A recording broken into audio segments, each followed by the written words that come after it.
Hold tight, everybody.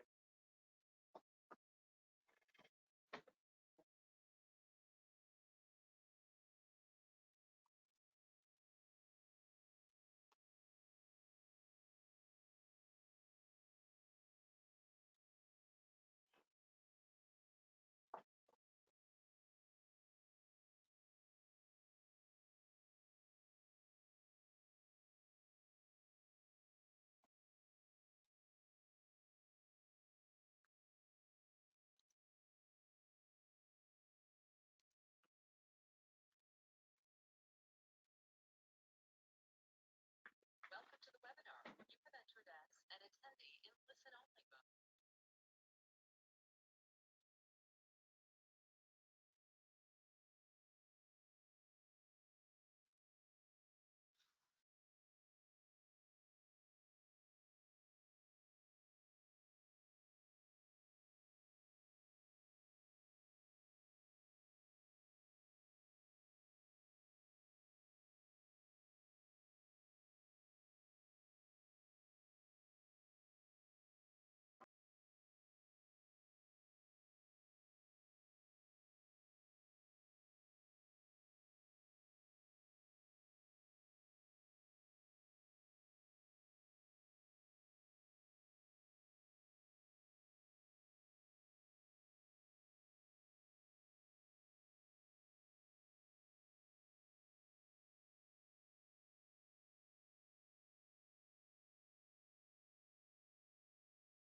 mode. I'm getting sound. Are you now? Okay. So Okay. Sounds like we're good to go. So let's have presentation 07 up, please. And yeah, over to you, Alan. all right. Well, good morning. Hopefully everybody can hear me online and etc. and we'll wait for this presentation to get up. While that's coming up, I just want to note, I'm still running simulations. This presentation, I think, was created 15 days ago, and in my world at this time of year, that's a long time. There's been many other simulations that have been finished, and if you want to look at anything, I can bring up Explorer. What do I just need? Yeah, you gotta take it off. Okay.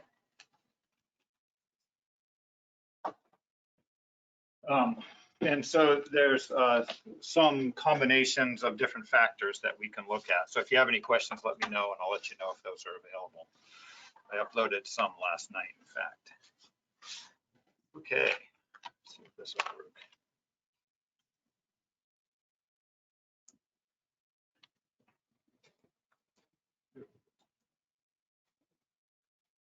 Okay, so this is just a reminder of the MSE program of work for 2021 to 2023, where we had elements of the framework to work on, which I've been working on for quite a while. And then we have a couple management procedures, and then the very last task assigned by the commission was related to just evaluation, which is something I've been putting a lot of focus on recently and will be in the next month before the MSAB meeting. Just to note, the MSAB meeting's coming up October 18 to 20. So,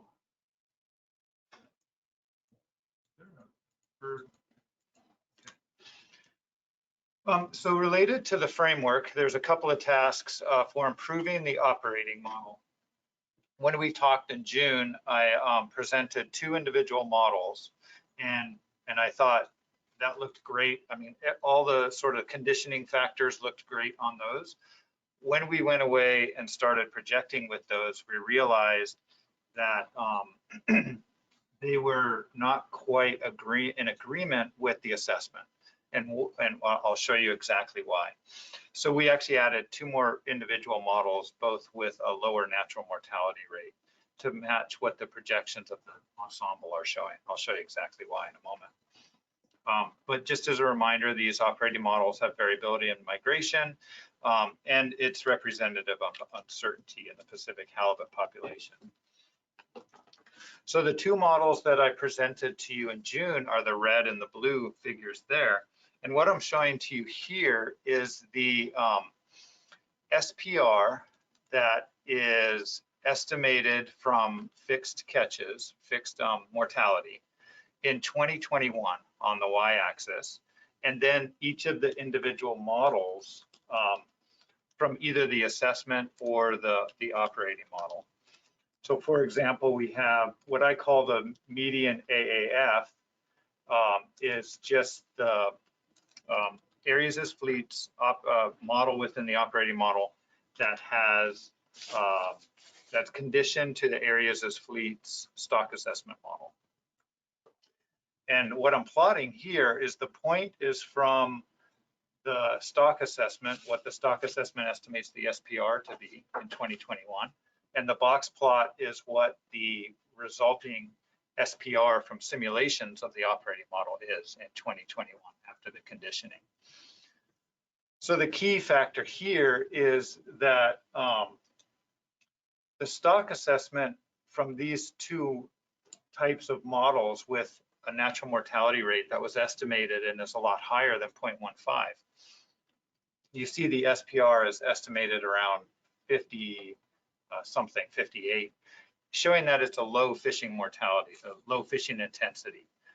And so when the operating models, I just had those 2 operating models, even though this one here that was conditioned is quite a bit higher fishing intensity, lower SPR than the stock assessment, it was still predicting, or it was still projecting a very large potential catch in recent years, in the first years of that simulation. So it was saying, oh, you guys should be up at 80 million pounds coastwide TCY.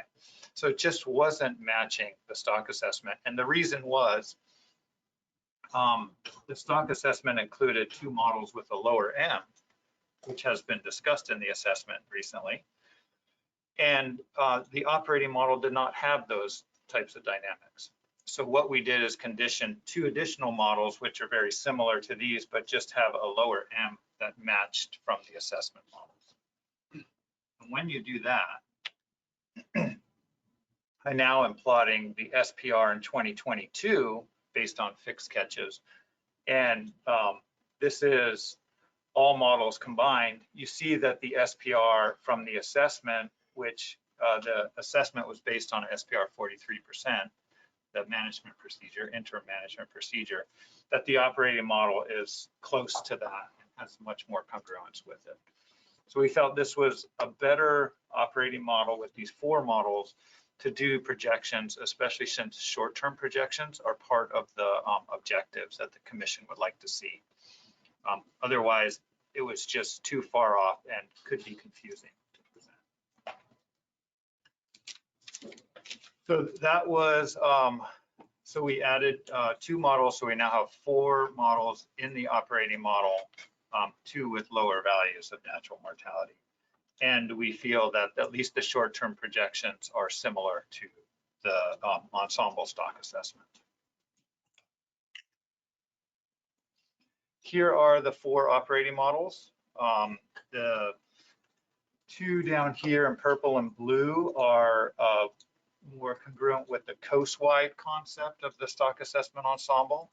So they're fitting to that coast-wide models in the ensemble for conditioning to. And then these up here are the areas as fleets models. And they come together here, and you can see the green and the purple are the low M, and they just have a different trajectory at the very end. So they're less optimistic about the trajectory. When we overlay the uncertainty that is predicted from the stock assessment ensemble in gray, we see that the operating model spans that uncertainty from the stock assessment and is a little bit wider in the end due to things like there's now migration uncertainty, and I've actually included uncertainty and steepness in the operating model as well.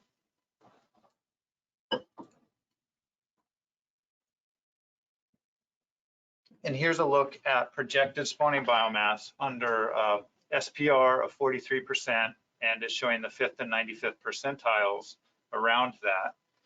The model was conditioned up to the dark gray area there, and then it projects out, and you can see the path of projection.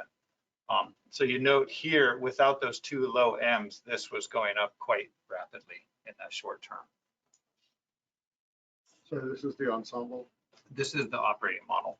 On all 4 models put together, equal weighting, so equal number of simulations from each of the 4 models, and then projected with an SPR 43% to determine mortality. And this actually uses just one of the distribution procedures, which was called A.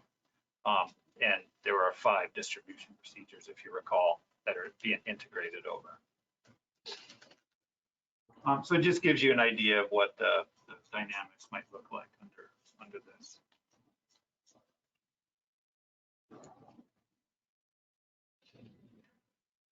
The next part of the program of work was involving the framework was implementation variability.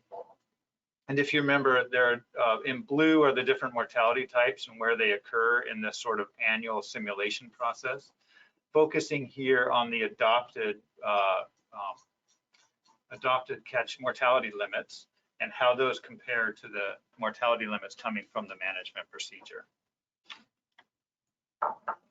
And so we've then put this into this illustration here with all those different mortality types and what the name of the variability is. So we have decision-making variability going from the MP to the adopted mortality limit.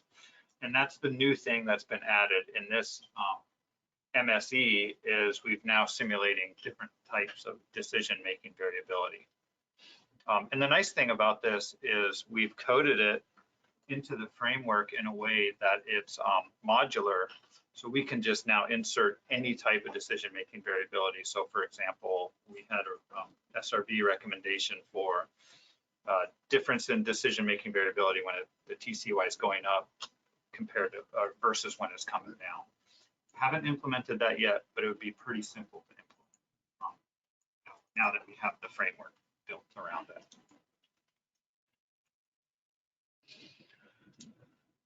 So again, how are we simulating decision-making variability in this framework, MSC framework?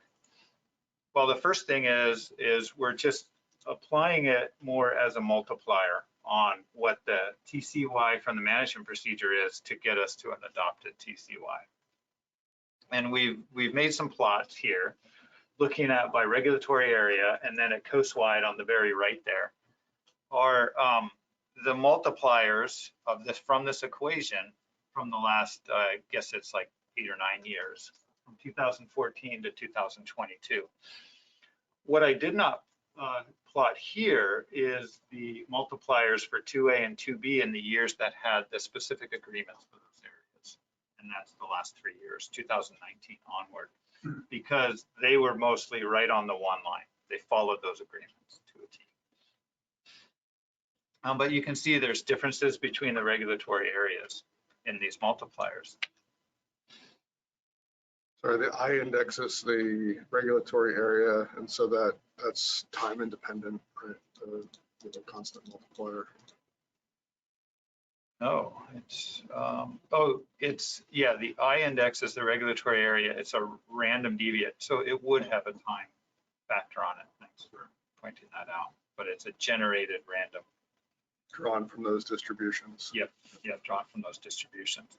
So then what we did is we characterized these points as distributions, log normal distributions, and characterize the correlation between these regulatory areas, because if they're going to add to one area, they're probably taking away from another area.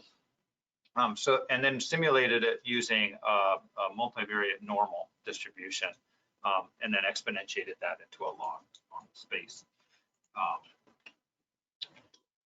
And what we get is are these patterns. So using those outcomes, and for each regulatory area with correlation between them and the multivariate normal distribution, we simulate the multipliers in a way that when the TCY is low, below 40 million pounds, basically, it's following what we saw in those distributions from 2014 to 2022. And then as the TCY increases, these distributions or the simulation of these multipliers becomes less biased and less variable. So in other words, it's assuming that when the TCY is high, there would be enough for all regulatory areas to meet their needs, and the commission wouldn't have to juggle to meet socioeconomic needs as much. And so we took a look and we made just simple assumptions between 40 million pounds and 80 million pounds is that linear ramp going back to unbiased. So see, some areas are actually going up rather than coming down. And then I think it's just a simple assumption where the variability was 1/10 of what it is, or 1/2. I can't, 1/10, I think. The CV was 1/10 of what it is at the low TCY values. And what's sort of the narrative behind the 2A, 2B pattern? I mean, why has that been so high? Is it that there's a need to reallocate quota to those areas politically, socioeconomically? Yeah, well, it's the background to that is actually what led to the agreements to come into place in 2019. And there are many arguments. One, there's socioeconomic needs. For example, 2A has a lot of pieces of the pie that it splits into. And when it gets a low TCY, there's just not enough to go around for everybody. So they actually did a lot of work determining what do we need to satisfy everybody's needs. And that was the 1.65 million pounds that came into an agreement. So the commission was actually in the past increasing the TCY in 2A to sort of meet those socioeconomic needs.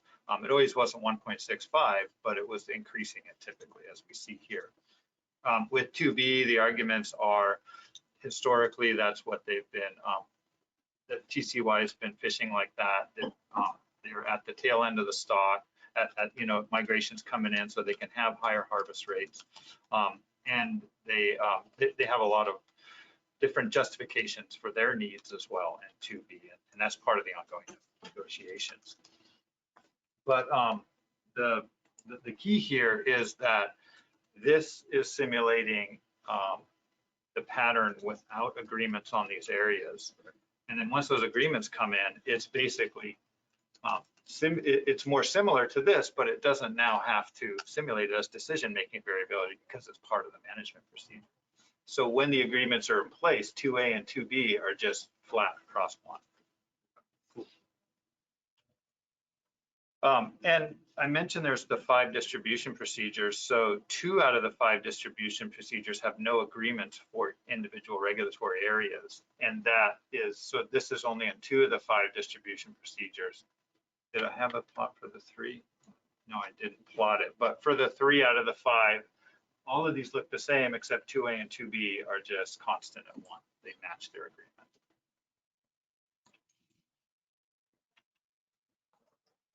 So that's what I said before with the agreements in place, 3 out of the 5 distribution procedures, 2A and 2B have a multiplier of 1. They just follow the agreement exactly. Sorry, Alan, this is getting in the weeds, but shouldn't fixing 2A and 2B at 1 influence the others as well because of this multivariate connection? Yes. If you're not drawing anything out of other areas to put in 2A and 2B, the others should be pretty well fixed. Right, and what we did is we recharacterized the correlation using all the years without 2A and 2B. So, well, because we would only have 3 years of data, 2A and 2B, and that's 2019 to 22. With 2A and 2B fixed. Yeah. Actually, I think what I did is I can't remember exactly. I thought about this, one of those things, you just doing as you're working along. And I had to recharacterize the correlation matrix. I can't remember exactly. I did not actually try to use just 3 years of data to recharacterize the correlation matrix. It wasn't enough. But I may have looked at it without 2A and 2B in the equation, and then set the correlations of 2A and 2B to 1 or to 0 with a 1 on the diagonals. I mean, the others are close enough to 1 that it probably doesn't matter a lot what you do. Well, are you close enough to small correlations, you mean? Or? No, I mean, the other multipliers are close enough to 1 that even if they got a little smaller when you have 2A and 2B fixed, probably not a big deal. But presumably they would get smaller, right? Because you don't have to pull from them to feed 2A and 2B. Right. Yeah, exactly. So they would, well, yeah. No, I don't think that I adjusted the bias on that. So what I did, it's a really good point, is I still used these same distributions. So the mean of those distributions did not get closer to 1 with that. That is a good, that's an interesting, that would have been interesting to look at. So I believe the way that we did this was the means from these individual distributions remain the same, the variability remained the same, and then all I did was adjust the correlations between the different regulatory areas.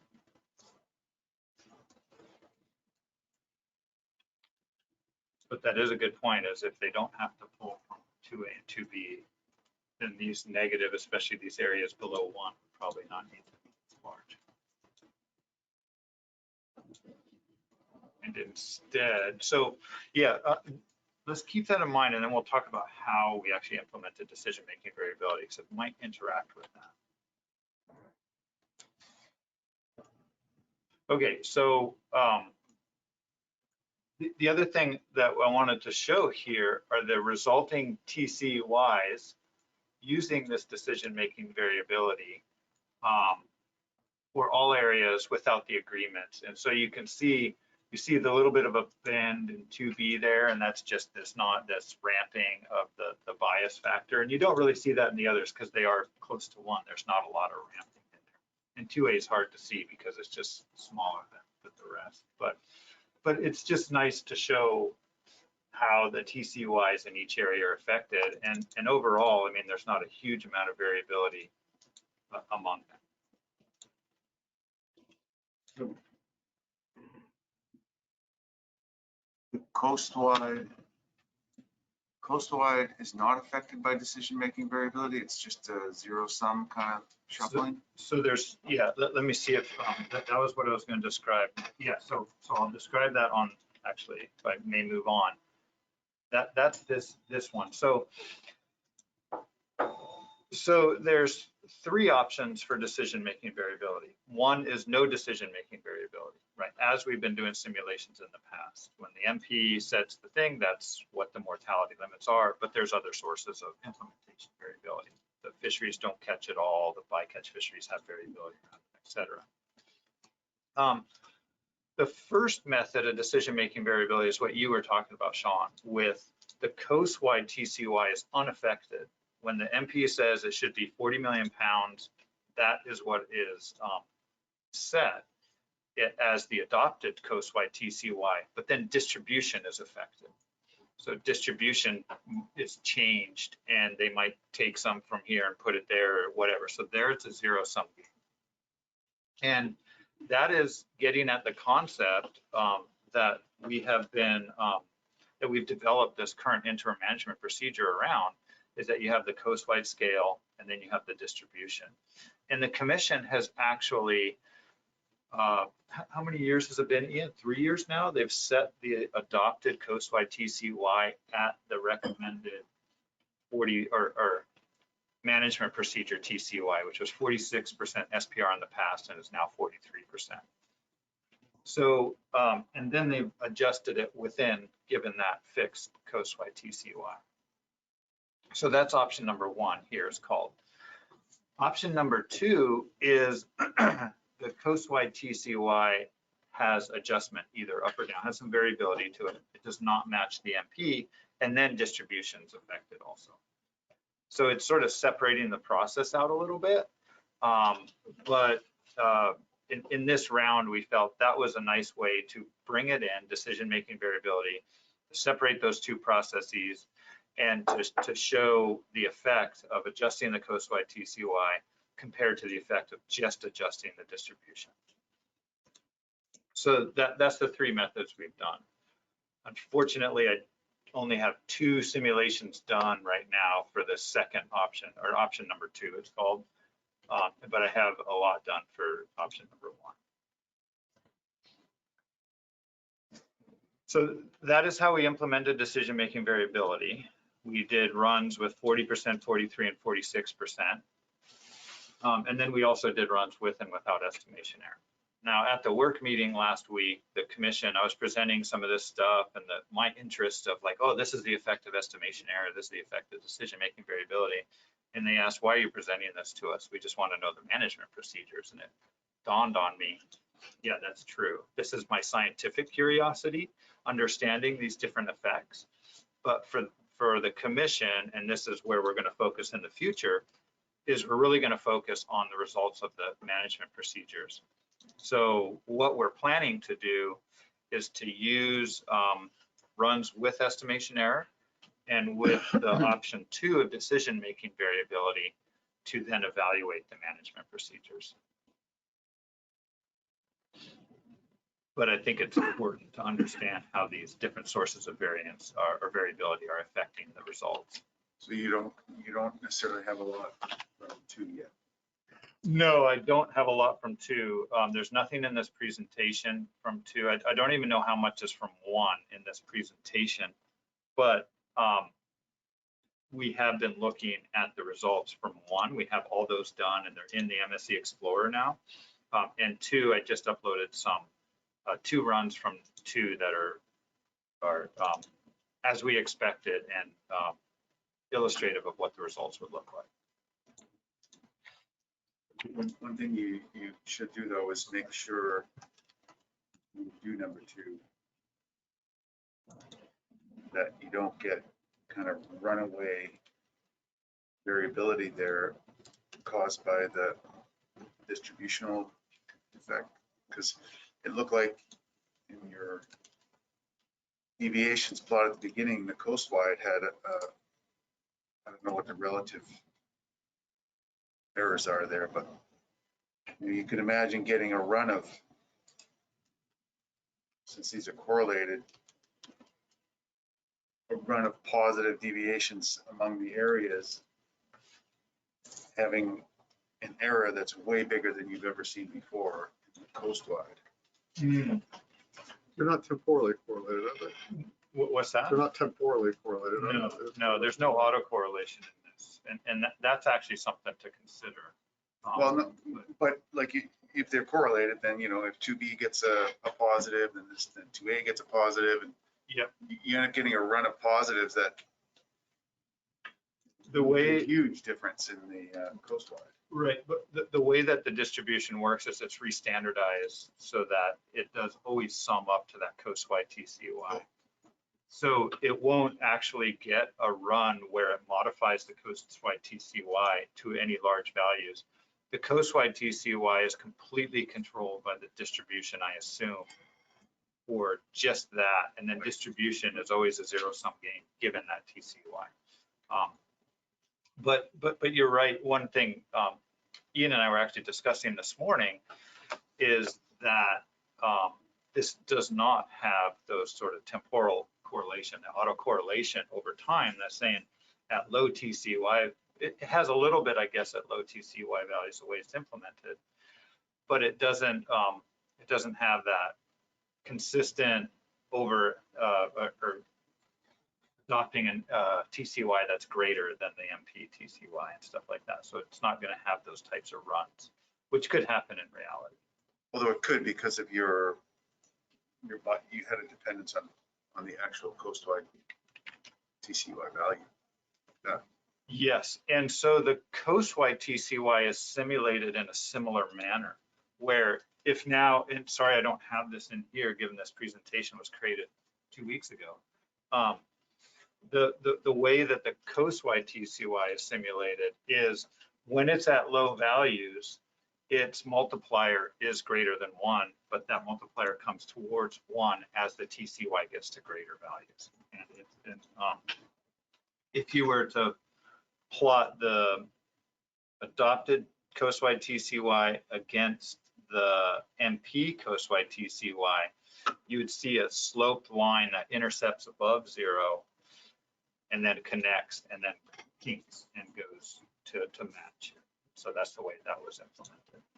So you're right, at low TCY values, actually below 80 million pounds, it has a slight bias. And as the TCY goes lower, that bias increases.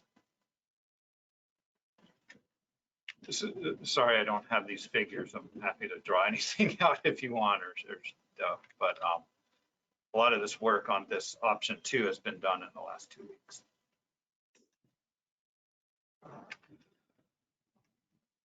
So that's those runs. And the next part of the framework was developing more realistic simulations of estimation error. And I just want to remind some past SRB recommendations. One is to continually work on actual estimation models from SRB 17. And then from SRB 20, after some discussion on how difficult it is to implement those more realistic estimation models, the SRB requested the MSE not attempt to implement stock synthesis, but to integrate a simpler assessment modeling approach into the management procedure via tuning. And this is something Sean and I had a talk about. We had a meeting online to just make sure I was understanding this correctly.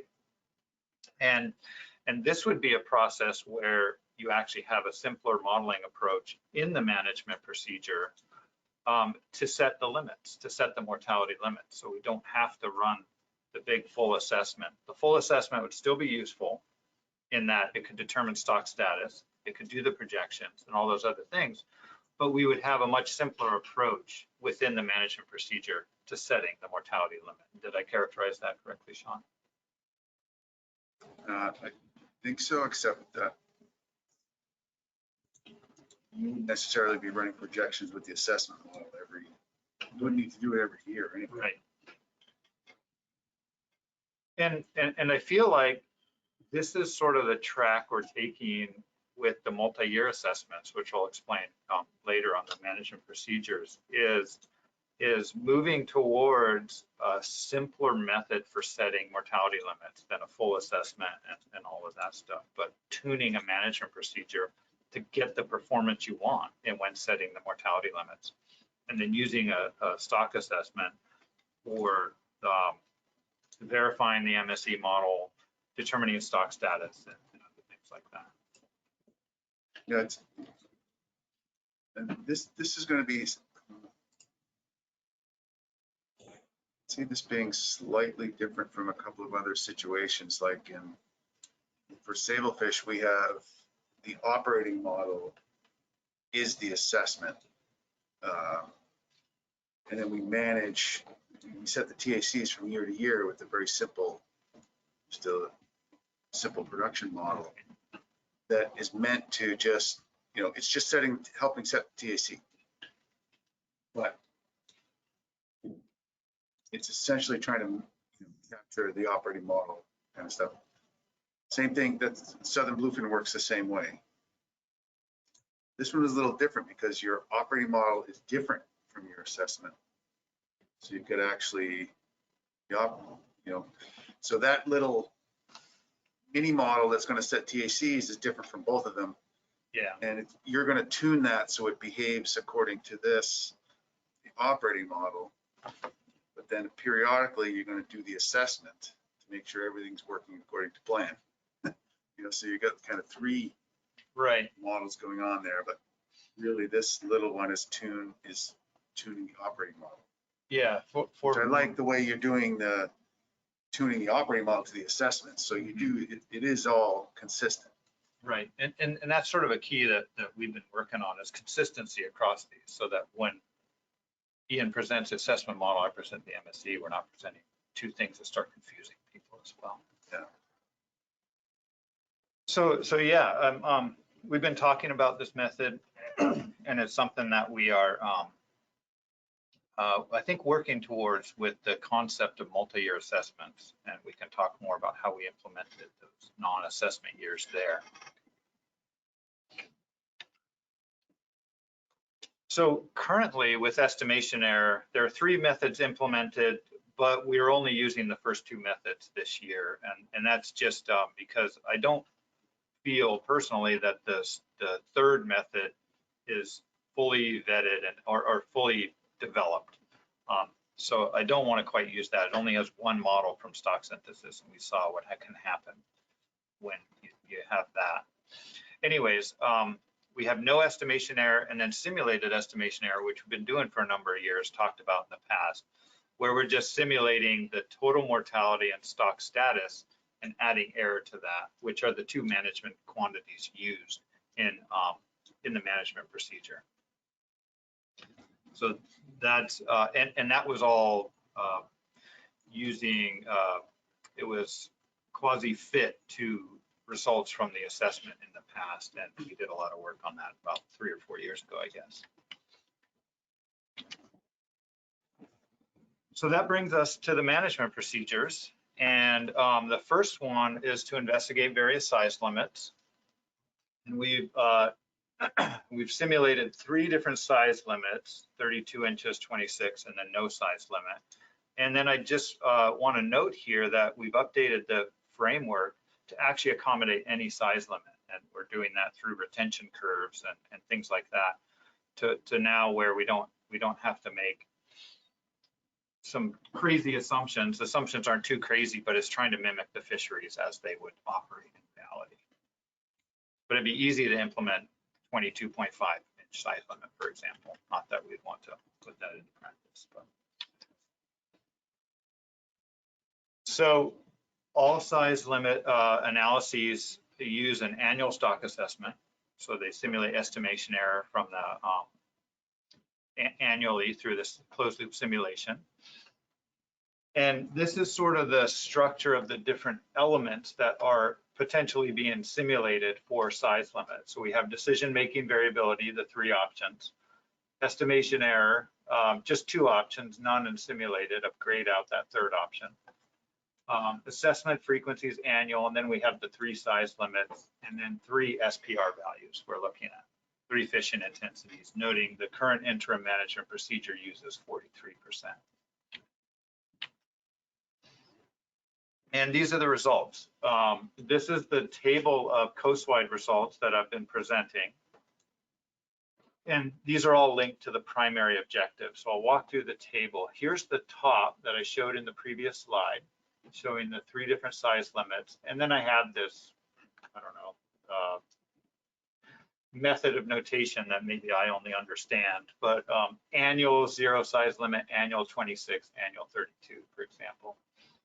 Put a red line on the columns, showing the columns that change across this table. So it's just only the size limits that are changing across this table, noting that there's no estimation error here. This is just the median average SPR that results from the simulation process, which is right on without estimation error. It's right on the management procedure SPR. And then here we have biological sustainability metrics. Well, these are basically long-term metrics up top here. And then the probability that the relative spawning biomass, it goes less than 20% is a primary objective. And then the probability that relative spawning biomass is less than 36% is a primary fishery objective, actually, to sort of mimic an MSY type concept. The fishery sustainability objectives are all short-term objectives. They're 4 to 13 years into the projection, rather than the long-term is 60 years or 50 to 60 years in the projection. And this includes the median average TCY. The probability that any 3 years out of 10, the TCY changes by more than 15%. And then the median AAV. And so those bottom 2 are measures of variability, but they have slightly different ways of looking at variability. So this is sort of the average annual variability over a 10-year period. And what we see here across the size limits, that there isn't a whole lot of difference except down here in the TCY. Removing the size limit increases the median average TCY. And then the variability is slightly less when removing the TCY. So this is interesting. Usually there's a trade-off between these. Increase in TCY results in an increase in variability, but it's actually seems like a benefit on both ends for both of those metrics here. So when you calculate the difference between the 32-inch size limit and no size limit, you find that it's a 5.8% increase in the TCY, moving to no size limit. Provided your selectivity stays the same. Provided the selectivity stays the same, and you know the stock status, and you have no estimation error in the stock. So I think that's pretty important to realize as well. So now this is a slightly different table, same concept, same size limits, except the difference here is now we're simulating estimation error. And you notice right off the bat, the increase in the TCY is reduced. It's only a 3.6% increase in the short-term TCY.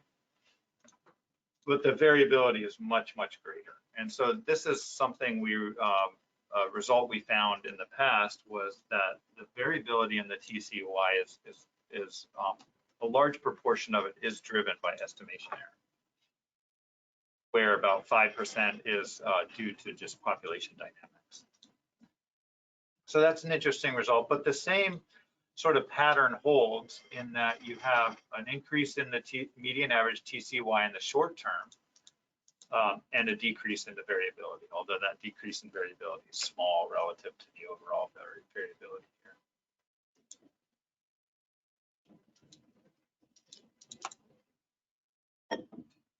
So those are the results of size limits without decision-making variability, but with and without simulated estimation error. It's showing a short-term gain in TCY without a size limit. Here's some plots just to look at 2 different factors here. One, no estimation error and simulated estimation error. And here are those short-term TCYs. So these are the results we saw in those tables. You can see the white dot, so that is that median average TCY.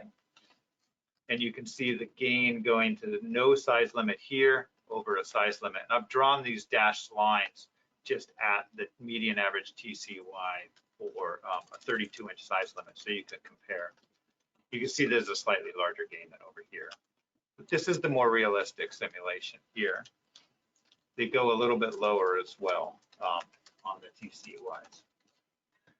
The long term is something the commission, when they directed the Secretariat to look at size limits, in their recommendation was use the MSE to investigate size limits to examine long-term effects of size limits. So even though long-term TCYs are not a primary objective of the commission, we've been looking at the long-term effects on the TCY.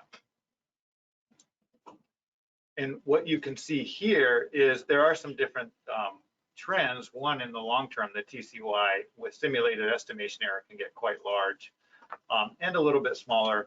But the key here is that the difference across these is much smaller in the median average value. So it seems like there might be less of effect in the long term due to removing the size limit. Where does the bimodality come from? I believe that bimodality is coming from the control rule, where you have a 30-20 control rule. So if you notice in those previous tables, the probability of the spawning biomass, relative spawning biomass going below 20% is 0. Like no simulation had that. And that's because this control rule is so aggressive. And we're operating at the fishing mortality pretty high or pretty low. So I think, yeah, well, yeah, I think maybe maybe there's cases. I guess I don't know. It's complex.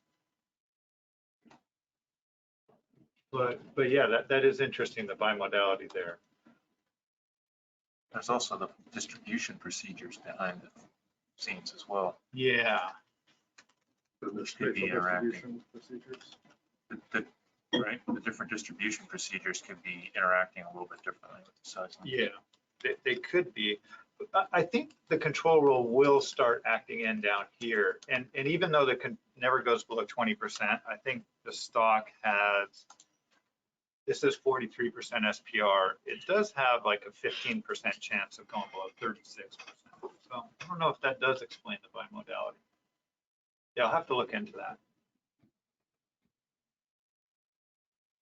But what this long-term outcome, which seems like less of a effect, it's only 1% increase in the long-term yield compared to the 3.8% we saw earlier in the short term. It prompted us to examine this maybe a little bit more. And so we created this plot here, which shows the percent difference in the TCY without a size limit for each individual year now. So we're not averaging over a 10-year period or anything like that. We're just looking at if you didn't have a size limit in 2030, what would the percent increase in yield look like? And so this, if it's negative, that means it's a reduction in yield due to removing the size limit. A couple of things to note. First of all, we did a size limit analysis using the assessment model, which looked at short-term effects. What if we remove the size limit now? What would have been the increase in yield? And that was what, 8% increase? 7. Yes, 7% increase, which is very consistent with our almost immediate term results from the OM. So we're very happy to see that. But what you can see over time is that benefit is reduced almost to no benefit of removing the size limit. And then it slightly increases in the long term to about that 1% benefit due to the removing the size limit. And what we believe, and we're planning to investigate by doing simulations with high or low weighted age and high and low recruitment regimes, is we believe this is how the size limit, the benefit of the size limit is interacting with weighted age, the current conditions of the stock, weighted age and high or low recruitment, incoming recruitment. And part of the reason we believe that is, one, we're in a current low weighted age, high recruitment regime.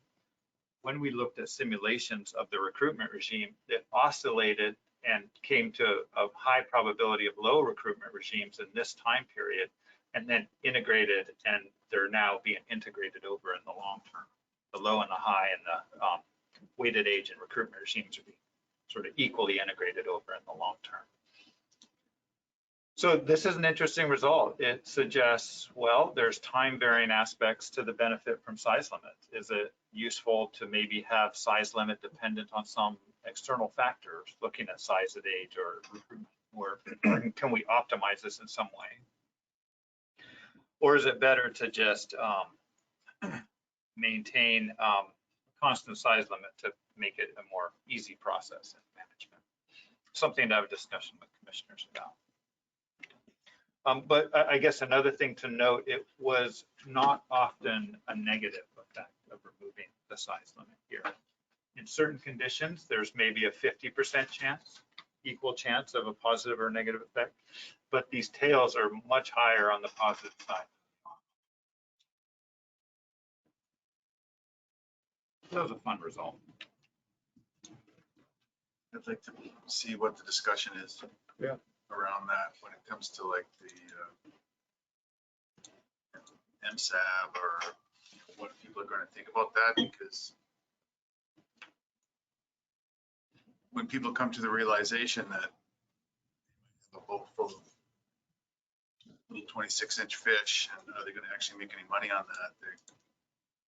Stuff is going to look really different to them anyway. It will, and that's why one thing we want to bring in is, and we did in the previous size limit analysis with the help of Basha, was we brought in a little bit of an economic view on it. And that was, what's the price break point for a U32 fish versus an O32 fish? And I think we found the price of a U32 fish had to be 61%, I think, to have a zero gain or loss in the economic value of the fishery, even with a 7% gain in yield. 63% was the break point. 63% was the 7% gain. So that's a discussion we'll have with the MSAB and the commission, is what other sort of metrics do they want to bring in and look at. Another metric to bring in is the amount of discarding, the amount of discard mortality. Unfortunately, I haven't pulled that metric out of the results yet because that's a brand new one, but that's something I'm working on as well. So we want to bring in the amount of discard mortality, comparing those, as well as the maybe some economic look at it, whether, and we can do that through a proxy, even how much of the landings are U32 and how much of the landings are O32, and start doing those types of comparisons as well. You might, I would think you might even have to put in like a hook size regulation or something. They change their selectivity, then this is all out the window. Yep.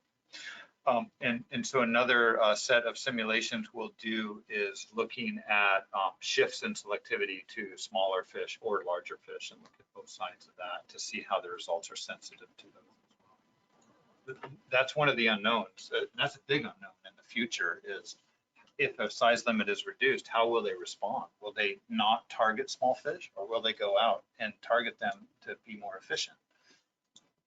Can't say. Well, I mean, just thinking about it, like, I think they probably will. Like, they're going to actually imagine themselves catching a whole bunch of small fish, so handling time is going to go up. Yeah. It's just like predator-prey models, right? You got to handle way more fish for the same weight of yield. Their efficiency gets better because they're already handling those fish. They're just having to put it back right now. Yeah, but they're not. So they're actually going to running handle down the fewer drain on fish. They're going to handle fewer fish and use less bait. The last analysis showed that they would actually have a pretty large efficiency gain, because in some areas they're getting 7 sublegals for every 3 legal fish, 7 out of 10 are sublegal, and they're having to use up the bait, bring those fish in, release them again, rebait the hooks, put them back out again. Well, I was thinking more in processing. So Right. I guess they don't really process them at sea. Well, they do dress them. So there is a little bit of an increase in time, handling time, but I think the bigger effect is actually an increase in efficiency, where they're not having to handle these fish and then release them and then catch another fish to replace them in a catch. Yeah, I would think they would probably be doing less sets, Right. yeah, because they'd be able to, well, they would Keep have all to the keep more pounds that fish. they're, yeah, because it's about recently it's been about 1 million pounds a year that ends up being caught. Sorry, it's 16% of the fish they handle is 1 million pounds a year. It's 1 million pounds of mortality at a 16% discard mortality rate. So it's a lot of fish that they're handling and discarding again that they currently can't keep. It will be a really interesting discussion to have with stakeholders, actual fishermen as well as processors. You know, I've had a few conversations with processors saying, we don't know what to do with the U32 fish. We can't market it, you know, we get no return on it. You know, the return on the fillet or whatever is smaller than a larger fish. So we do have a quasi experiment right now with the survey. It's selling U32 fish to the processors. And so we're able to see what they're willing to offer in a price. And what was it, 12% lower than O32 fish, something like that? So well above your 63%. Just Yeah. like the first year, there was no difference because processors didn't know what to do with it. They just lumped it into the just O32s. But as the years have progressed, for the couple of years we've been doing it, they're finding a market for it, but the price is dropping as a result. Sure. I mean, I'm sure this is a big change for them and there's efficiency changes, but if you think about other flat fishes, right? Like, Yeah. there's plenty of value in summer flounder, winter flounder, turbot, you know, all sorts of other flat fishes around the world that under 26 is all of them. Yeah. And that's another point is, back up a little bit here and just to show you that that's a really good point, Olaf, is the gain, well, it does show it a little bit here. A lot of the gain is going from 32 to 26 inches. And then there's a small amount of gain going from 26 to 0. And that's because the commercial fishery, just I think 2 or 3% of the catch in the commercial fishery is under 26 inches, or at least on the survey, using 16-aught hooks. So they're just, the selectivity, it just isn't selecting many under 26 fish. So it would really be that sort of probably 24 to 32 inch range that would be landed without a size limit. And we have the With survey. current hooks again. Yeah, with the current hooks and targeting I mean, if practices. you're only losing 12%, you know, that's Yeah. when you're looking at smaller hooks. And that's the thing. It's like the fishery could respond in different ways depending on the economics as well. What size are they when they're sexually mature? Sorry, what? What size are the fish when they're sexually mature, the female? Oh, well, it's highly variable, but generally well above 32 inches. None of this is about maturity. It's all about economics. Well, no, but I mean, you're harvesting more individuals before they ever reproduce a single time in their life. That doesn't have any long-term implications. It does. That's included in the SPR calculation. Yeah, and I But think we're already harvesting half the catch before they're mature, so it's not a dramatic difference. and that's the benefit of doing this through the closed loop simulations with an SPR concept is we're maintaining that spawning potential and seeing how it affects, how the size limit affects that spawning potential. So I think what's happening here, and Ian and I are talking about this, want to gain more understanding of it, is the size limit is dependent on weighted age and recruitment regime because that's related to the yield per recruit in the long term. And so are we on the right side of the peak or the left side of the peak? And I think we're getting pretty close, removing that size limit of being around the peak, and it's probably just fluctuating back and forth. And that's why we get potential negative gains in the yield at certain regime conditions, certain weighted age and recruitment conditions. And I think that's where then the SPR is telling us, oh, we actually have to back off to maintain that spawning potential. So the final thing on size limits is what happens at a higher fishing intensity. And what I have here, sorry, this plot isn't the best, but it's something that I produced, is we have a low fishing intensity down here with the 43s, that's a 43%. And this is the high fishing intensity, SPR, 40%. We have short-term median AAV, so it's sort of an indication of variability here, and then the average TCY along this axis. The first thing to notice is at the lower fishing intensity, the red and the blue is closer together than the red and the blue up top. And what happens at a higher fishing intensity in the short term, there is a more gain in yield. So 4.8% compared to 3.8% gain in the TCY. So you're fishing it a little bit harder and you're able to capitalize, I guess, on the more smaller fish. You can take even more of it at the higher fishing mortality.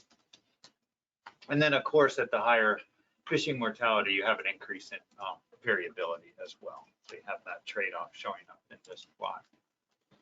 In the long term though, it maintains itself around a 1% increase in the TCY. So there is not a real big difference at the higher fishing intensity in the long term. It's mostly showing up in that short term, 4 to 13 years. And then the other thing to note is this probability of being less than 36% is like as a target. And so you want that around 50%. And you notice that going to a 40% SPR is just taking us above that 50% threshold. So if we were to think of that as finding the SPR that meets our objective of a target, then we would probably be fishing around a 41% SPR value. Now the MSAB and the commission has gone to a 43% for many different reasons related to variability in the TCY and other just comfort levels that have pulled us back from that target. So I think that's everything. Oh, and so of course, as we've already talked about, what would we bring into the evaluation of size limits beyond what I've shown you? And that's the amount of discards, the size distribution of landings, and the economic metrics. And then here's a link to that size limit paper I was referring to earlier. So it's actually been a lot of fun, and the results are coming in. I'll give you a little preview in terms of size limits. The decision-making variability had little effect on the results when it was just distribution, and the coastwide TCY was the same on the coastwide result. Looking at individual regulatory areas, of course, is going to have big differences. Option 2 of decision-making variability showed, and I just have a couple simulations there, but it showed more variability in the TCY because now there's variability on the coastwide TCY. And it showed a higher probability of going below 36%, which was expected as well. Because it was implementation bias, not. Yes. Yeah, this wasn't equally weighted around 1. Right, yeah. So it had the bias on it. And then the comparison of size limits, which I actually haven't done. Actually, the yield came out pretty similar, I think, regardless of decision-making variability. So just looking at my table here. Yeah, I don't think there was much difference in the yield. And so I think the real differences with decision-making variability are what we expect. A little more chance of lower stock size and more variability. But it increased without estimation error. It went from about 5% to 6.5%. So it wasn't adding a lot of variability. I don't know the interaction with estimation error and if that will just be washed out. Okay. Sorry, it's so much fun. I hope I'm not rambling on too much here, but it's just so nice to get these results in. So the next concept was multi-year stock assessments.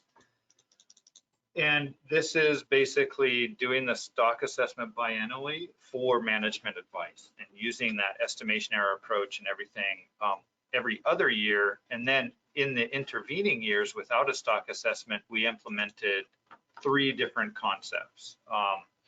We expanded on what the commission recommended. So the first one, A, is basically the non-assessment year uses the exact same TCY for each IPHC regulatory area.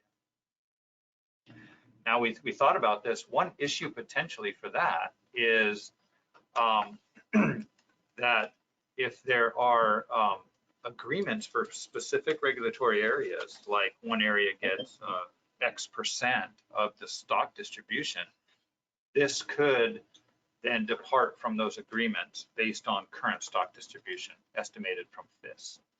So we wouldn't be updating the distribution to reflect that agreement. So it'd only be a 2-year concept. So something to discuss with the commission. Option B here is the non-assessment year, the coastwide TCY is updated proportionally to the coastwide FIS index. And then distribution is also updated based on the FIS results, the survey results. So it's basically, instead of using the assessment to provide an input on the TCY, it's using the FIS results, which are then if the FIS results go up, the coastwide TCY goes up. And then the third option, C, is constant coastwide TCY, but distribution is redone using the FIS results. And the reason for that is that would allow any sort of agreements across regulatory areas to be maintained. And then just to note, the FIS would remain as an annual survey in all of these. So again, here are those 3 options just repeated. And in this case now, we'll have 4 management procedures, annual 32-inch, and then biennial A, B, and C with 32-inch. So we've done size limits. We haven't crossed this with size limits at all. And then again, we've done this for 3 SPR values and then 2 estimation error levels. And decision-making variability, I have option 1 done, but I have not finished any simulations for option 2 yet. So here's the tables again, and now what this table is showing is only comparing MPA32 to MPBA, which the option A in the biennial approach again was the exact same TCY by regulatory area. And then this is no estimation error, and this is with estimation error, just to show you the differences. And I don't know if I'm presenting B and C here, but I have all those results done. I can explain those. But basically what we're seeing here, let's focus on just the estimation error, but a slight decline in the short-term TCY, but also a decline in the variability when we're going to the biennial approach. And of course that's expected because now we have a 2-year period where there is no variability at all. Average annual variability is measured at over a 10-year period. There's some higher probability of going below 36%, but no probability of going below 20% due to the control rule. It is interesting to note that the pattern is exactly opposite and without estimation error, increase in the yield and almost a similar but slight increase in the variability. And thought about that, it's like, oh, it's opposite with and without estimation error. But if we didn't have estimation error, we'd want to use that approach every year because we knew what the approach was going to give us. So that's what we would want to do. But then once we have estimation error, are we going to benefit from a more stable 2-year period? So that's sort of the concept here. So yeah, sorry about that. That's all that I had at the time that this presentation was put together. I'm just going to back up one here and just explain to you the results for option B, where the coastwide TCY changes according to FIS are more similar to the annual assessment.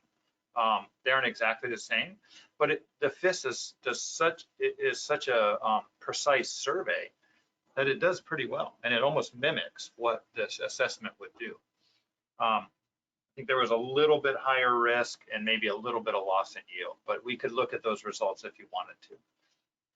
The option C was then more similar to A on the coastwide level, where you had, I think they were almost exactly the same at the coastwide level, but the difference with option C and option A are at the regulatory area specific level. So we will look at that with the MSAB and get their take on their individual regulatory areas.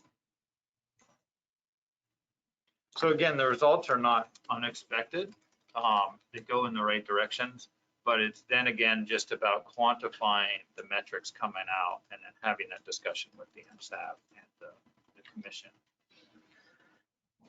So what are some other metrics we might want to look at with multi-year assessments? Well, one is that previous table showed a decline in the variability because we're setting the TCY constant for a 2-year period.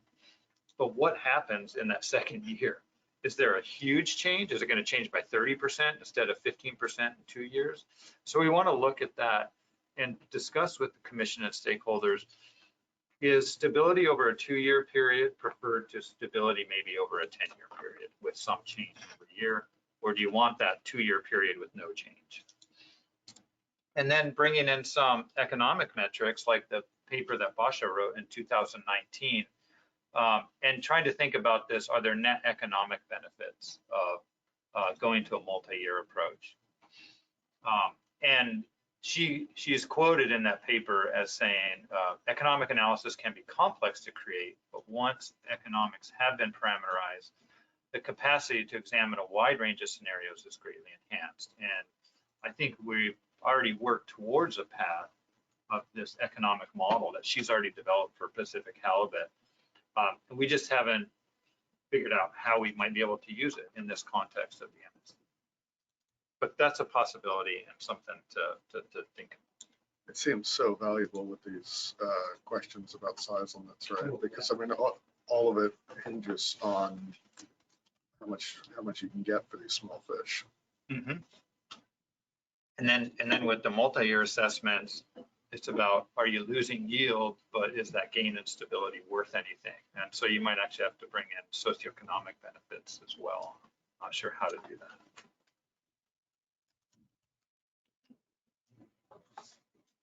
Oh, I did have a table on it. Sorry, I explained it all. But this is the table with all 4 of those management procedures with simulated estimation error. And as I pointed out here, you see variability goes up when you can change that coastwide TCY every year. And then you have the median average TCY is very similar for A and B and similar for A and C, sorry, annual and biennial B. All these metrics are very similar across the biennial approach, a slightly higher probability of going to lower stock size. But what I've put in here now are probability of the TCY changing by greater than 15% in any 1 year, 2 year, 3 year, 4, 5 years. And so this is that metric that can get at maybe a little bit, how much is it changing in that second year? And so what you see is we really start getting departures in, you know, any 5 years, any 6 years is actually going to be 0 because there's only 5 years that it can change out of a 10-year period with a biennial approach for at least this this management procedure. And so you can see that it becomes quite similar at the, you know, any probability of any 2 years changing. It's not much difference across them. It starts to change for 3 years out of 10. And that 15% threshold, is that something that comes from the MSAB? Yeah, it was discussed many, many years ago. It was just a threshold that the MSAB felt, yeah, if we have to put in a cutoff on change, annual change in the TCY, we'd like to see it under 15%. We actually had it as a rule in the past, and you can see that it was impossible to meet with estimation error. Now, the interesting thing about all these biennial approaches is you see the short-term TCY is similar for B, but lower for A and C. Well, the long-term TCY is higher for all of these biennial approaches in the long term. And we haven't quite figured out why that is. All right, so you must be keeping the spawning stock biomass at a higher level. Well, you're not, though. You're not in the long term, because this is a long-term statistic. And the median average SPR. Yeah, I know. So we haven't quite figured out why that result. They're not a lot higher. I mean, they're just, you know, a little bit higher. But enough to say, I wonder why, what's the feedback that's causing this? Well, actually, it would be you're driving, you're fishing a little bit higher intensity. So your long-term TCY would be a little bit greater. Can you just clarify, I think there's an issue with the way the estimation error is being done. So here, what you said earlier is TM plus error, so true model plus error. Well, the TM is total mortality there. Oh, Yeah, sorry. so it's the total mortality. So so without estimation error, the operating model determines the total mortality given SPR 43% and tells you this is the total mortality that matches an SPR 43% exactly. And this is the exact stock status from the operating model. And so that's without estimation error. What then to apply estimation error, we just add variability to those quantities coming out of the operating model. Except we add correlated variability because when we looked at the assessment results, there was correlation between the error in total mortality and stock status. I can't remember the details. That was many years ago. Yeah. But we simulate that as correlated and then just add a 15% CV to those values.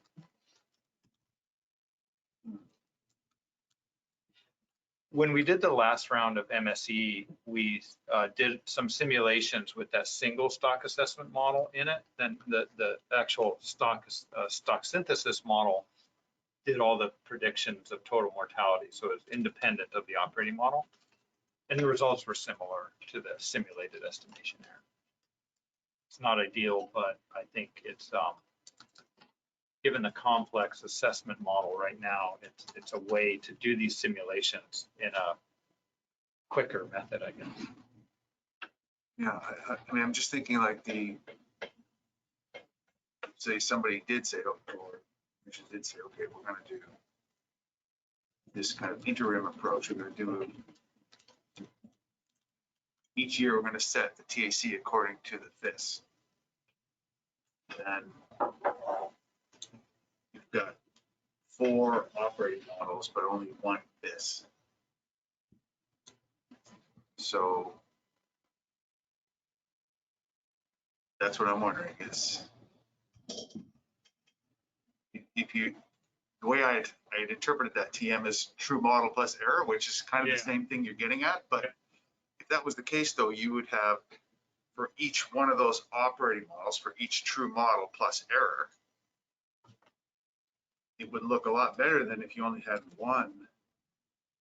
Like if you're doing it according to the FIS, then there's, you basically have to take the, let's say the average Q across the 4 operating models to apply to the FIS. Something like that. So the way that it's working here is when the FIS is being applied, when the FIS is being used in this, the error is determined from the FIS observation or index based on the CV that would normally come out of the FIS analysis, the state space model analysis. So when I say there's estimation error in the biennial approach, in the year that there's assessment, I'm doing the approach that we've taken with the TM and the stock status that we were talking about, simulating that. But in the year with the FIS, it's simply error is applied to that FIS index from the CV assumed for the FIS index. And then the TCYs just change proportionally to that. So without estimation error, the FIS index is known exactly.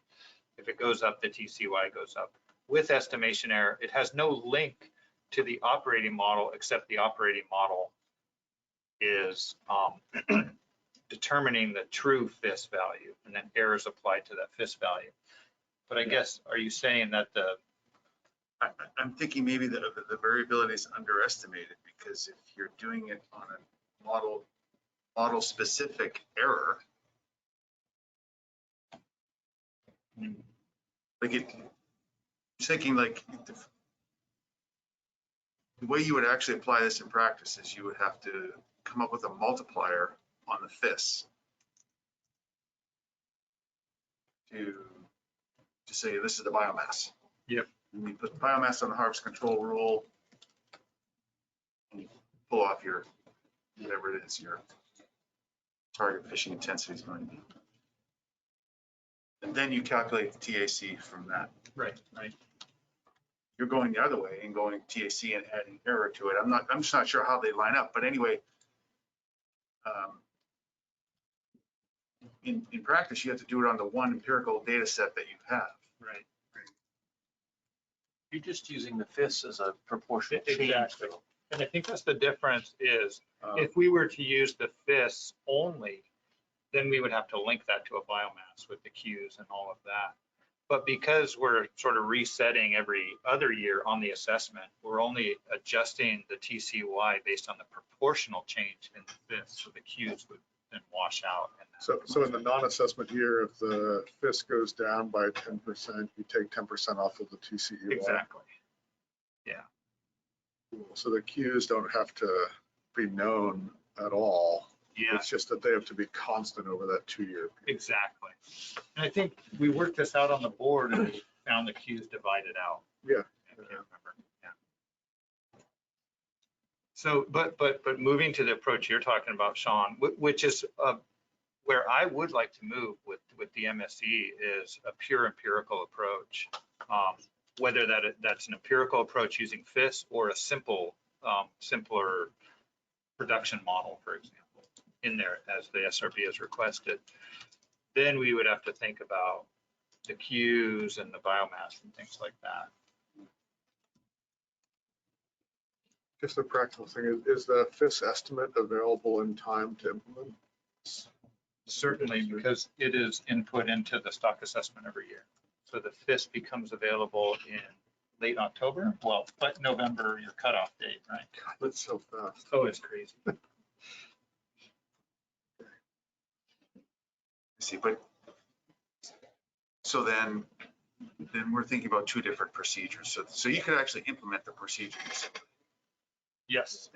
Yeah. Yeah, this would be we could implement this tomorrow or at the annual meeting, whatever. And that is an approach that we've been taking is we've been trying to think of what, and that's why these options are, I'm just explaining them now is we've been thinking, what is our current paradigm and how could we implement something into that paradigm rather than trying to bring in something brand new that would take a whole lot of thought around. So let's say if you did implement it now, then you would take the ensemble, you come up with the TCY for this year. Or 2023, say. 2023. Yeah. And then for the 2 years after that, if the FIS goes up 10%, that TCY goes up 10%. So it's just directly proportional to. And we haven't tried to tune that proportional relationship or anything. We just decided to go for now with a direct proportional relationship. Sounds good. Yeah. And I mean, adjusting that proportion, say maybe if it goes up 10%, you only adjust it 5%. That would then affect the 19.5 would then get lower. The variability would get lower. But this is brand new for the commission to see and consider these biennial assessments. So we wanted to start with a few big concepts. And one concept that we really want to talk to commissioners about is if the TCY remained constant in each regulatory area, then any sort of agreements would not hold in that non-assessment year if there are proportional agreements. Because we would have this data, we would see stock distribution, and we could see departures from that. This is actually exactly what we did last week for spiny dogfish. Okay. In the Mid-Atlantic. That was an off year, the assessment wasn't there, so changed the TAC proportionally to the index, the survey index. Okay. Yeah. The survey is all over the place there. Yeah, I know. None of these, 15% CV caps. Yeah, and I mean, the thing here is that the survey and the assessment track pretty closely. Yeah. You know, it's a very good survey, and so if there's any fishery that would probably work with this approach, it's going to be Pacific Halibut. Exactly. And my question looking at this is why stop with 2 years? Why stop with biennial? Well, we're having a hard time convincing the commission that there's any benefit to doing this at all. They keep asking, well, what's the benefit of doing this? And we keep saying, well, wouldn't it be nice to know, For the to next have a 3 very years, simple, transparent rule for the second or third year? Yeah. And so that's where we're kind of lost traction is, it seems obvious to us that that would be a benefit to everybody to have something very transparent and simple in the off years, but Yeah. so far they're not really seeing it. Yeah, I'm just thinking, I think the way you're doing it, that seems a better approach to me than trying a simple model-based approach or something that kind of mimics a Q times B. Right. I mean, because your situation is that, they're going to want this assessment periodically. So Yeah. it's still grounded in the assessment. I think the difficulty is in simulating that behavior. And what happens in assessment years when you get a correction, even if that matters. Is that the thing you guys are working out on whether anything even happens? In Whether you even need to do that? Because every couple of years, you're gonna re-estimate the Qs, for instance, right? Right. I'm not sure that even matters. No. Well, it matters in just sort of what you said in grounding the TCY back into what current conditions of the stock are and what the proper SPR is. And then allowing the survey to drive that for the next year or two, which could then, given the population change in the population dynamics, could result in a drift away from the proper SPR and bring it drifting away. So I think that's where the little bit of extra variability is coming.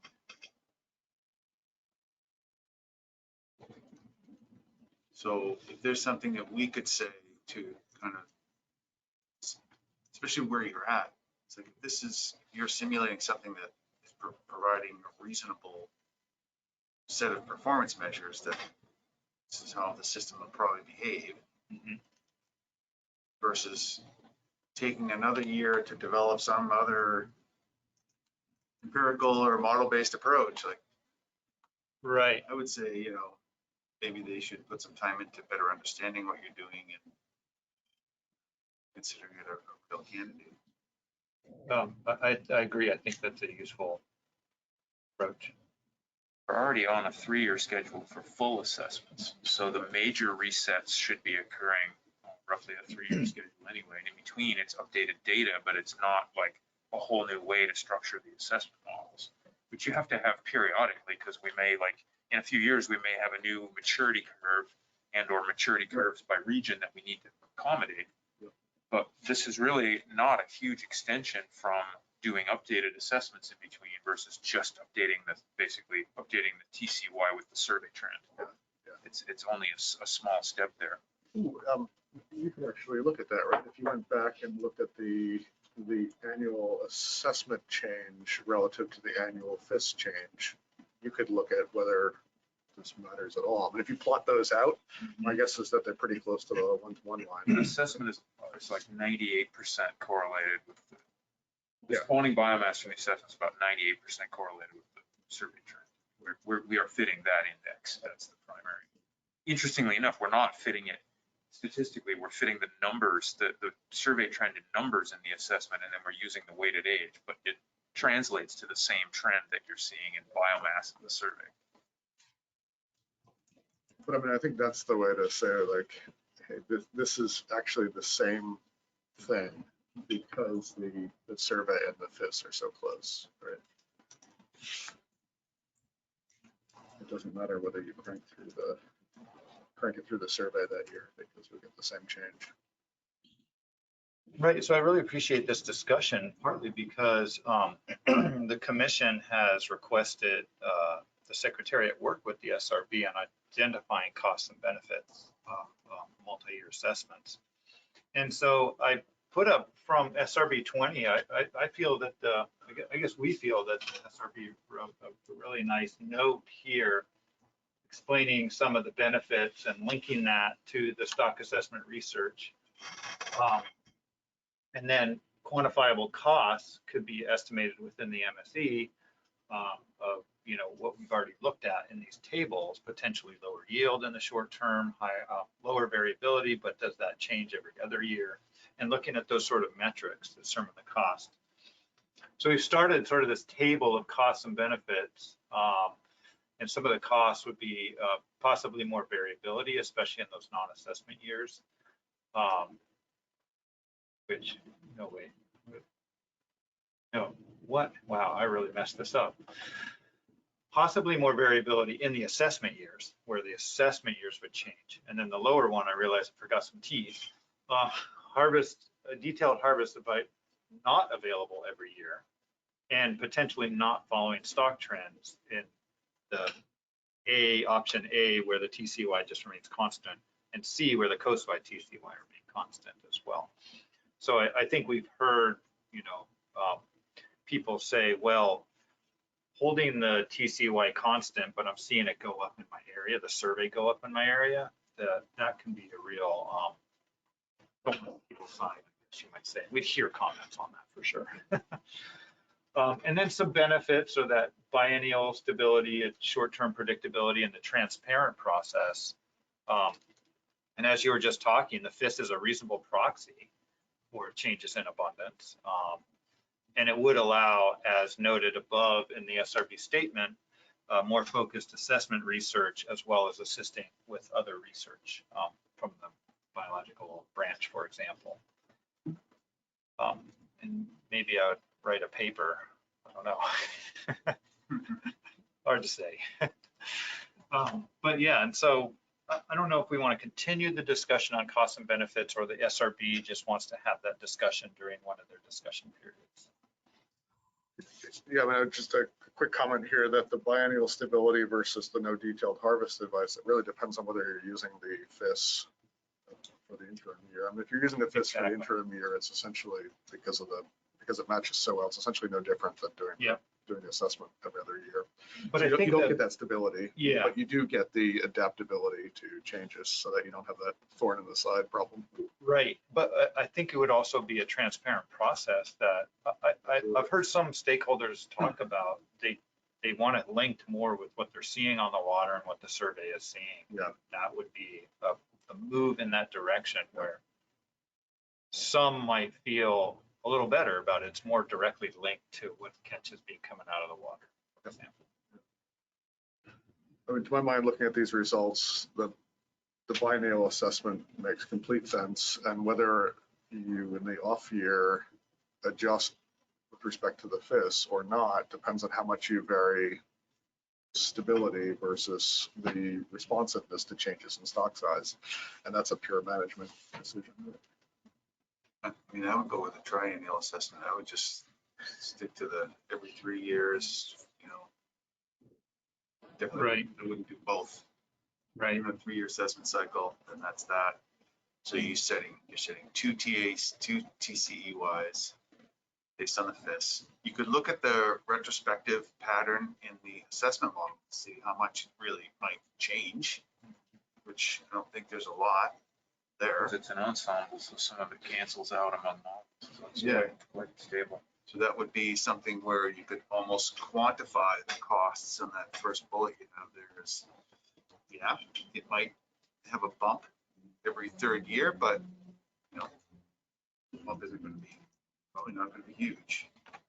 And you already have that now with the new full assessment every third year.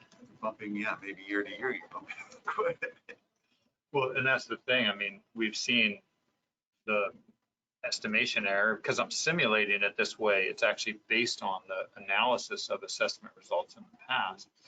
And those were, you know, 15%, potential 15% or more changes every year from an assessment, an annual assessment approach.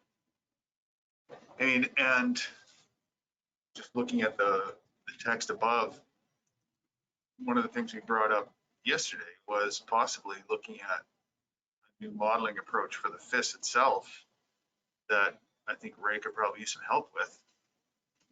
Yep, that's a big one. Yeah, moving from our inlet to something more flexible would be a Yeah. big undertaking. Flexible and faster, and something you could ask more challenging questions of in a simulation context. There's a lot of benefits to that. Yeah, so, I mean, I'm going to have a discussion with the SRB about this. I'm not sure how you want to proceed. I just want to note that I have just a few more slides, but they're more just sort of general slides in the process. So I don't know, there'll be a lot of discussion about this. So up to you all if you want to sort of continue on right now, take a break, or have more discussion on costing.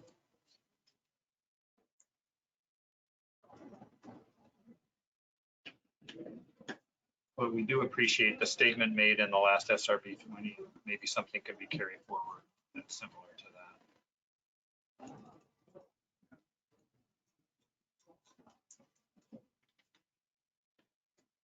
that. Well, with that, I'll move on then. Just back up a second so I Sorry. can write down Okay. that reference.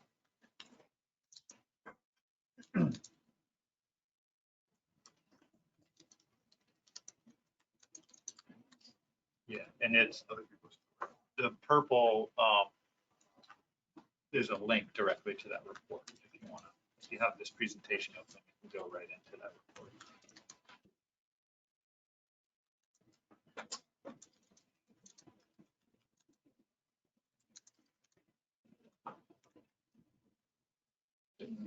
I guess another benefit would be some improvement to the framework, the MSE framework. You know, we put it together pretty quickly, and there's a lot of little parts and pieces of it that I just really like to improve the code, make it more efficient, speed it up, and make it more user-friendly and potentially usable by other agencies or scientists as well. And I just, this year was a real example. It's like a lot of Band-Aids and other things put in there just so I can get these results done instead of spending time going, oh, I can make this a much better process so that, for example, a student at UAF wants to use this framework to do some work he's doing. I'm like, oh man, sit by him the entire time for this one. Because there's all these little notes I Curse of software development. Yeah, it is. And it's like, you know, I programmed myself into a corner where this is a great piece of, it is a great product, but I have to handhold, I think, anybody else using it to understand the little intricacies. Okay, so you have more slides, you said? Just a few more here. And basically, just in the evaluation, this is a link to the MSE Explorer. If you want to look at any more, we can do it over lunch or anytime you want, actually. We're going to keep size limits and multi-year assessments as sort of independent evaluations. We're not going to cross those management procedures at this time to keep it simple and reduce the number of runs. And then distribution, I mentioned there's the 5 distribution procedures, and they're integrated into these results right now. The SRB made a comment at SRB 20 about, well, we want to make sure that the results aren't different between those distribution procedures, and we haven't separated those out to look at them yet, but we will. Well, that's because they wanted it to be invisible. Yeah, because there's the uncertainty in what the distribution in the future would be, and they don't want to get caught up in their current negotiations talking about distribution, specific distribution procedures. And then after the work meeting, we realized that the presentation of this is pretty important, and we wrote the MSAP document with the results, which was published just last Friday, in a way that presents these as there's a core set of results with decision-making variability and estimation error. And this is what you should look at to really compare the management procedures. Oh, and here are a couple of side interesting notes: the effective estimation error, the effective decision-making variability. But we're really presenting the results, trying to narrow down the results into a small set so that people can focus on that, rather than getting caught up in my scientific interests or what are the effects of estimation error and things like that. So this is just what I was talking about with the distribution procedures. That's the request the SRB made, paragraph 21. And we'll have a closer look before MSAB just to see if there's any distribution procedures that's popping out with some really different results.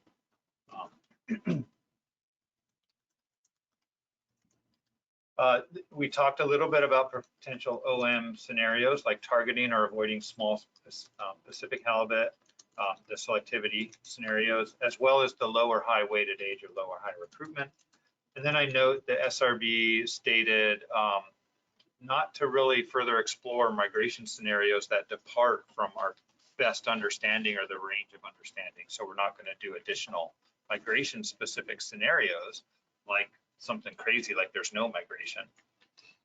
But I just wanted to put in these plots which show the variability in migration rate. So the movement probabilities for the 4 different OM models, as well as variability within each OM model.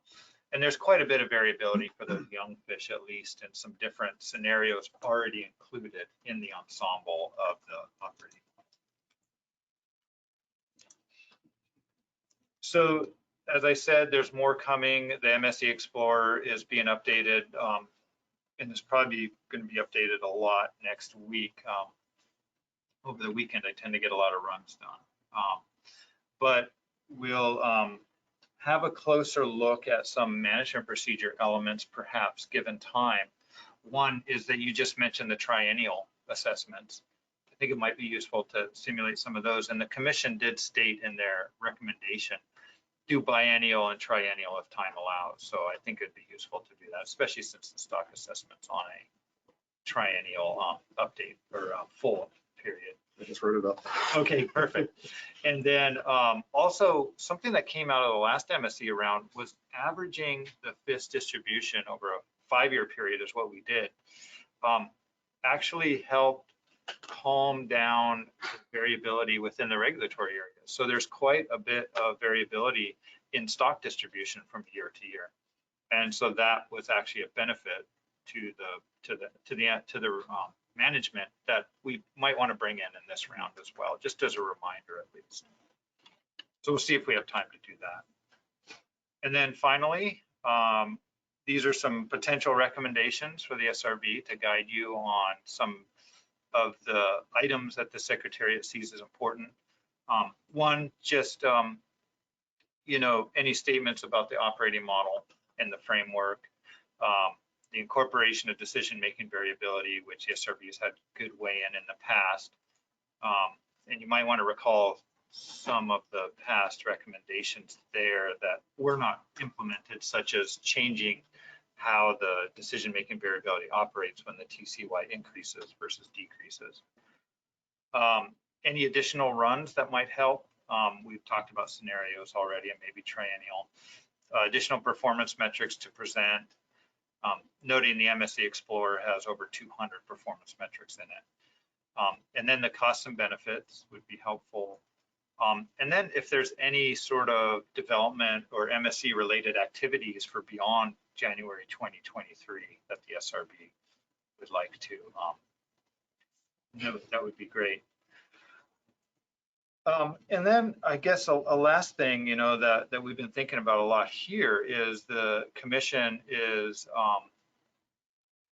the previous agreements have expired and the commission is negotiating potential future agreements, and the MSC framework can be used to evaluate any new decisions or agreements that the commission has made coming up in 2023, and whether or not that's useful to sort of test new management procedures using the MSC framework, if that might be useful. Can you give an example of Well, the example I think of is when I worked in hake, we had a treaty for Pacific hake, and it was a well-defined management procedure, but it hadn't been simulation tested. And so the Marine Stewardship Council actually asked for a simulation test of that management procedure to make sure that it met their standards. So, they didn't actually use the procedure, they said. Yeah, exactly. Well, you know that as I do. Clearly did not use the procedure. But here, they could make potentially a decision and agreements that have not been simulation tested against these objectives. And so it's just a simple way to say, hey, look, we have this tool Yeah.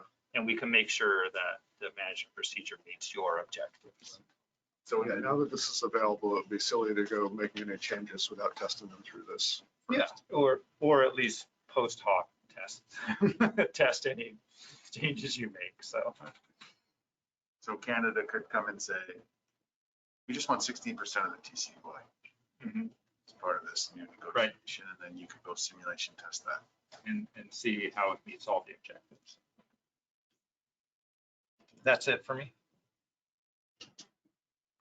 Very cool. I'm really excited about the implementing the implementation error in there. It seems like it's really solid at this point. Good, I'm glad. And, you know, when we add things to this, we try to add them in a modular fashion so that it's then easy to incorporate all sorts of different functions or however you want to think about it. And so now that that's added, it just opens up a whole new world for investigation as well. Well, I think it's good that that is all very empirically grounded. Uh-huh. What we're implementing here is the kind of implementation uncertainty that's happened in the past. So we're not assuming that you're not going to follow the recommendations. We're just saying that if the extent to which the management procedure is followed mimics what has been done in the past, here's how it will perform. Yeah, great. Thank you for that. I appreciate that.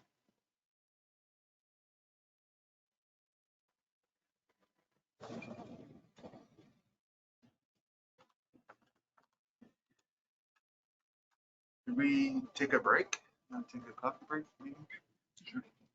And we do up the assessment, that'll get us done before lunch. Yep. It's good, so those on the online, we're going to take. We have 11:15.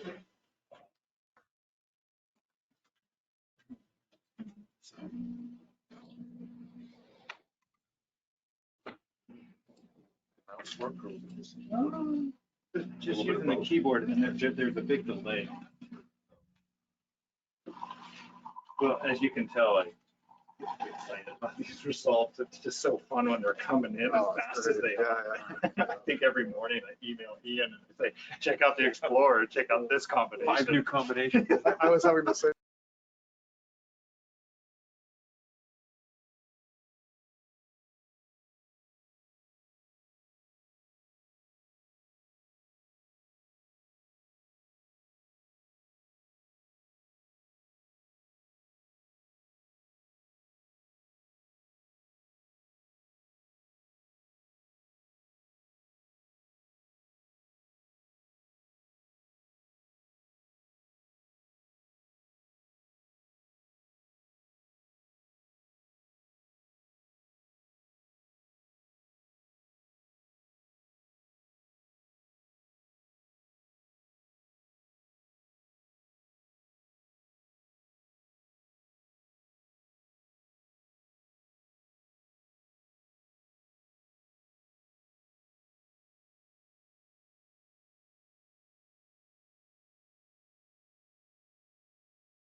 What you can find is really expensive.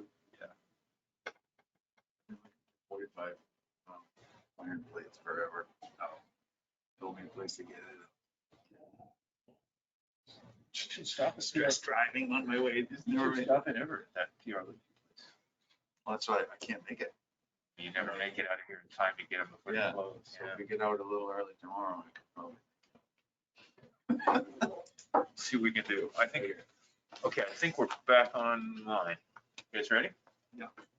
I think we can actually catch up on our schedule here for lunch. Most of what I have to present is pretty pro forma updates. Do I need to unmute?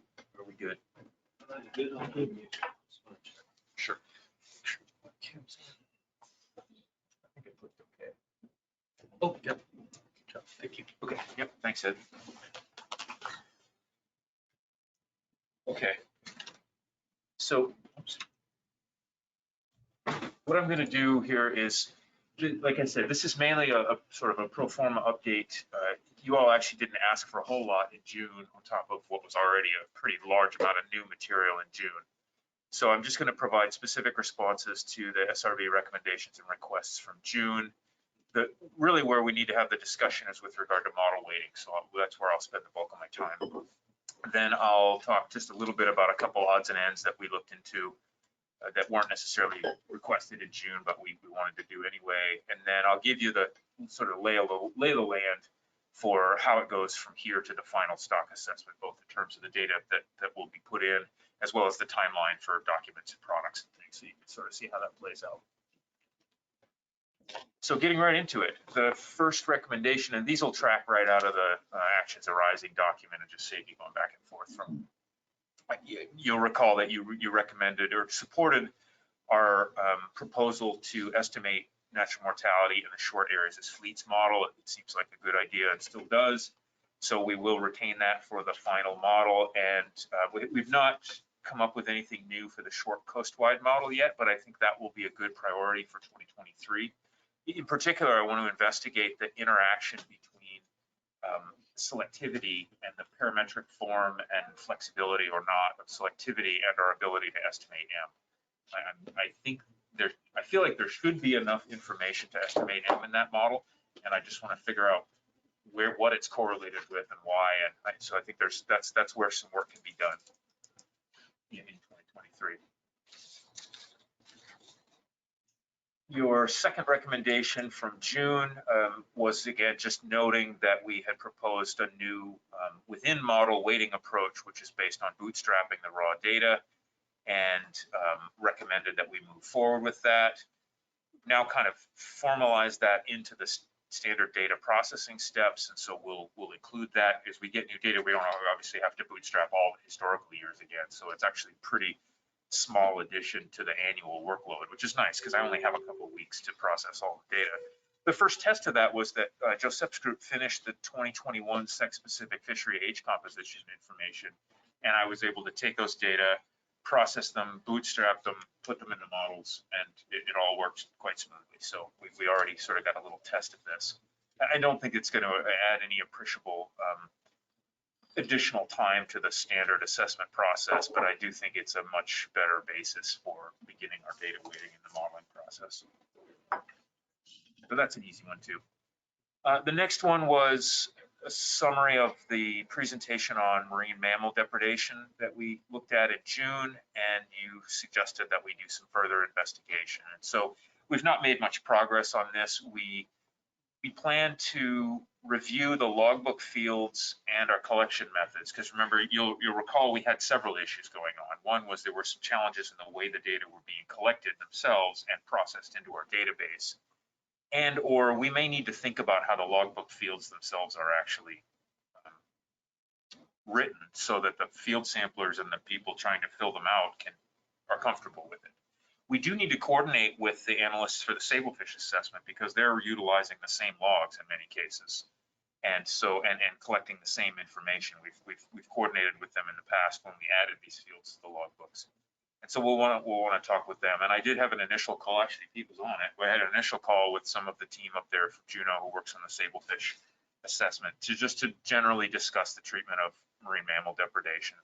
They are in the process of reanalyzing some more recent data since the last time they looked at it. So we'll be comparing notes with them.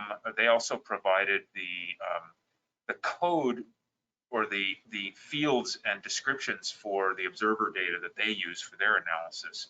And so we're going to be requesting that information. We have an MOU with the observer program, so we have access to confidential data, but we need to go through the formal steps of requesting that information and getting it back. So this will be, those will be things that we'll plan to be doing over the winter and spring and provide you with an update in June. The only other thing on this front is that, and Joseph may speak to this as well in his presentation, is that we are planning to do the field research on the catch protection devices now in April to May 2023.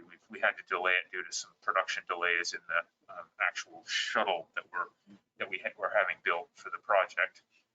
But again, I see this as very promising because this is such an intractable problem that the best solution may be to get rid of the problem rather than to understand it better. Yeah. You know, describing an uncertain amount of mortality, even describing it well, is not as good as just getting rid of that source of mortality to begin with. So I think it's really exciting for the commission to be doing research to help the fishery reduce this issue. Can you remind me, is that work that the secretary is doing in-house, or is that an external research project? Is it funded internally? Is it funded externally? Yeah, I don't want to steal the thunder. Are you going to cover this yourself? Yeah, I Okay, think that great. Claude will speak to it. Excellent. We'll let them cover it then.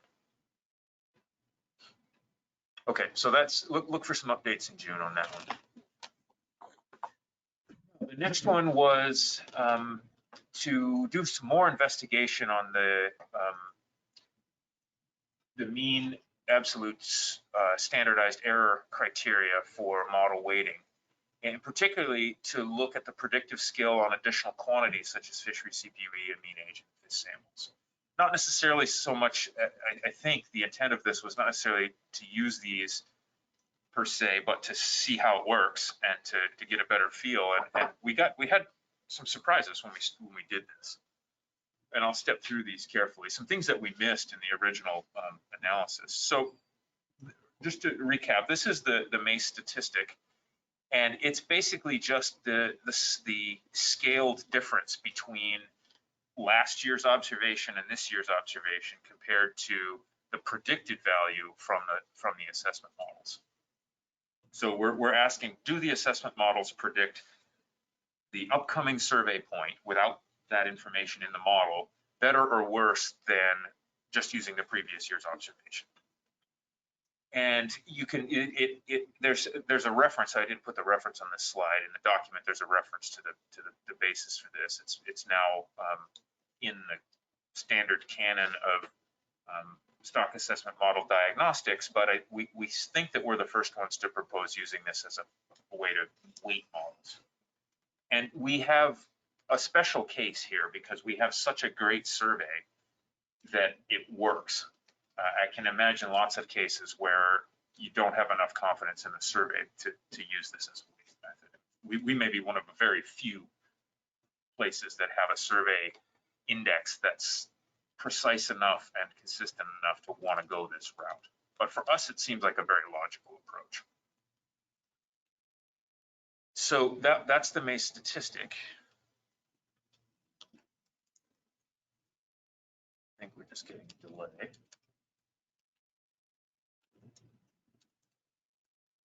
Maybe Ed, you need to click on the presentation so I have access again.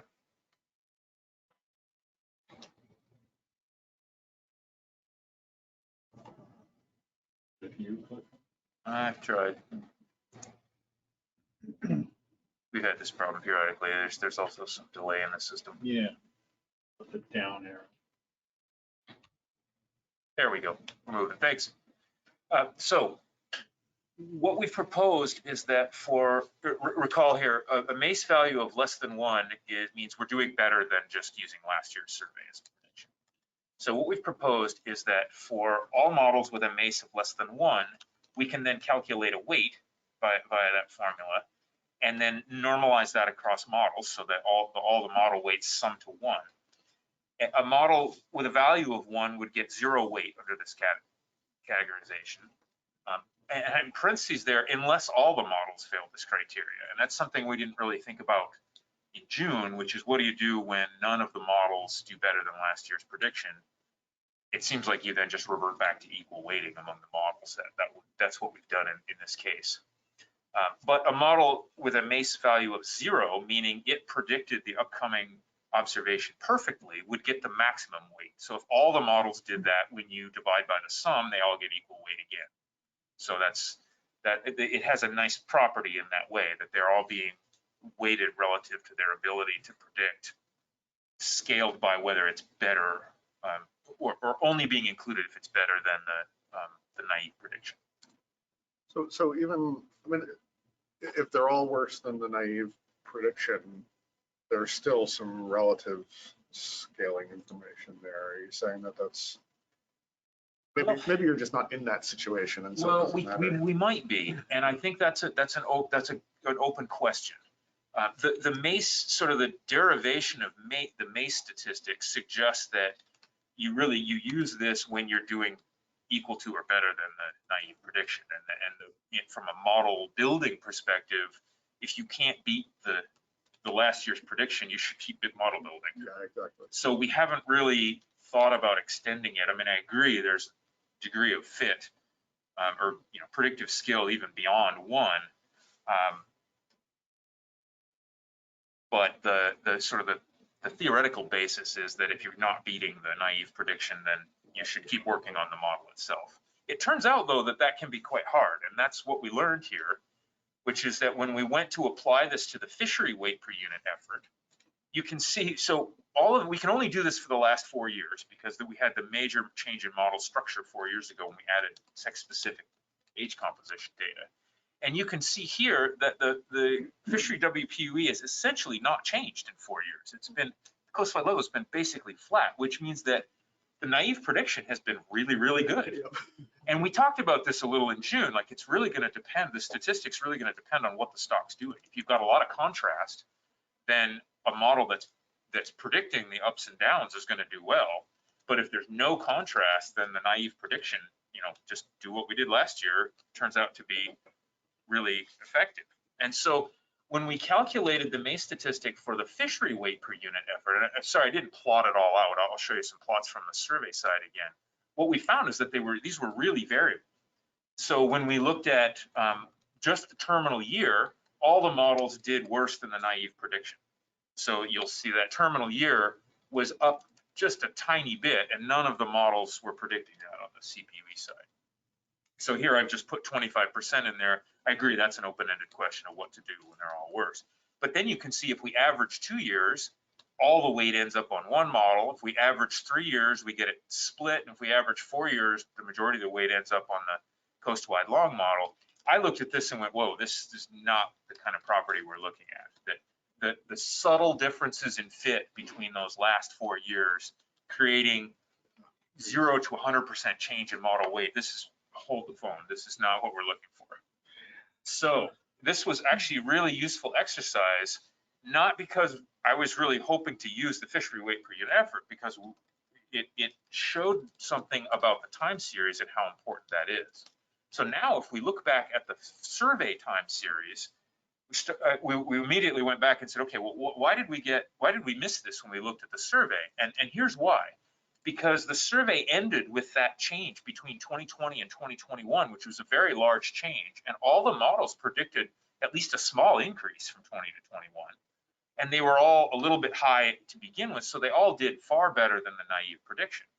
So you can see that now if we average 1, 2, 3, and 4 years, they're all going to be benefiting from a great prediction at the end. And so we basically, because we only had 4 years to explore this, we were really seeing the effect of that prediction from 20 to 2021. If we look back in the time series, we also had that going on for 2018, where all the models were predicting a decrease in the stock. And so the naive prediction would have been not very good in that year, and all the models did substantially better. So we were kind of bookended this 4-year period with a pretty easy case for model predictions. And then in between, when we looked a little closer, definitely not in 2020. So in 2020, the naive prediction beat all the models.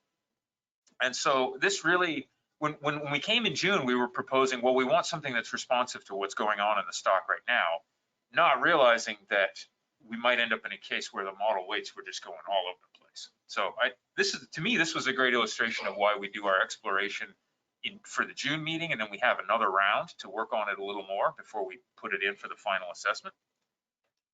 So what we did then was we went back, and what we had done previously was to do the terminal year and then a 2-year average, 3-year average, 4-year average.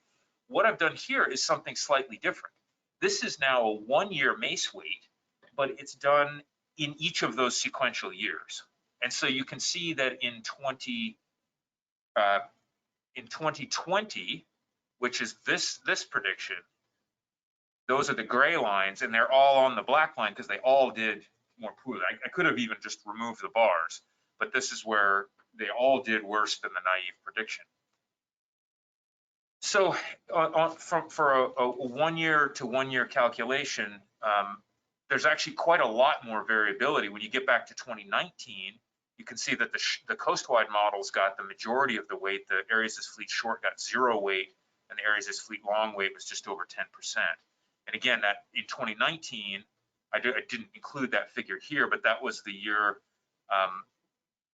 when there was a decrease and the models did reasonably well, but not a lot better than the status or the naive prediction. Ian, can you just go back to Yeah. that? So this, no, the bar chart there. This is purely exploration, right? You're not thinking that you would reweight the models every year, or are you? Well, so what we had proposed in June was that we would take the 1 year, like the most recent year, and use that as the weight for the next ensemble. Oh, And now what we're realizing is, whoa, this is going to create a lot of variability. It's not the property we're looking for. Back to the MSE results. And like, so I mean, we didn't look at it quite this way in June. What we had done was do 1 year, 2-year average, 3-year average, 4-year average. And because of those great years at the end, beginning and end of the 4 years, we didn't pick this up. But then when we went back and just did each year at a time, we realized, okay, even for this time series, which has some contrast in it, unlike the fishery weight per unit effort, even with the contrast, it only takes 1 year of a very flat trend to create some really highly dynamic weights, which I don't think is what we're looking for. We're not looking for something where we go from 1 year weighting one model 100% to 100% on another model the next year.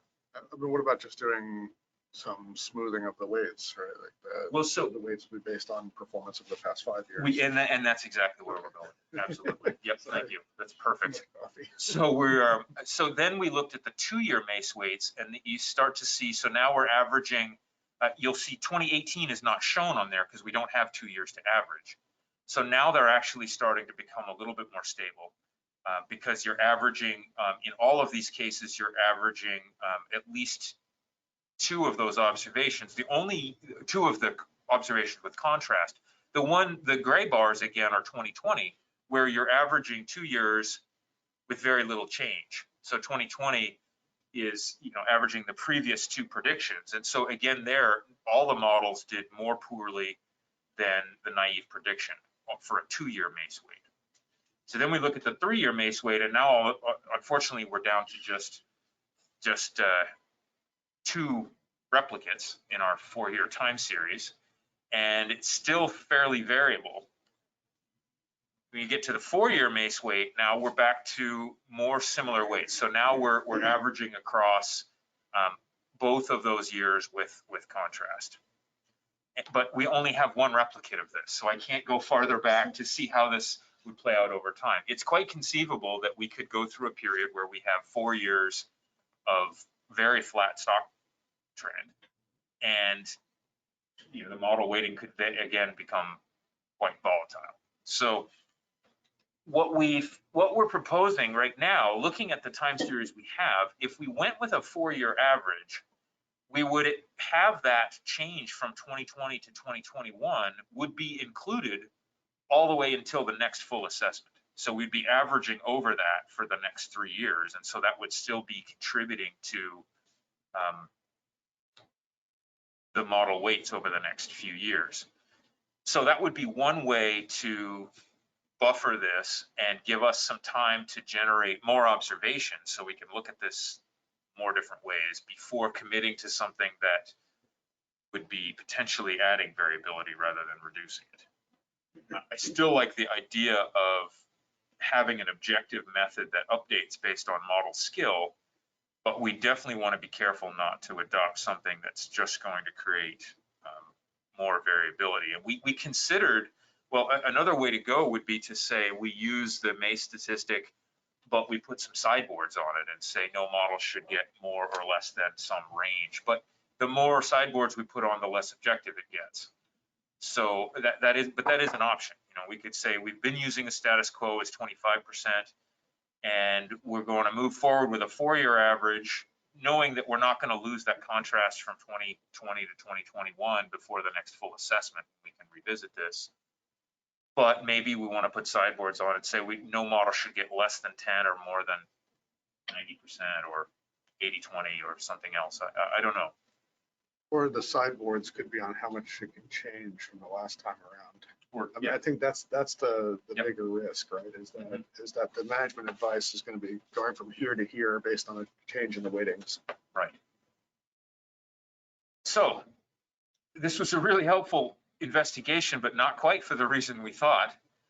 It turns out that we really shouldn't be trying to use the fishery weight per unit effort anyway. And I didn't bring this up in June, but the trouble with the fishery weight per unit effort is that the logbooks are always incomplete in the terminal year. So the most recent prediction is predicting a value that's the least certain in the time series, and it's not till the following year that we get the rest of the logbooks and get a better estimate. So it's naturally not really the statistic that we want to be tracking, like the survey would be.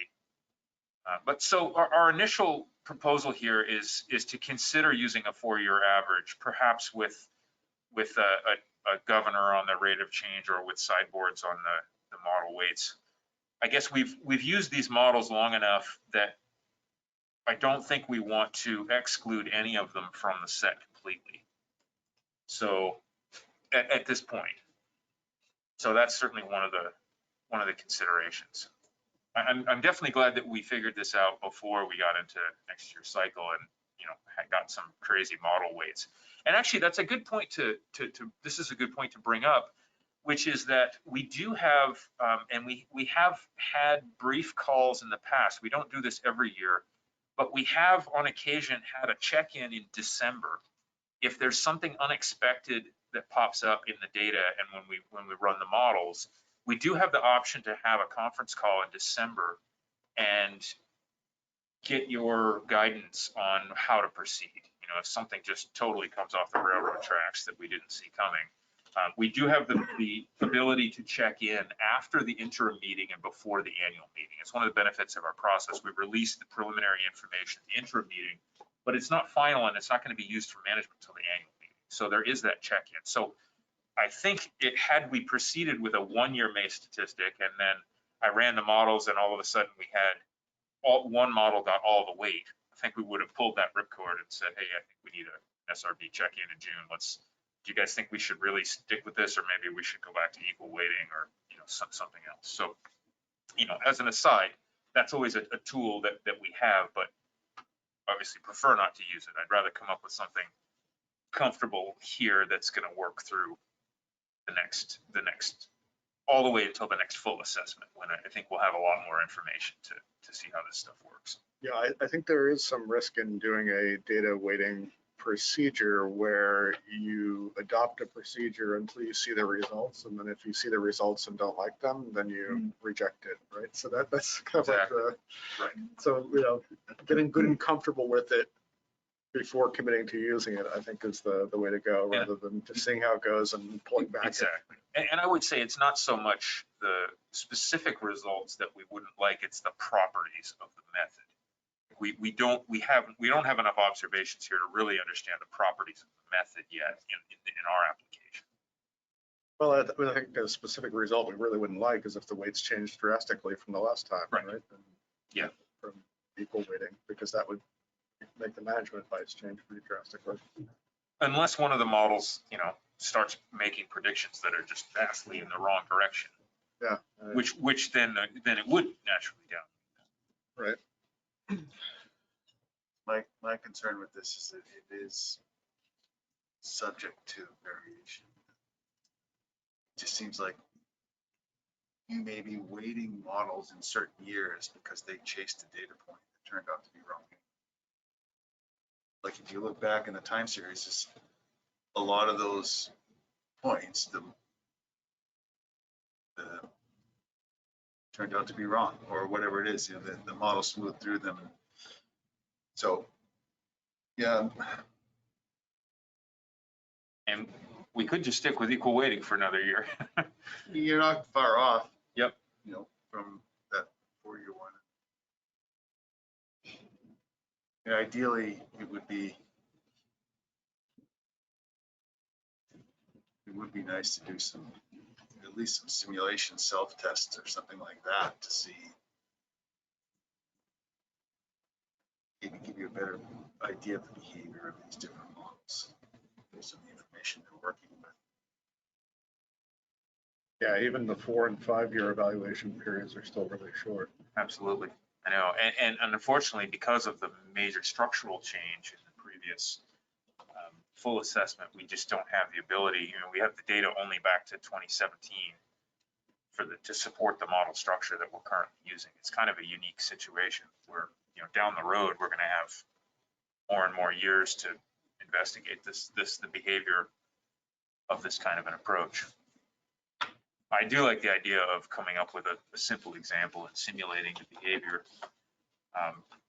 But we don't know, in order to simulate it, we have to have a true case and models that vary from the truth to some degree, which we don't really know in this case. So it may help us, but it won't necessarily tell us exactly how to proceed.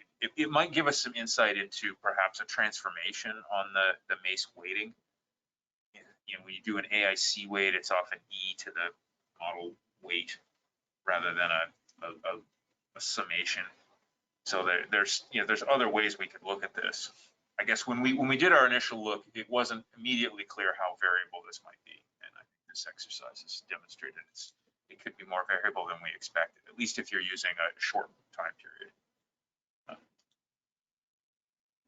I'm more comfortable with a 4-year period. I would not be comfortable recommending the 1-year statistic for sure, based on what we've discovered over the summer. I don't know, maybe you want to think about it a little bit. We can look back and maybe talk about it a little more at some point, even tomorrow morning after you've had a chance to think about it.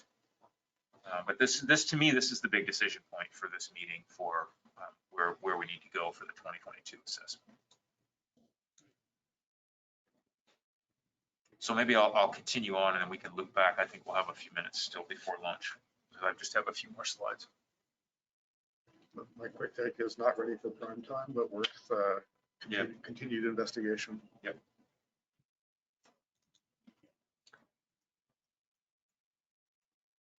Okay, so we also looked at a few other nooks and crannies. One was while following the development board for stock synthesis, there was a discussion and some issues raised about some internal constants that are used that are set in the starter file for the model runs, and some certain model applications were running into convergence problems based on these internal constants that were being added to mainly when a growth curve was used, but added to all of the internal calculations. And so we had a very small value used which was the recommended default from years ago in synthesis, and we just took that out, reran the models, and it did change the to the however many decimal places you get. It was a slightly different answer, but it was trivial after creating the management quantities well outside the rounding error. So great reason why we were happy we weren't using an internal growth curve in this application, but definitely something that we wanted to check and just make sure. Not a problem for the Halvin assessment.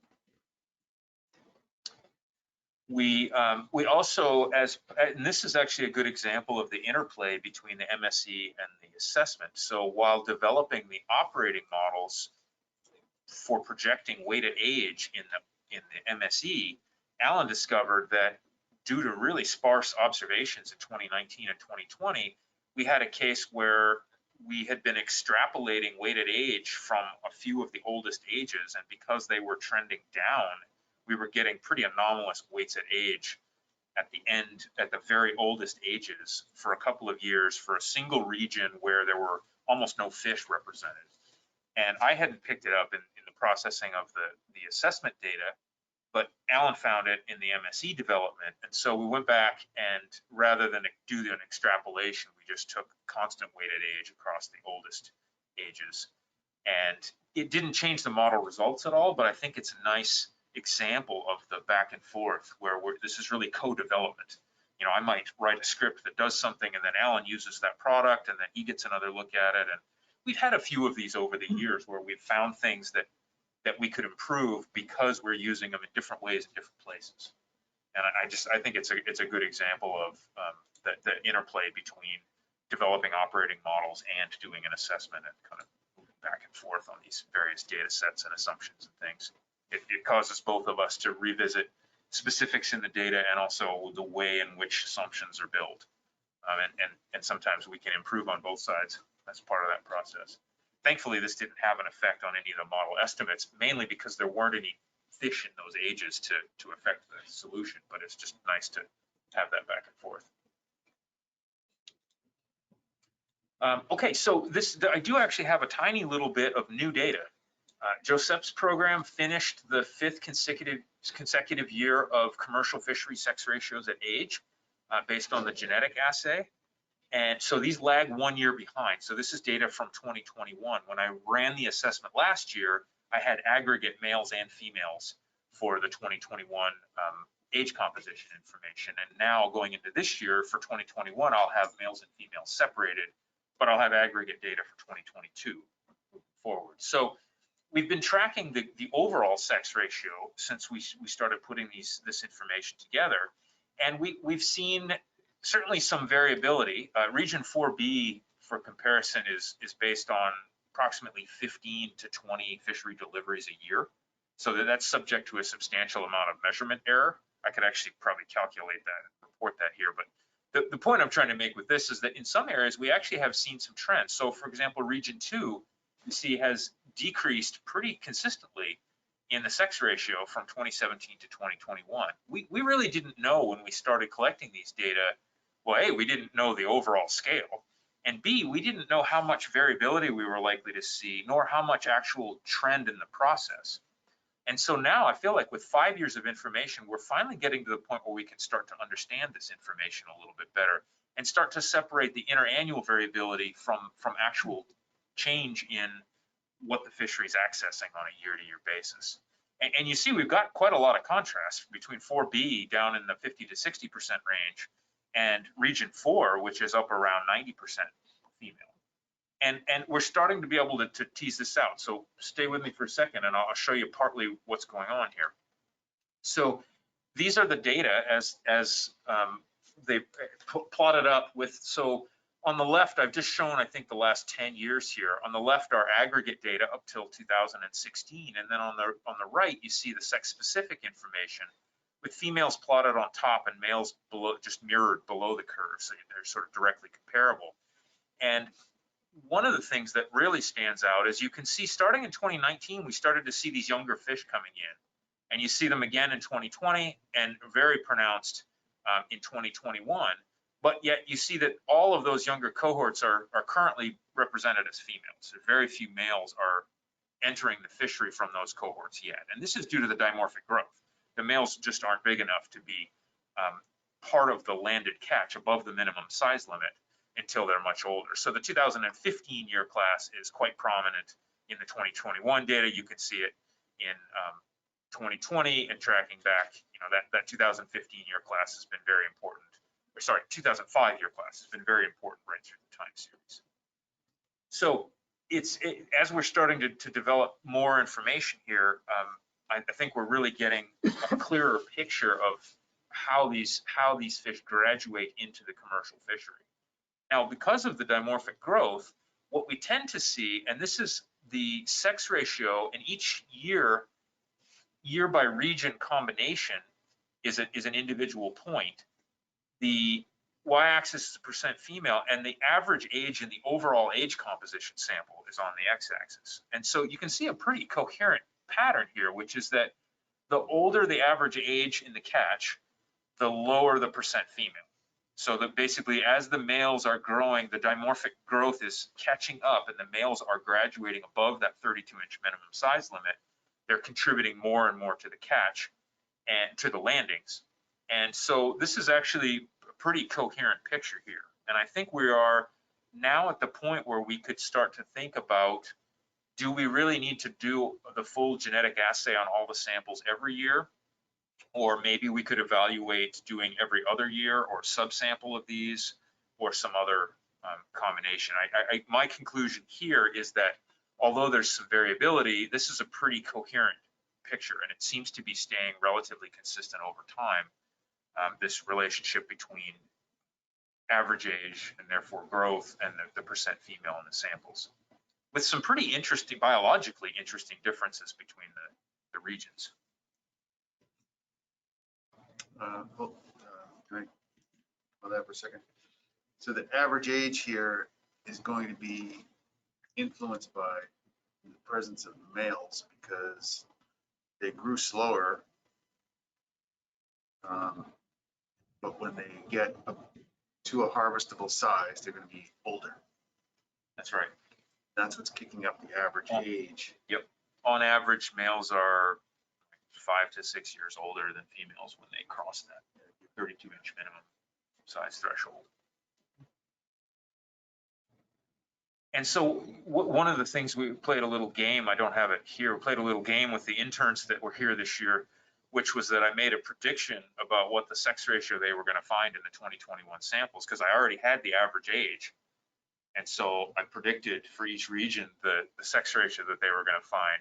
And don't have them highlighted on here, but you can see that I just put a linear relationship in here, and none of the predictions were spot on, but they were all in the ballpark.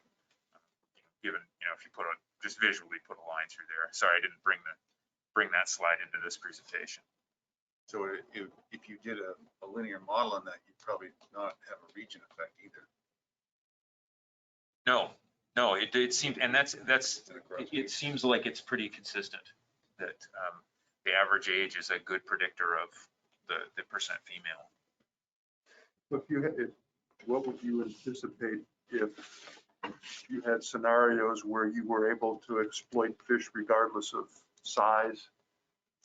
Some of the things that Ellen was talking about, so you'd be going way younger and you'd be going to much higher proportions of females, right? No, this relationship would change because all of those young males would be included. So I think it would flatten this curve out. We would see proportionally less females at the younger ages because all of those males would now be available to the year. But that is, there is a double-sided trade-off. As you start to access more small males, you also access more small females at even smaller sizes. Right. And that was when we did the previous iteration of the size limit analysis. That was one of the trade-offs that we identified. People had this expectation that if we got rid of the size limit, now all of a sudden the fishery can catch all the males, and we had to remind them, you don't get all that benefit because you also catch your females 3 or 4 years earlier than you were before when you release this size limit. But some of the projections that Alan had included information about the changes in sex ratios and other factors that were involved in the yield projections under these different size-based models. Yes, it would. And those are metrics that I could pull out and actually look at the metrics of proportions of size or proportions of sex and things like that, and average age. So what's most reassuring to me is that we're starting to see some pattern here, something that's fairly predictable, that suggests that if we now that we know the scale of this relationship, for example, when we have a year like 2022, when I'm going to have an aggregate sex ratio, I won't know the percent female, it suggests that we're not going to be that far off. when we make that assumption. And one of the tests that you could do with that is I added the 2021 data to the model, replacing the aggregate males and females with sex-specific age composition, and it made less than a 2% change in the spawning biomass estimate. So to me, that's nice. It says that the models are consistent with the observation after you put that in, meaning one, that our process of lagging a year isn't crippling. It's not like we're getting the wrong answer and then we're getting the right answer the following year when we add the lag data. And it also suggests maybe the potential for not having to do the full genetic workup every year. We're still collecting the samples. So for example, if we skipped a year and then we ran the samples and we got something totally different, we might want to go back and do the intervening year to see how we got there. But if we skip a year and we run the samples and they keep falling in line with this kind of relationship, then maybe we don't have to spend the extra money and time to do that, potentially freeing up Joseph's lab team to work on some other things. That's awesome. I think that is a really excellent example of the kind of integration we've been talking about, right? Where the assessment says like, hey, this really matters or doesn't matter that much, and that then informs what the biology program prioritizes. That's cool. And we had to do this year because when we started this project, I promised Joseph that if he gave me 5 years of data, I would then review it and see, okay, what can we back off this a little bit? And I think my initial conclusion is yes, we probably could, because we're going to collect the samples anyway. We'll have the fin clips in house. It's probably not a big deal if we skip a year in working up the genetic information. We may need to get permission from the commissioners. I don't know. I mean, the stock is at a relatively low biomass, and if we get anytime, for example, if the assessment result this year is lower than people were hoping, then there may be more incentive to just, let's get all the data we can scrape together to put in for next year. We'll see. But I think this is promising that we're. The lack of variability in the trend here suggests to me that our observation error is actually relatively low compared to what we're detecting in terms of actual process. So you're looking at it now, I don't know.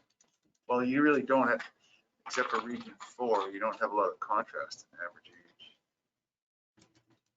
Not within a region. So we have to get that across the region. Yeah, so it could be that you're looking at relatively constant percent females in each region.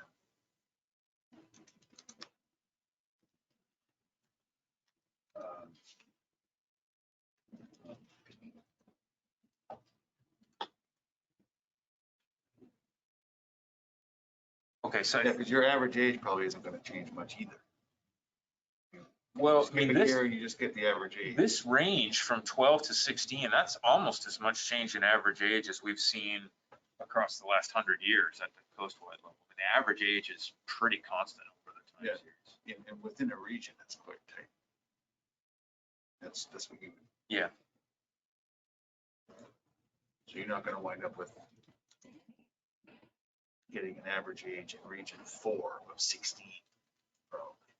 Probably going to fall somewhere in the 12 to 13. Well, and to get to an average age of 16, I think we would have to see it walk its way out there, because age and time are the same thing here. So I think that the way this relationship may change is going to be, even on a region by region basis, is going to be, it seems like it may be predictable at this point. Again, the other test of this is adding the data to the models to see how much the model responds to including the information. And so I was quite happy to see this year, as I said, and it's in the document, it was a less than a 2% change in the spawning biomass estimate. Okay, 4 o'clock, we're almost done. So now this just gives you the list. This is essentially the same list from last year of all of the components that get updated after this meeting.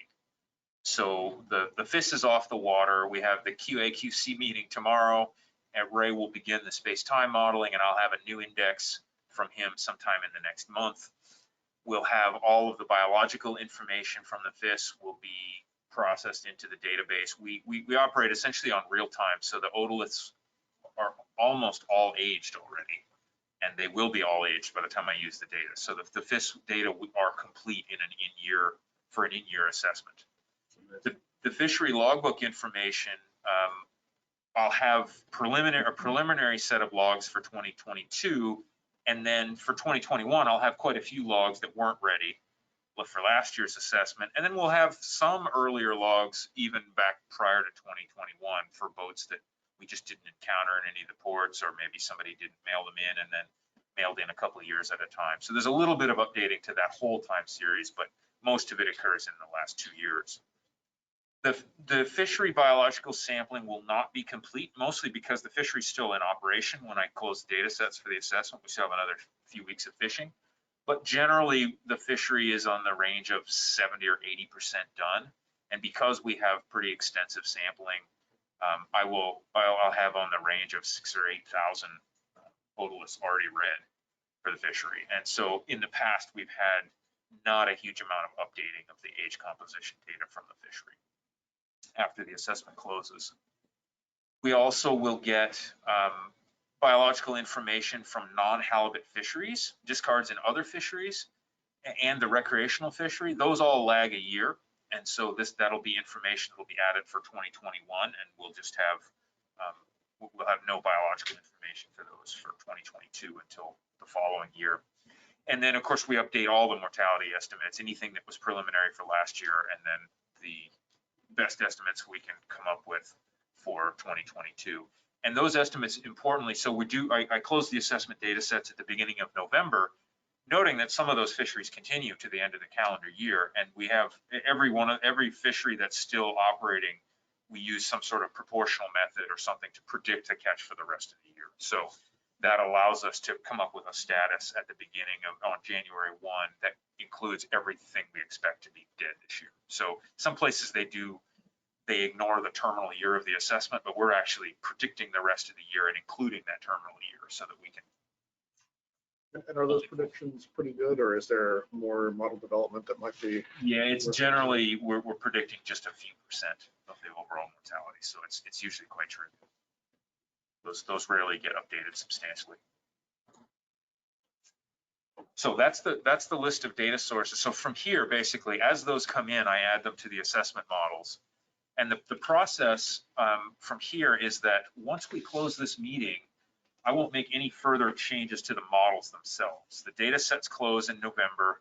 I'll process the final data. We've now added the bootstrapping step, so I'll then do the bootstrapping to calculate the input sample sizes that go with each of the data sets. Extend the process error vector, so this is time varying selectivity and catchability for the fishery. Then once all that's done in the model, then retune the data weighting and then recalculate the model weighting depending on what we decide on that topic, if needed. And then, so then by the 30th, that's the first public release. It actually, the first actual release is about a week earlier for a preview for the commissioners. We would provide them a preview so that they can think about it for a few days. And so basically have about 2 weeks in early November, which is why that first bullet is so important, that we don't make any further model changes, because we need to make sure everything stays glued together during this time period. Then the full documents are posted in December after the interim meeting, but 30 days ahead of the annual meeting. And the annual meeting is where the decision making actually occurs. And so by the time people are ready to make decisions based on the assessment output, they've had almost 2 months to digest the information and back and forth and ask questions. And the commissioners, the public has seen it.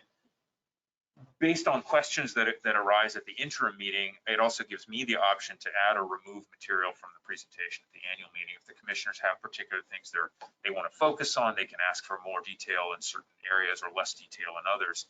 And so the benefit of this process is that by the time we get to the decision making, everybody's pretty comfortable with the information out there. And I'm really just kind of walking them through it one last time to make sure everybody's clear on the details before they make the decision making. And I think relative to a lot of processes where the decision makers see the material, sometimes only days or hours before they're forced to make a decision, I think this is a fairly healthy approach, even though it does create a long season for us and a a lot of documents and a lot of other things. It really does prepare people well for the final stages, which is really all that matters at the end of the day, is that they have the right information from them in that January meeting. So the recommendations here are simple. Just note the paper, recommend any changes to the final 2022 assessment, particularly guidance on model weighting, I think is the key for me. And then request anything further that you'd like to see for the June 2023 meeting. Certainly including the further work on whale depredation and further investigation on national mortality estimates in the coastwide short model, following up on those two bullets, but also, anything else that you guys think would be helpful to focus on as we go, looking past the process. I think that's all I've got.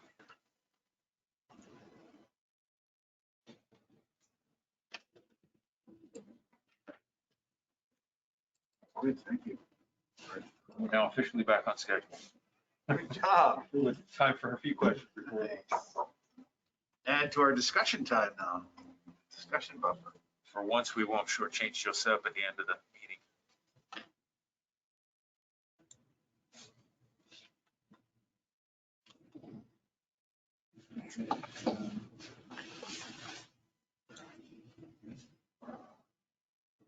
Okay, well, I don't have any further questions on that at this point.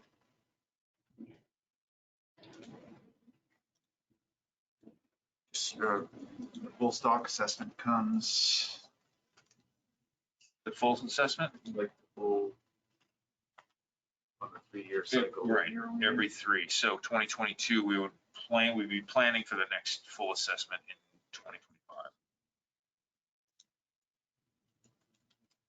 At the discretion of the commission, they can certainly ask for one sooner than that. We did the last one in 2019, and before that it was 2014.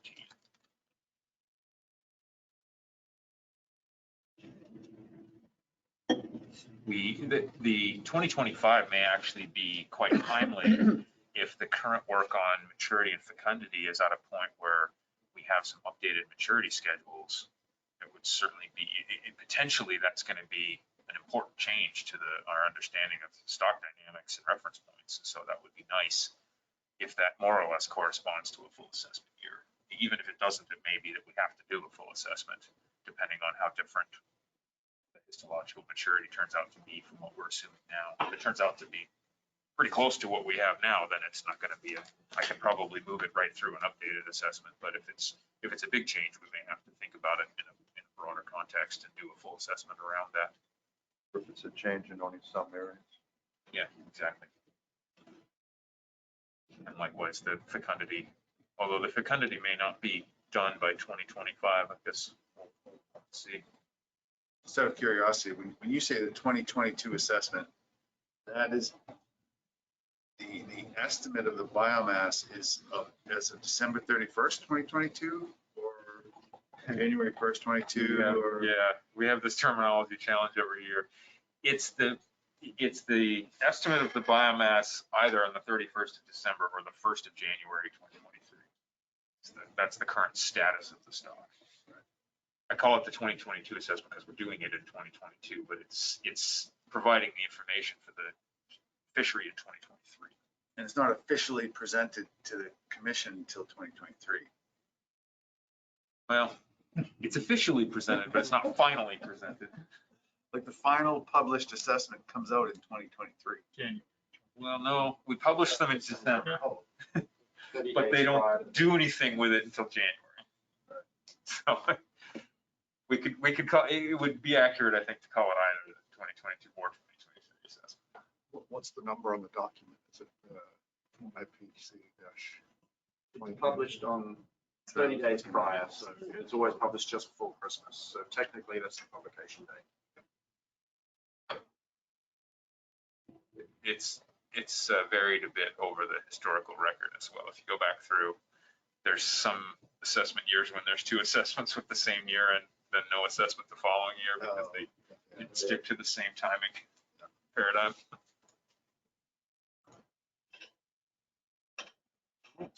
Okay, well, it's 12:11. I mean, maybe we could take 20 minutes of drafting, maybe. Sure. Before lunch. Yeah. We'll just stick to the schedule from here on. We'll give you some space then and come back in 20 minutes. Close down the meeting. Thanks, Ed. I send you some text here. Restart.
Can you hear?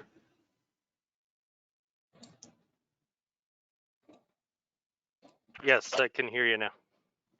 Do you mind coming in here?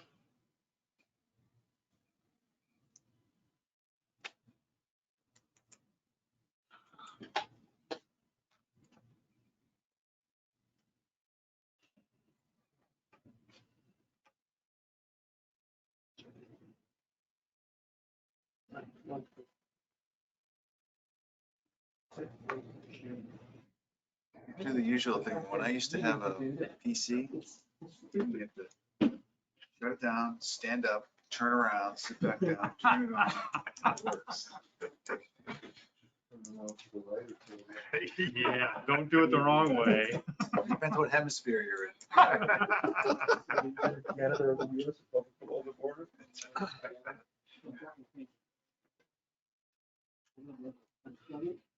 Put it right back into the same spot, and now I recognize it. Just different version of restart. Yes. Just a different version of restart. What's that? So we're just do this real quick. Should be good to go. Thank you.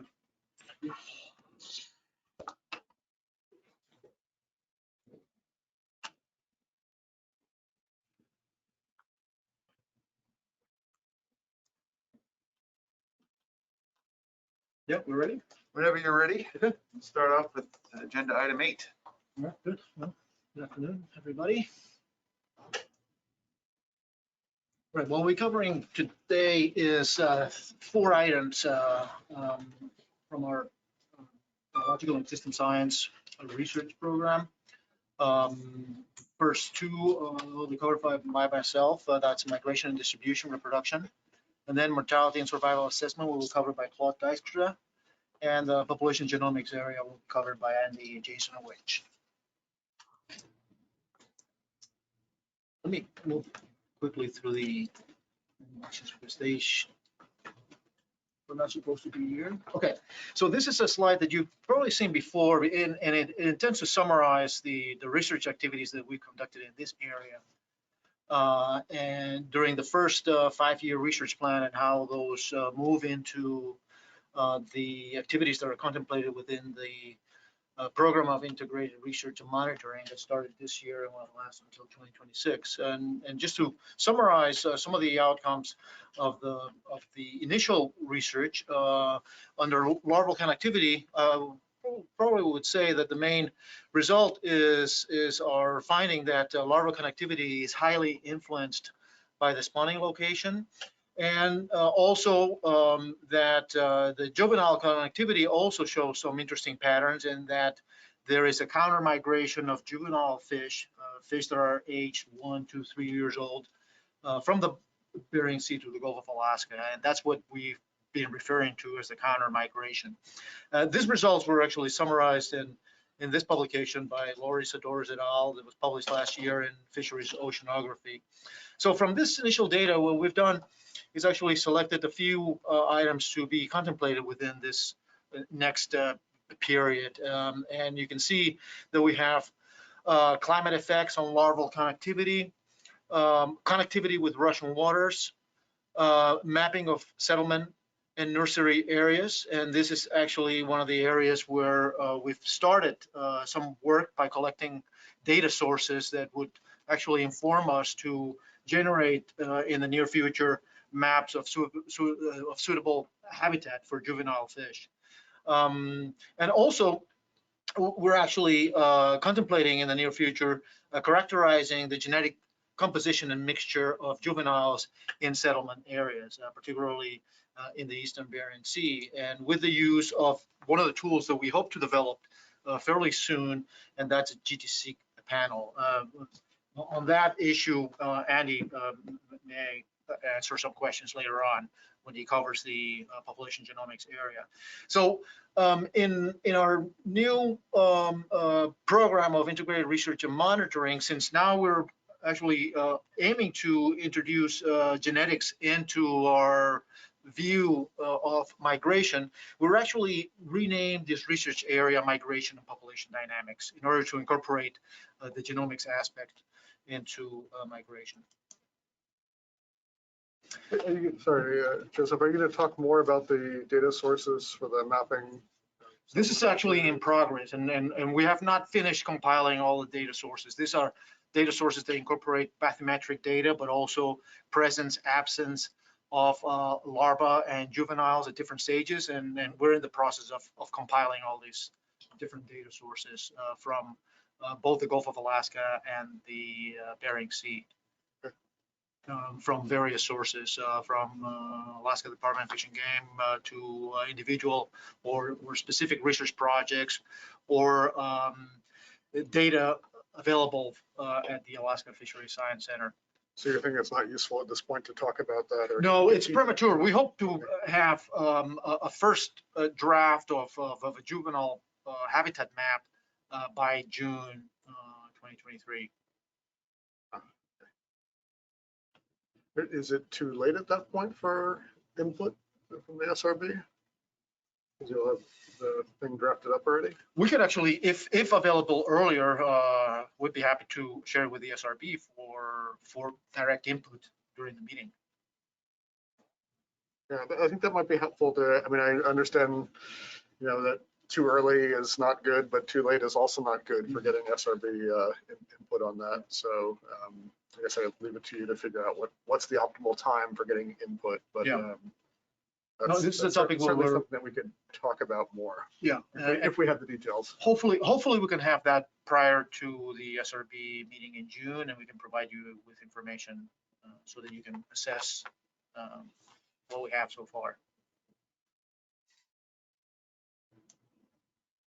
It just, I mean, Andy will probably cover this, but just, I presume you're just going to make one GTC panel, but you want to apply it in different ways, right? You want to apply it to identify structure. You want to apply it to close kin market capture work, other things like that. And my suggestion, and we'll have that in the document in our meeting notes, is that you investigate different combinations of loci with high FST as well as loci with high diversity. In fact, I would suggest that you use microhaplotypes in the mixture. So that detail wasn't presented in the document, but that's really we've recently done that with walleye. So we had different mixtures of high FST and high haplotype, microhaplotype diversity loci. So we could come up with the grouping and, you know, the mixture of loci with different characteristics that maximize the probability of you accurately describing what you want to describe, even if you want to use the same panel for multiple functions. Mm-hmm. That would be really an important thing to do moving forward. Yeah, thank you.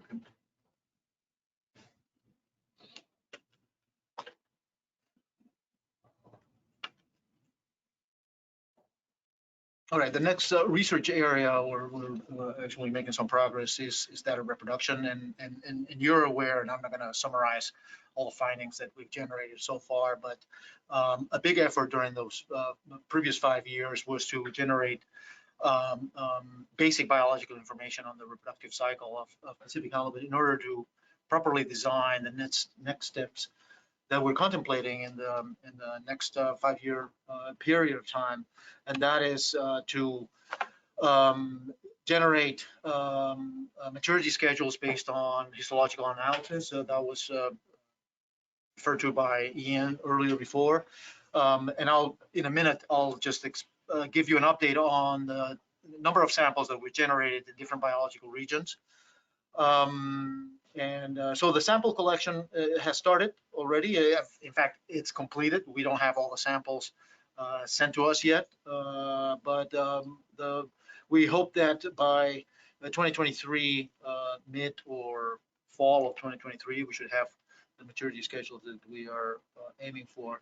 We're also going to embark within that 5-year program in fecundity assessments. That's not going to start until 2023. And will probably last a couple of years. And as Ian indicated, most likely we would expect to have fecundity information in 2025.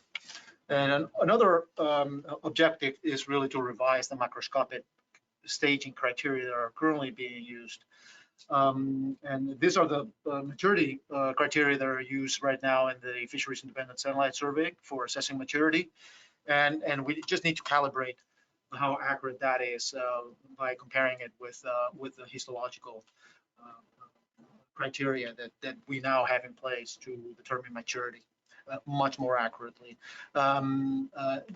This work has been published in 2 papers. So the summary of this work is already published in the Journal of Fish Biology and Frontiers in Marine Science just recently. So this is the slide that I actually showed in June of this year, and that was the plan on sampling the 4 different biological regions. Biological region number 2, 3, 4, and 4B. And in this table, in the 4th column, you see the number of samples that we would target. 400 samples in biological region 4, 600 samples in biological region 3. And the higher number of samples is because this is what we consider the center of the stock. 400 samples in biological region 4, which is 4A and 4C D and E. And then we were targeting 258 samples in biological region 4B. These are the samples that we're going to be processing for histology, and we're going to try to regenerate this maturity schedule, but based on histological analysis. This maturity schedule was based on macroscopic or visual examination of conates, and that's the current information that Ian is feeding into his stock assessment. So the number of samples that we have so far, this is preliminary. This has to be revised once we have a tally of exactly all the samples that have come through our vessels. We actually have exceeded the target in biological region 2. We have now 437 samples. We still don't know the age composition of those samples. That's going to be a critical aspect. We're at least preliminarily, we're a little under target for biological region 3. We're about 50%. We've got 299 samples out of the 600 that we were targeting. We're also a little bit below target for biological region 4. We've got preliminarily 178 out of the 400 targeted, and quite lower in biological region 4B. 51 of the 258 the samples targeted. So this obviously will have to be updated once we have all the samples here in house, and we can update this this table.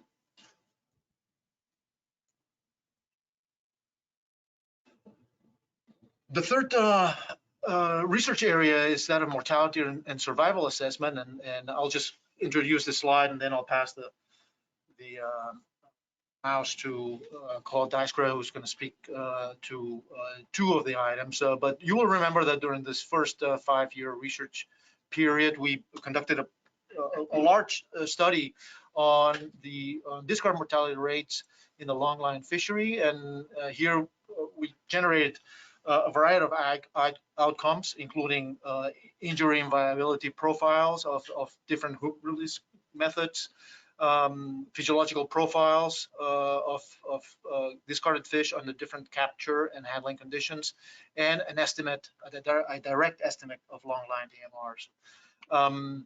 This project was actually followed up by a similar project, and this is the one that Claude will speak to in a minute, and that is estimating discard mortality rates for the first time in the recreational fishery through direct methods. And this is a project that's in progress.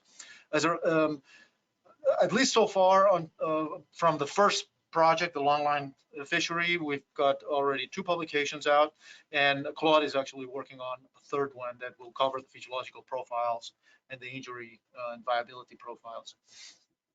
One aspect that we're incorporating here and will also be explained by Claude is the first really direct look at whale depredation related mortality.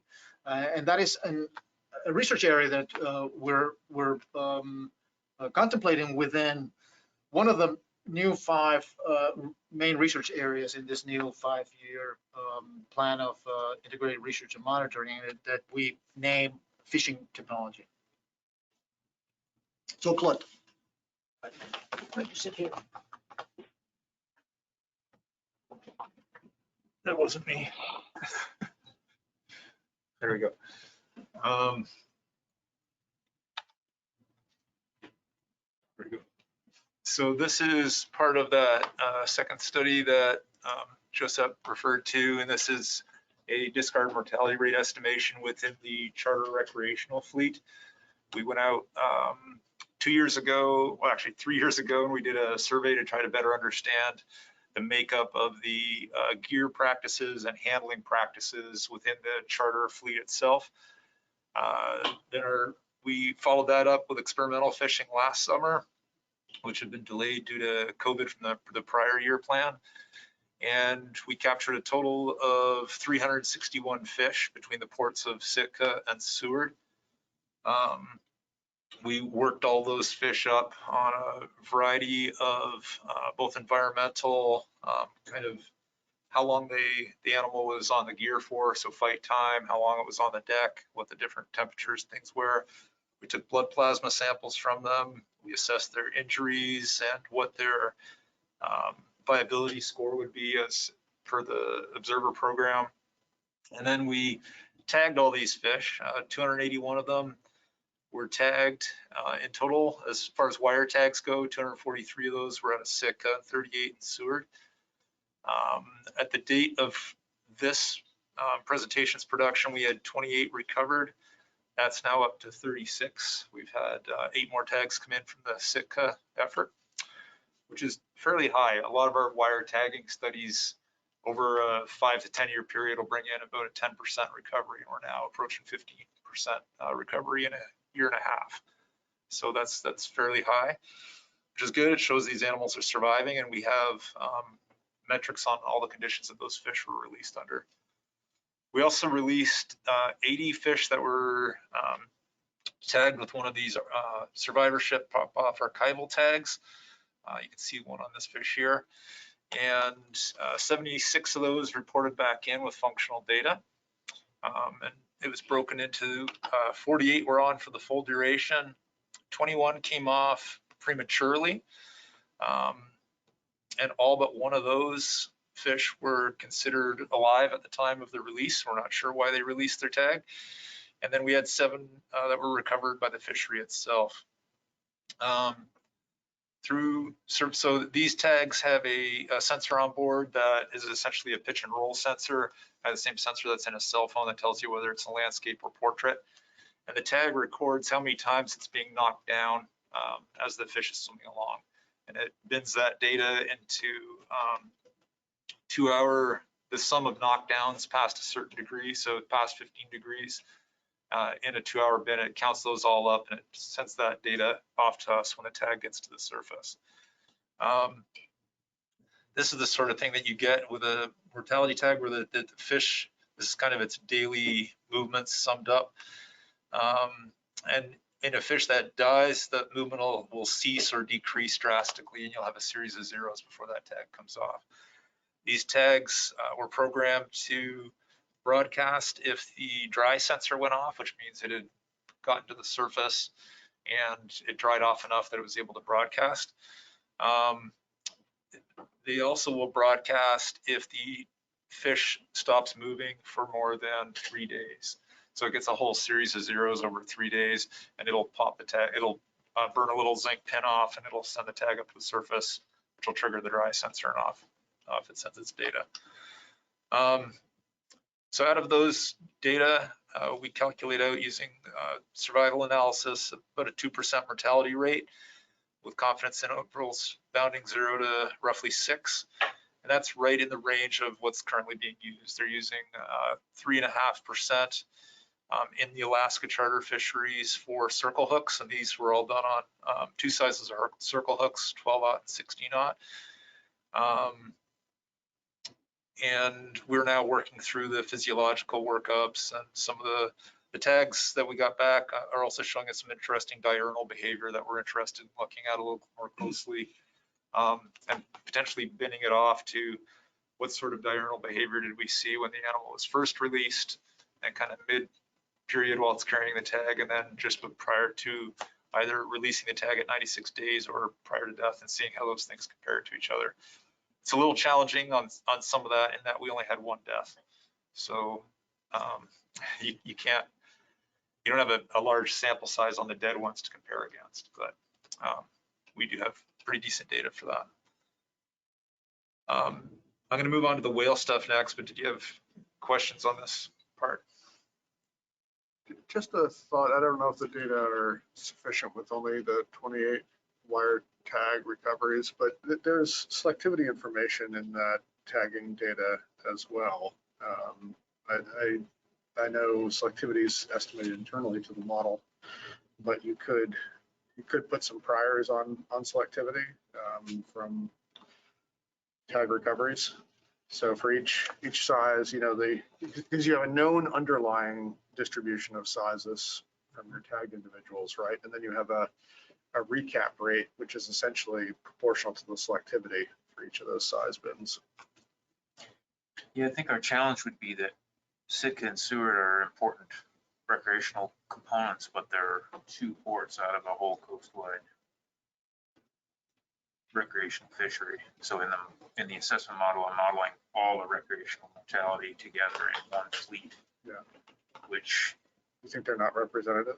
Well, I think that the fish available I think the selectivity would be consistent, but in the model, it's selectivity and availability together. And so the age and size range that's available to these 2 ports would be pretty different than some of the other ports along the coast. I see. So selectivity is not estimated separately from availability. Correct. Yeah. So it's not gear selectivity, it's aggregate selectivity and availability, which is always a challenge. Yeah, there's no empirical data. And if this were fairly comprehensive across the coast, it wouldn't be as confounded, but. Okay. So your 2% estimate there comes from 1 death out of 48 full duration, or out of 76? That's out of the 76.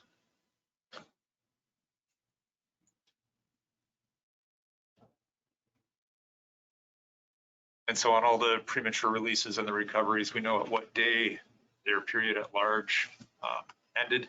So that goes into that information. But the ones that were premature releases, we know they weren't released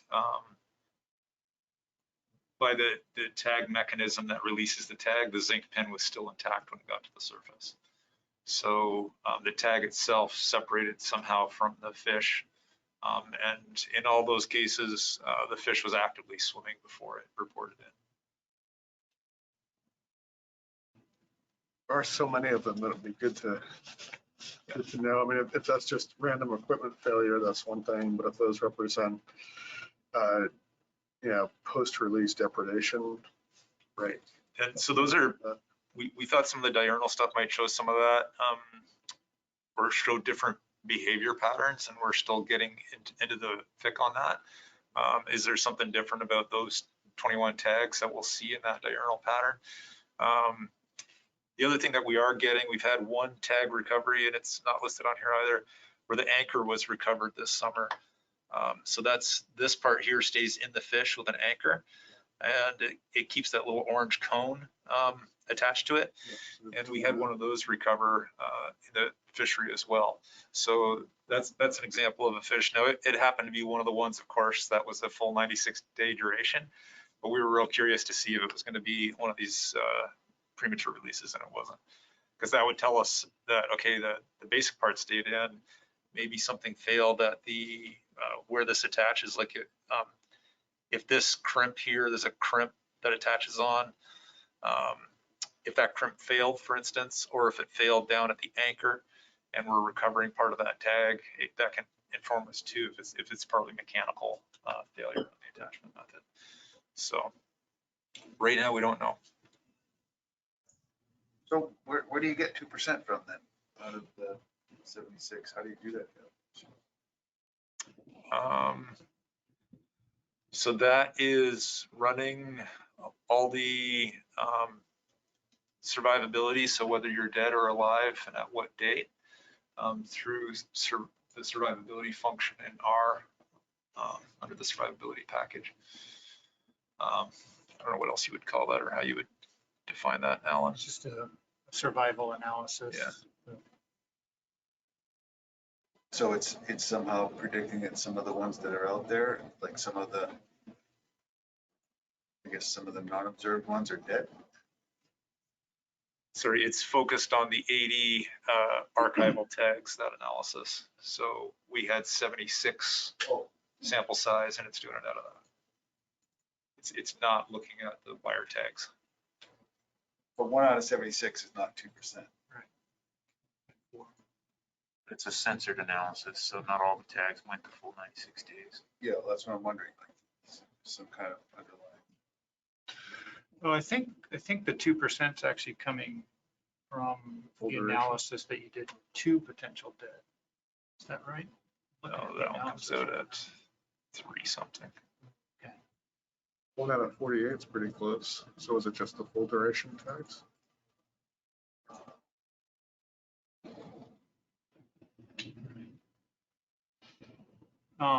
Yeah, I can't remember the details, what the calculations are. 48 would be 2.08%, which is a heck of a lot. So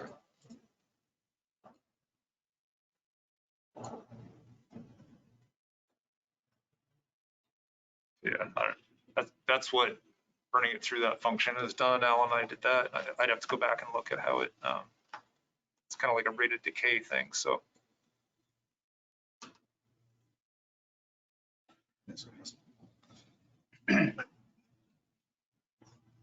you're interested, the mortality,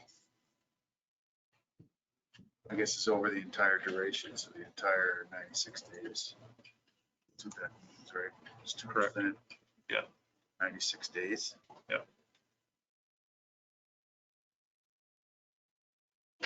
Yeah, I'm getting a 1.35% fatality rate with that single tag and a confidence interval of 0 to 4%.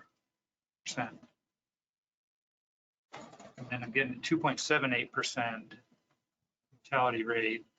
There was another tag that was potentially dead. It was hard to decide. And if we included both of those, we got a 2.78% mortality rate with a range 0 to 6.5%. So it's just, I mean, one, it's a small mortality rate. There's not a large number of samples to detect accurately that small mortality rate. And it's also, there's some uncertainty in actually identifying fish that might have dropped a tag or actually died from the tag. Is that right, Claude? That actually suffered mortality. yeah, so we use the same protocol that we followed with the longline DMR that Dr. Lohr did. And he treated any tag that had a 0 in the bin leading up to the release as being a dead fish. And that was being ultra conservative, but you see a lot of these fish have multiple 0 bins per day is a normal thing, that they just don't have any knockdowns. Yeah, like that one you're showing there, looks like it's got a couple. Yeah. And so we looked at that tag and there was no decrease in its activity all the way up to the 0 bin, and the 0 bin was at a predicted time of day where it would have a 0 bin. And so we're like, okay, if we don't treat that one as a dead fish, this is how the analysis runs. And we were just running into between yesterday and today, I was running the code on my version of R and he was running on his, and we were getting different answers. So there must have been our version, something was funky with that. So I'm gonna have to go back and just verify that, because when we ran it a couple months ago, the numbers all matched, and now they're no longer matching. So I need to figure out what's going on with that. But it looks like with the one dead fish, it's a 1.35% mortality rate, which matches 1 over 76. Confidence interval 0 to about 4%, which isn't off of what we've been using. It's not. But still, you want to have the right number up there. Which is quite different from 3.5%. Yeah. But the But confidence it's within interval, the confidence interval. Yeah. So we had a question at the work meeting. These were all fishing excellent condition, right? These were all fish in excellent condition. Oh, that's So right. the that's average right. for the fishery is going to be higher because not all the fish are going to be excellent. That's right. That's, we talked about that previously, you know, looking at these conditional estimators where you look at the percent in each condition then. Right.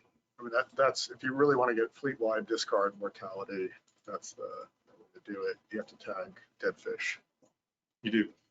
So, and you guys were doing a study on that, right? You were doing like blood chemistry or something on fish in different condition ratings? So we did that on the long line DMR one, yes. But again, on that one for the spat tags, we only released those on excellent condition fish. And then we had information to characterize the moderate, poor, and dead category fish for the long line fleet.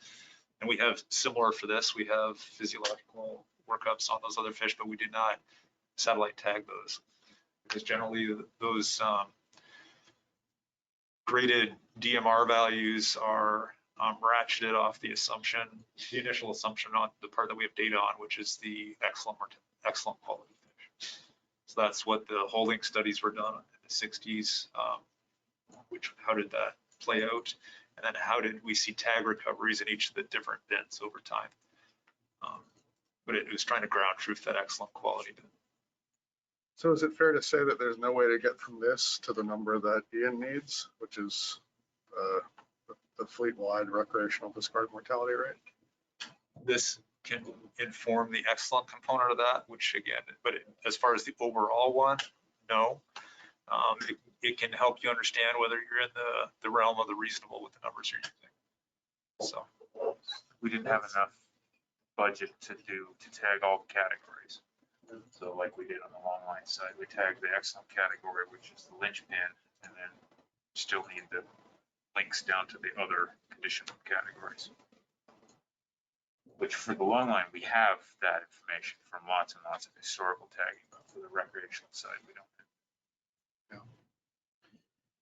I mean, there's no point trying to second guess it at this point, but I think it might have been able to generate that number if you had allocated some of those tags to the poor conditions, to the other conditions.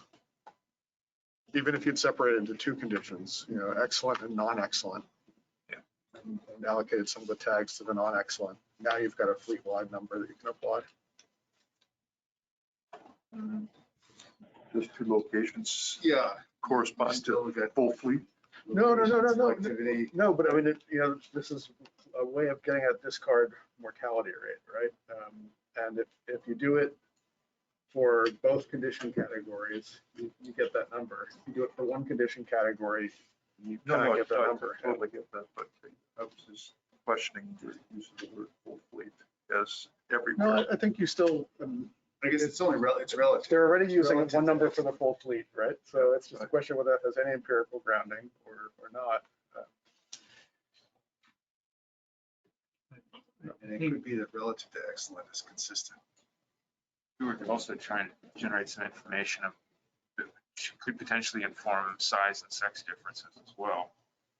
And we just, when we looked at it initially, we didn't think if we spread it out over multiple categories, we'd be able to extract that. We'd have sufficient sample size. Yeah. It just seems like there's real value in doing something that can directly inform the stock assessment, and there's significantly less value in doing something that only tells you what it is in the ballpark, which you probably were already. And that, you know, going forward in the future, if there's a choice like that to be made, I mean, I think that's something that the SRB could really weigh in on. It would be really useful to have a lot of that discussion. You know, do you try to do something like this where you get a really good estimate for just one category, or do you do something where, yeah, you can't say anything about sex, you can't say anything about, you know, size, but you're generating a number that can go into the assessment? I think there's, you know, good arguments on either side of that, and, you know, perfectly reasonable to choose this. But that's a pretty big decision in the research about whether it's going to be useful for this or for this. That's good to see that kind of stuff early enough that we could have that discussion. And correct me if I'm wrong, but I think part of this study is one, to begin to understand DMRs and the recreational fishery, but to also in the future potentially expand into those other categories.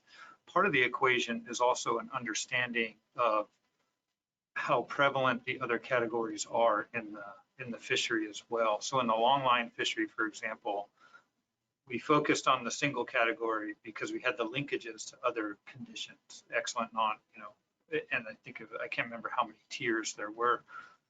And then if we do have an estimate for each condition type, and how often those condition types are occurring in the fishery, then I think you have a really good picture of the fleet that is adaptable over time as well. But I see your point, is that trade-off between, do I get a number that's useful now, or do I start a research project that's going to lead years into the future, potentially lead to that number that we can use in the future? And I'm not sure if the plan is to continue investigating, but I know there was a lot of interviews of skippers. What are your release types, and a general understanding, trying to get a general understanding of what types, how are they releasing fish, and what categories might those fish fall into across the fleet. You just can't get that from interviews, right? I mean, your good quality is my like medium quality, and Yeah, in the Everybody's long careful line. when they release their fish. everybody's careful. They're all in great shape. Yep. But in the long line fish, we have observers that are Right, actually. right. Oh, that's what you need. Yeah. Yeah, we certainly don't have that recreational, so. Yeah, we need a lot more samples across more categories. But I mean, that could be something that, says, okay, this is a multi-component study to get there, and this is the data we're going to use for the good category. Now, we also need to get people out on boats to get the percentages in different categories. And then we also need to get money to buy more tags and tag the not excellent category. The problem of not doing it all at once is if you have different people, you have different times, different locations potentially, then you have all sorts of other stuff. That's not how you design it. That's not, yeah, I mean, it's best to do it all at once, right? I mean, that way all these potential biases are reduced by having the same. But we also didn't have the ability to use all the different gear types that are in order. We use 2 different size circle hooks, but there's many different size circle hooks. There's jigs, there's to really mimic the fishery and try to get a fishery estimate would have been a very different experiment. It's probably also different degrees of trauma bringing them up from different depths, right? So Sure, where you're fishing, how the depth of the fisher is probably also something that would be important to characterize for each individual fish. I think this is just going to be a hard study to do Yeah. with that low discard mortality rate, right? I mean, Yeah. you need to tag many individuals to be able to observe one mortality. This is actually the first direct discard mortality estimate for Pacific halibut. Is that right? All Okay, cool. what's been in use is built on proxies for other species. So this is pretty groundbreaking, even if it's not totally comprehensive. Yeah. Yeah, when you get one Do you know what mortality. it is for trawl? Yeah, there's been a lot of work done on trawl. So we did the same approach on trawl. We've got the 3 years ago, there was a study published on excellent condition trawl fish recoveries using pat tags. And then from under thousands of historical tags, we have the relative rates between excellent, moderate, or dead, or whatever we use for trawl. They're actually slightly different categories for trawl, but the same sort of thing. And it's for trawl, it's much higher. Is there a reference to that or anything? Yeah, Rose. Yeah, Rose 2019, we can forward that around. Yeah. We were involved in that research too, but not leading it. And the nice thing there is, one, they had more mortalities, they had more tags they put out, and then they tried to relate some covariates to the survival as well. Time on deck and other things like that. Yeah, But with one there's- mortality, what can you do? Yes, yeah, we got the covariates here Yeah. too. We just, it's hard to tie it in a meaningful sense. Although it'd be interesting to see how many of these wire tags we end up getting back. Yeah. Great. We got more or? Yep.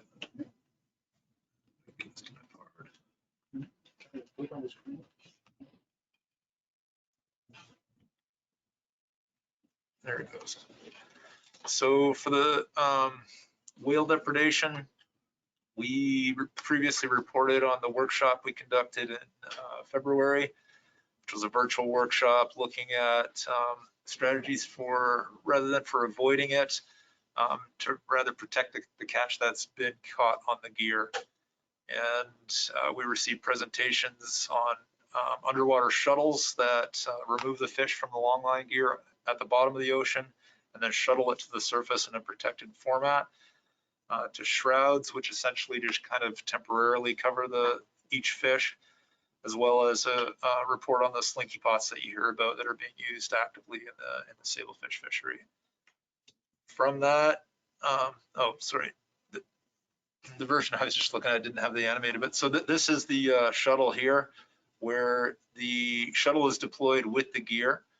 And then when the gear is being hauled back to the surface, that shuttle slides down the gear and the fish enter it from here.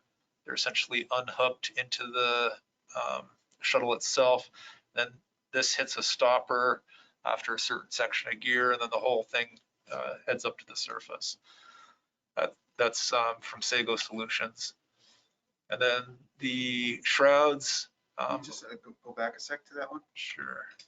This takes one fish at a time, like that? one No, fish per it'll hook? take roughly 100 fish, Oh, really? or sorry, 100 hooks at a time, typically. So that's pretty big. And it just slides along passively as that gear is being hauled to the surface. It's got a small wheel here that is just passively sliding, but they're effectively being crucified underwater. They're being just mechanically taken off the gear with the hook pulling through.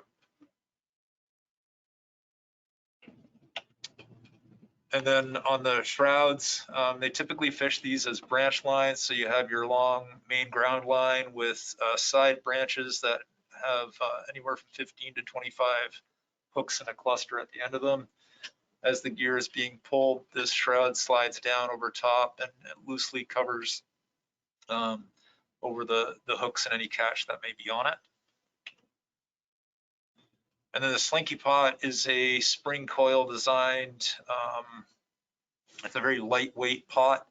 It collapses quite simply, almost like a slinky or one of those, beach shades that you can get that unfold quickly. It has loose mesh on it. They've been successfully using these over the last few years in the black cod sablefish fishery.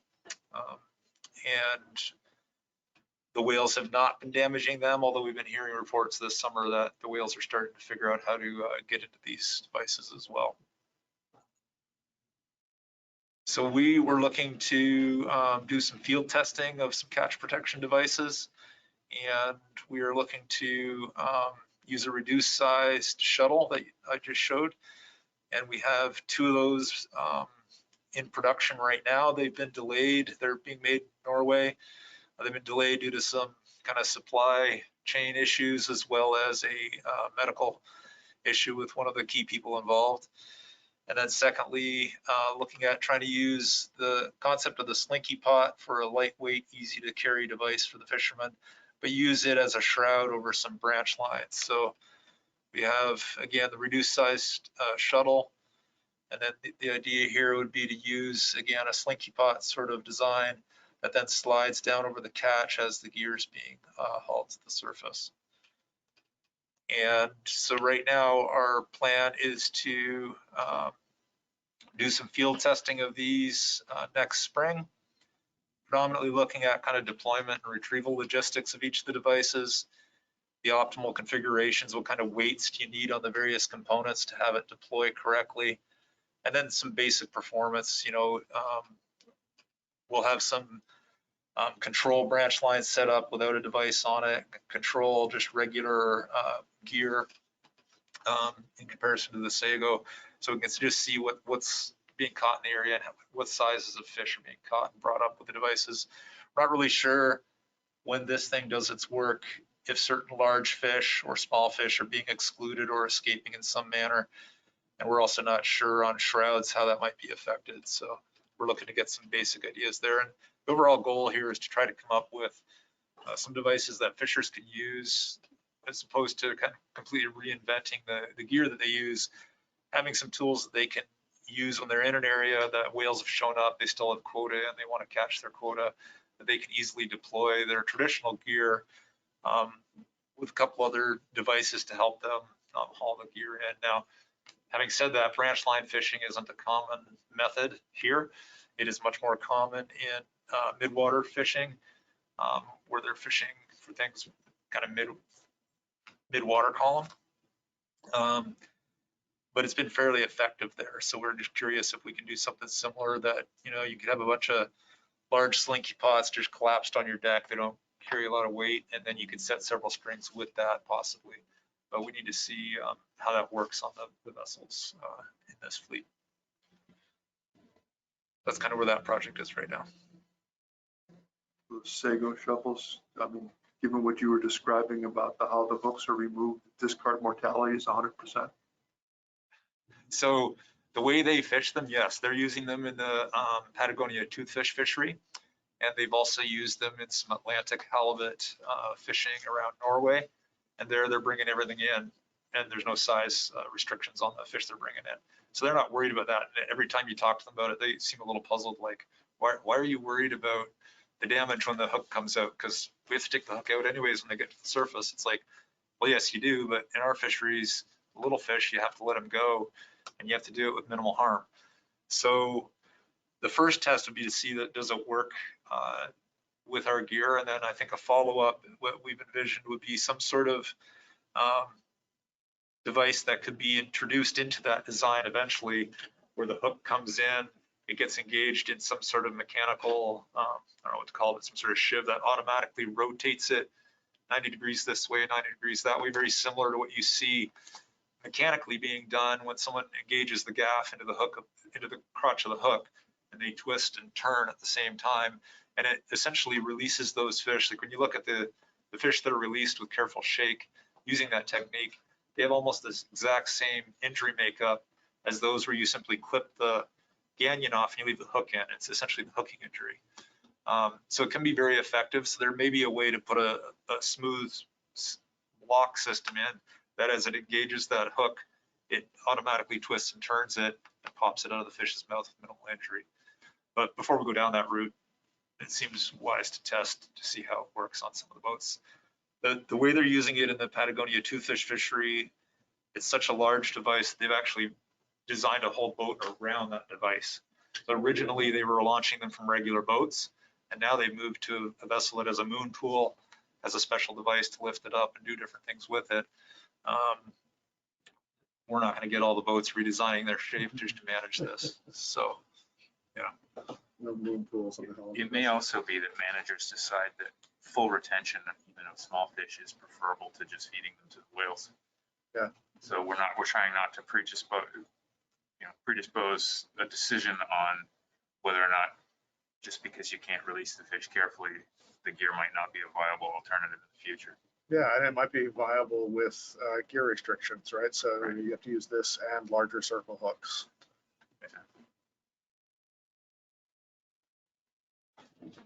Right, so that's the end of the presentation on whale depredation.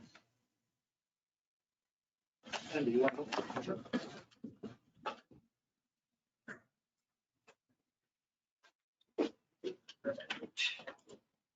All right, so we have a brief update on the progress on the population genomics work that we're currently undertaking using low coverage whole genome resequencing to advance our understanding of population genetic structure in convention waters.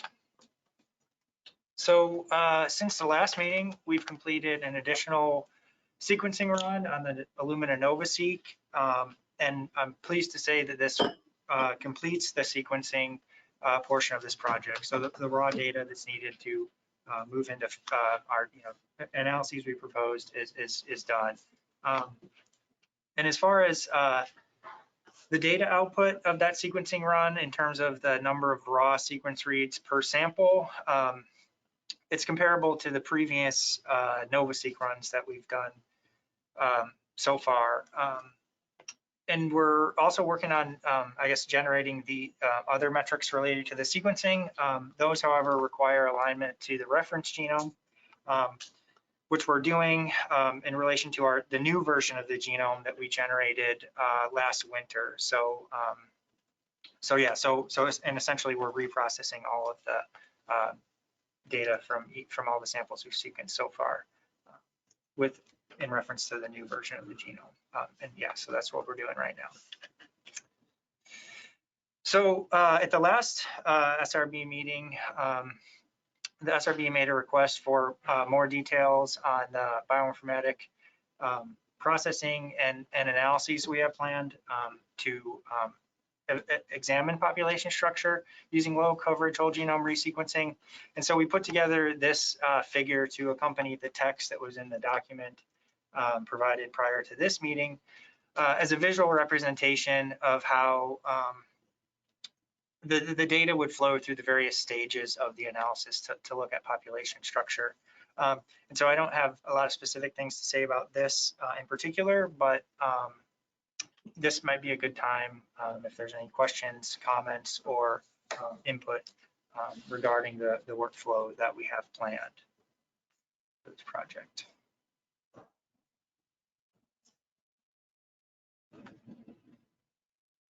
No, this was helpful.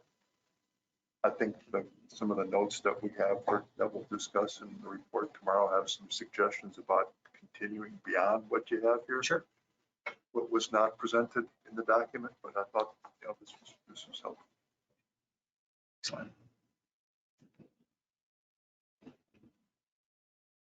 Excellent. I'm just curious, this isn't my thing, but under, in all those little sub green boxes there, mini map 2, sand tools, Picard, like. Yeah, so those, I assume those are. that's, yeah, software programs, you know, and then just, yeah, kind of a brief description of what actually each, you know, each program is doing. Are they what do you mean programs? Are they standalone? Are they R packages? Yeah, so they're run so yeah, they're standalone, basically Unix, you know, programs that you would run, like, yeah, run in like a Unix environment. So command line tools, basically. And yeah, so like in the first step, the sequence read processing, that's kind of the process of basically aligning the raw sequence reads to the genome. And then everything, you know, downstream of that is more actually working with the genotype data and actually extracting some information, you know, like a question about, you know, what is, for instance, like principal components analysis, like, you know, you can visualize, you know, structure in multi-dimensional space that way. But they're all, you know, interconnected to some degree, right? So, and just, you know, the text explanation doesn't always, you know, it's not necessarily linear, right? And these aren't the only screwdrivers in the toolbox that you could use for these different things, but they're fairly standardly. Right. Right. I would say, yeah, the sequence read processing is fairly standard for like this kind of data, but then, you know, downstream is where you have latitude to tailor things to your specific, you know, objectives.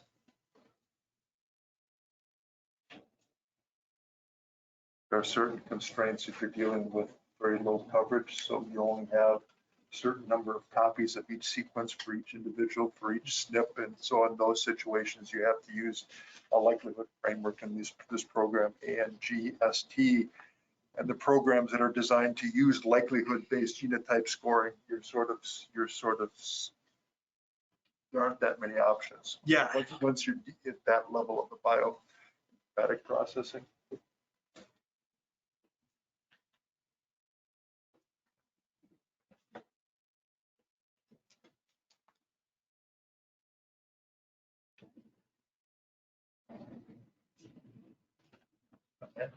And back to just that. And we would just conclude this with a highlight on two externally funded collaborative research projects that we have ongoing right now. The first one is the one that you heard from Claude regarding the gear-based approaches to catch protection, and that's a a project that's funded by the Bycatch Reduction Engineering Program. IPHC is the lead organization, but we're doing this project in partnership with the Deep Sea Fishermen's Union, Alaska Fisheries Science Center, and industry representatives. And then the second one is the project that Andy is working on population structure that was funded by the North Pacific Research Board and in collaboration with the Alaska Fisheries Science Center, both here in Seattle as well as in Juneau, Alaska. And the last thing is just to the SRB to note the paper and provide any recommendations or requests that you may have for the next meeting. And that's all we have.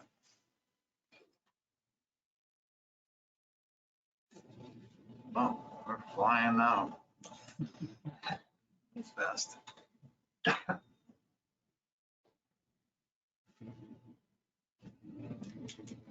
Do you want to address anything specific or just what kind of report? The comments. It seems like we only need a little more time to work on the drafting. Maybe discuss with here before.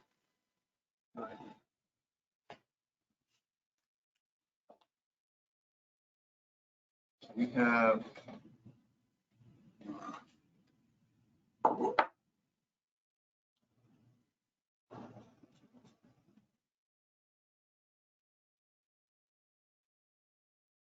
we got a drafting session scheduled for 4. We could take it now and then use that time later to move to the next agenda item, which is a review of the recommendations.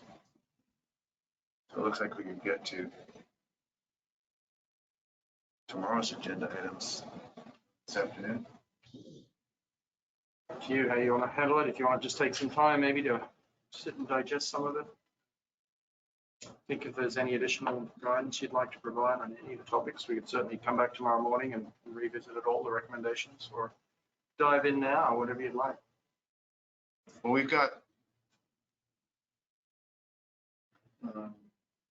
just a handful of requests and recommendations on the topics. Research plan, the MSE, this assessment. And we have some fairly specific ones, biological research program that are, I think what we'll do is clean all that up. We'll just leave the discussion that way. So list that we have, decide which ones to leave in, which ones we can just talk about. Sound good? So we'll take so the what was our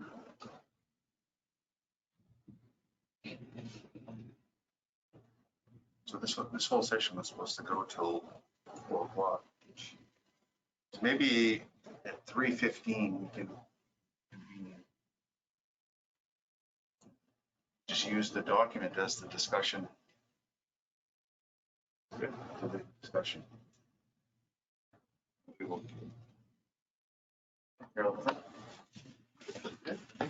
Okay, so 3:15 we'll reconvene.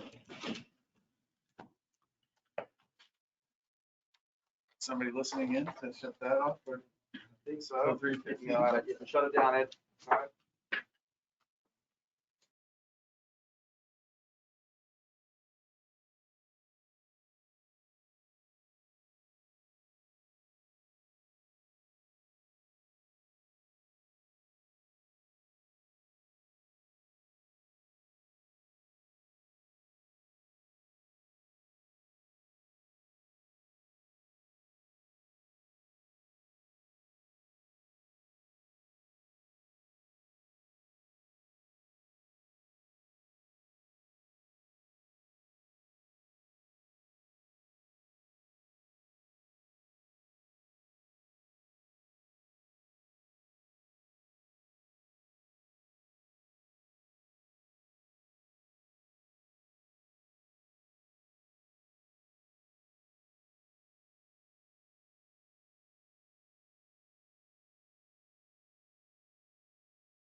Is this where we're starting?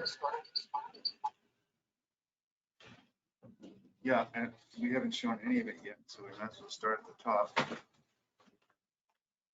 So what we normally do is go through the clean version on the last day, line by line.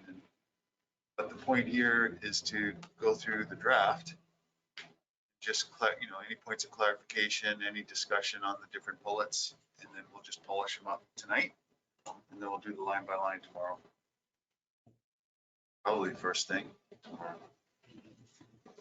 Any chance we could maximize that screen size? I would love to.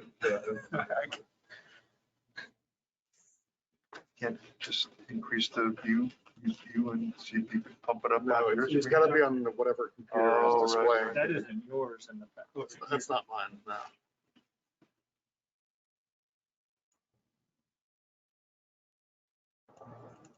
Yeah, thanks. Great.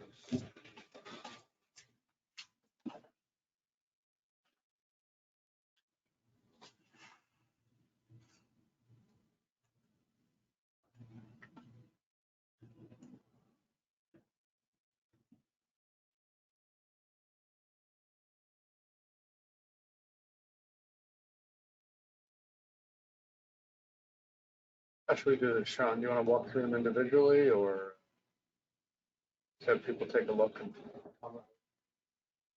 Yeah, so it's hard to read with all the yellow in there, but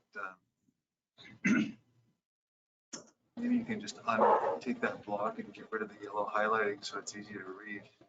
Are there any more above 9? See, not sure we wrote in the server comments. I remember to do that.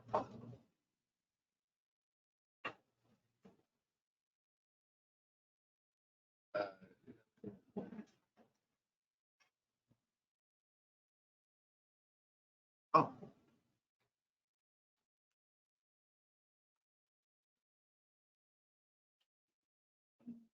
I did.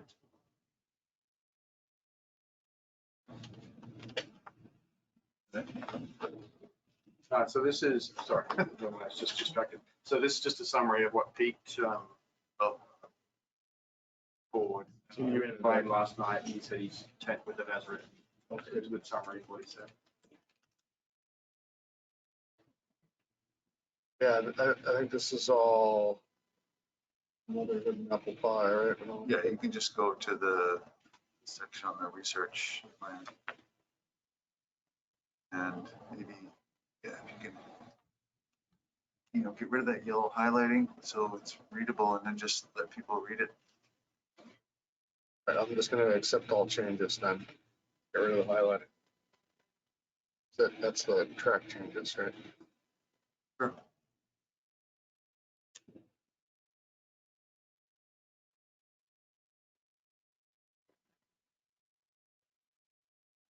Is this actually yellow highlight?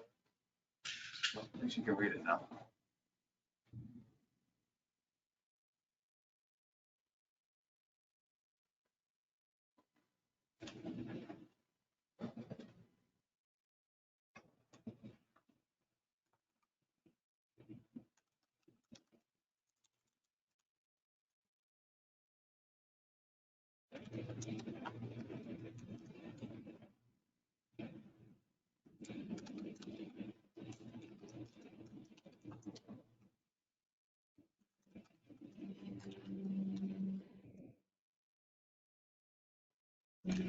I know 15 will take some discussion, Dave.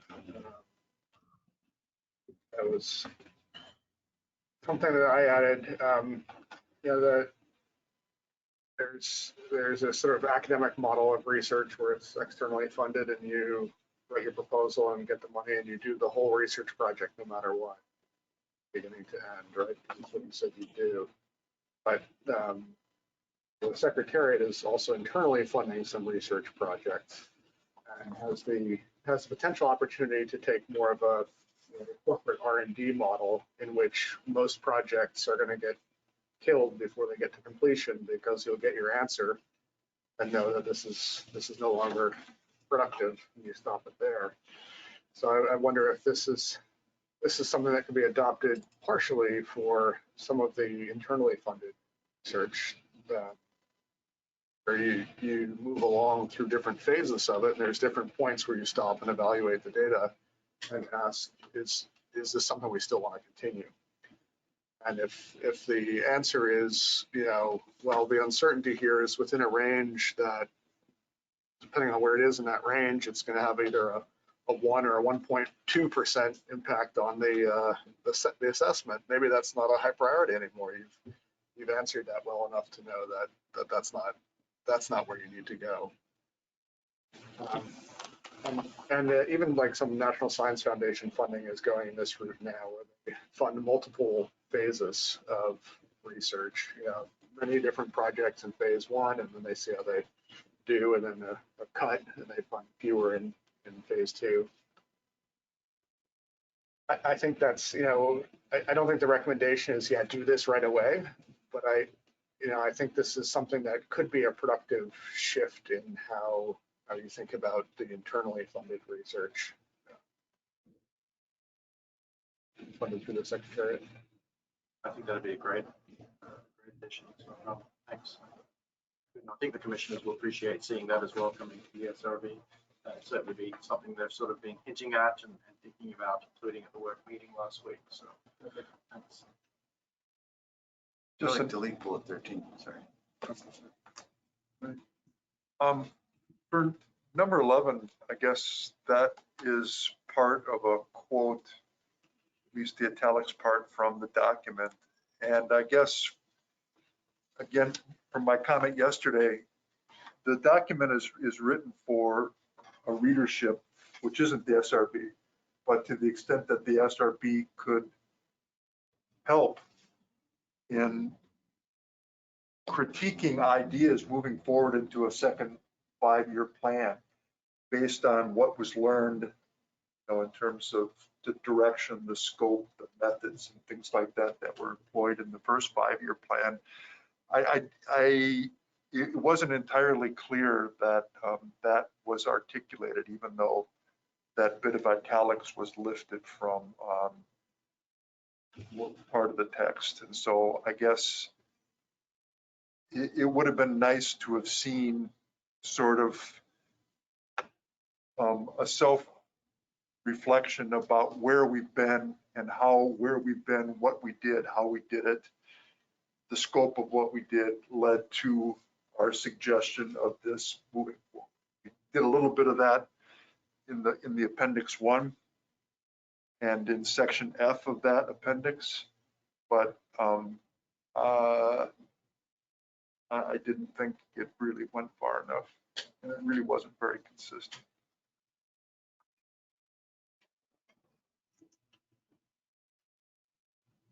So that was that. 13, I guess there were two. There was appendix 1, then there was appendix 2 and appendix 3. Appendix 2 was a series of tasks, I guess, areas, and then there was gray and white areas about when you were going to do it. Very vague. I mean, you're going to do it, you're going to do what? You're going to work on it that day? You're going to work on it the whole year? I mean, I would have liked to have seen specific tasks. And I mentioned that. I basically said the gray boxes showing major outcomes will be completed, but more detail about what was going to be done really would have been useful. So, and then in appendix 3, it was there were a lot of things to be done over 5 years. And there was internal commission funding, yes, no. And then there was external money, yes, no. And then there was this planned category. And there were many situations where there was no funding from the commission and there was no funding or planned for external. So how are you going to get all this stuff done when there's no funds to do it? It looked like you had a lot more on your plate than you had the resources to complete it. And what's going to happen with this 5-year goals when you had many of the things which had no funding to do. So that was a bit of a conundrum to me. And it could be used to your advantage. You could say to the commission, hey, we need more funds here. I question whether or not a 20% external funding criteria was enough. I mean, maybe you should really try to devote more commission funds. Maybe you need some pre-award support, right? Somebody that can work to help people beat the bushes for additional external funding or something like that. If you didn't, to me, it suggests you didn't have the funds to do what you said you wanted to do in the next 5 years. And that might raise some eyebrows. Yes, and I think some of that is aspirational in the sense that we would like to do it. We recognize that like post-kin work, for example, is a place we want to go, but we don't have funding for it yet. It's a clear project that would meet some of the commission's requests for more information. So by putting it in there, it's a recognition, I guess, that we'd like to undertake it. We see the benefits, and therefore, when we do go out to funders, we can have some document that speaks in support of the project for the commission. But maybe it's something that we could split it out a little bit more and actually make it clearer that this is unfunded. We don't have commission funding. We don't have external funding at the moment. They're envisaged that it could become an integral part of a 5-year plan activities. But similarly, they could also be dropped off if we don't have a think about making it a bit clearer.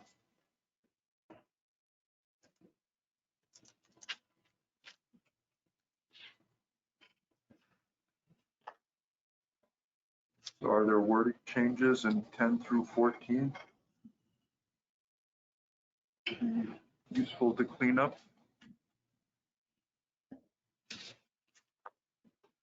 Well, 13 has to be cleaned up. I think that's basically what you were just talking about, right?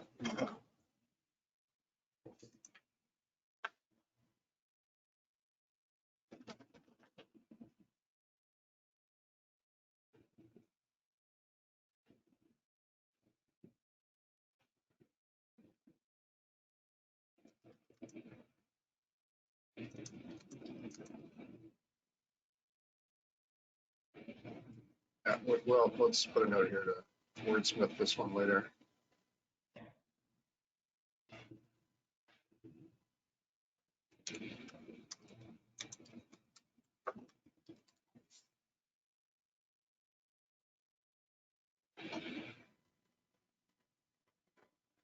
I usually write on student papers when I'm just frustrated, fed up. I just write, needs work. Like, I'm too tired to even comment. Kitchell, he would circle sections and write yuck in the margin. My advisor. Shall we move on to the FIS? Yeah.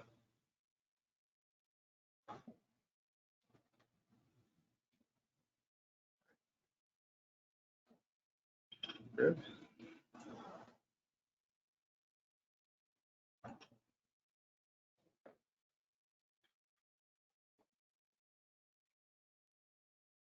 Yeah, we still have that in there. Hold on.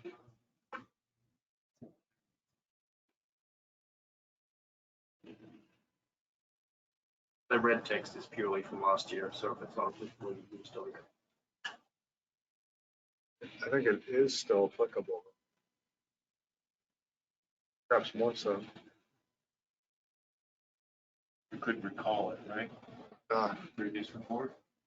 Pull it or even maybe strengthen it a little bit Yeah. based on what you were saying yesterday. But it's pretty clear we need to move into using Snap Gear and undertake some paired sampling. And it would be worthwhile again highlighting points that Ian was making yesterday about that it's better to have the data for the areas that we won't survey with fixed gearing. Not having it at all. But again, I don't want to put words into your mouth.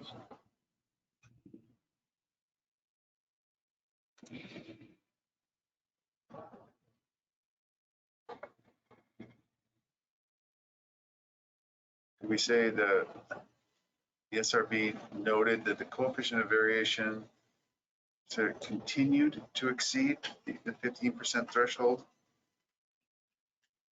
And get rid of it in 2021 or something, because some stations are not the same.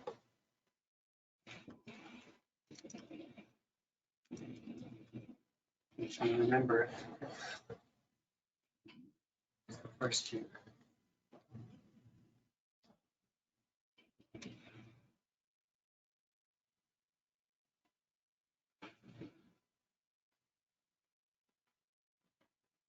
Leave that highlighted, because I think we still need to just fix a few things there. And we'll take tonight and clean these up. Just want to make sure we're catching the. And then we're just gonna put a comment there about minimum. Right? Come up with some other word.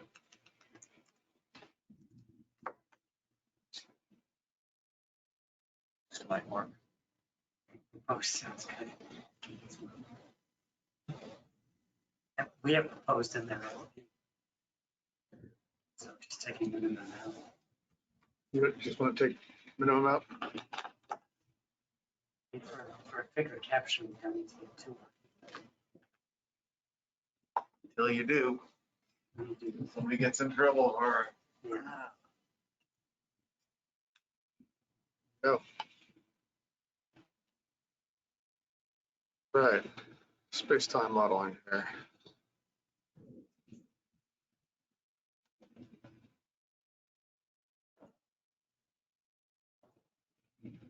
Sounds good. Thank you for putting it there. I already checked today that the tweak distribution is implemented in our.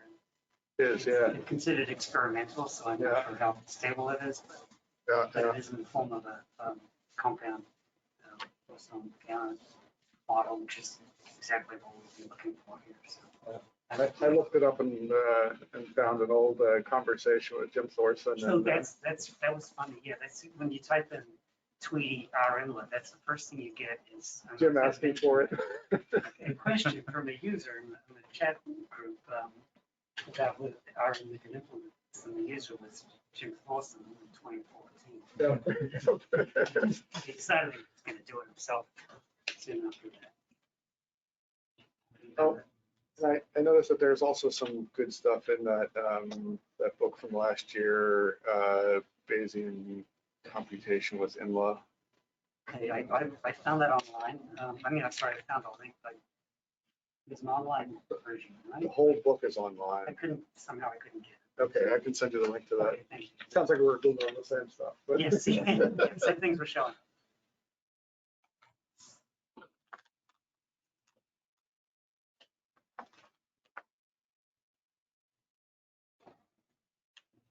Yeah, and 21 there, you know, this is a longer term aspiration and something we talked about that at some point it might be that there's all these things that we want to do, and after clutching them together within the INLA for a while, we just make the break and go to something else. I recognize that that's a huge undertaking.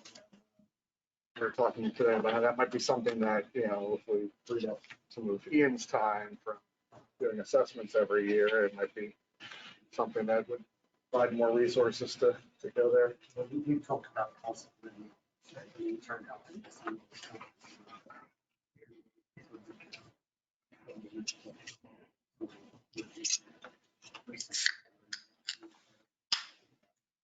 I have been exploring ways of making it go faster, simplifying some of the code rates, but I think, at least in the short term, looking at something like the Tweety one should, as you pointed out yesterday, reduce the number of parameters by not having two separate model Two components.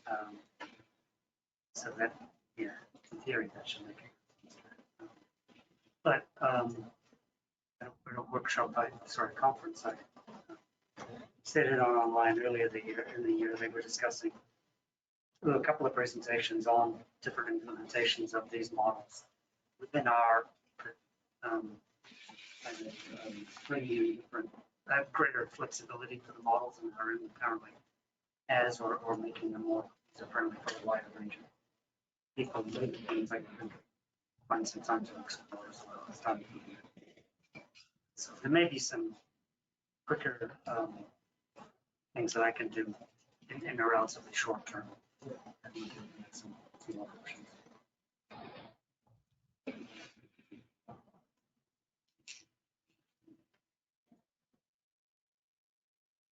So we're good with the space-time modeling then? That sounds good. Word MSC.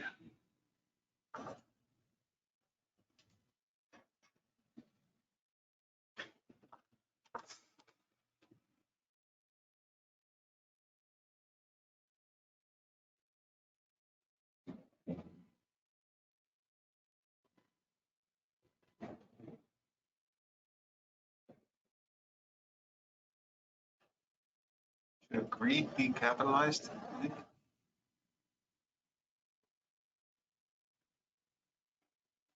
On 23. Greed should be Yeah. all capital greed. Yep.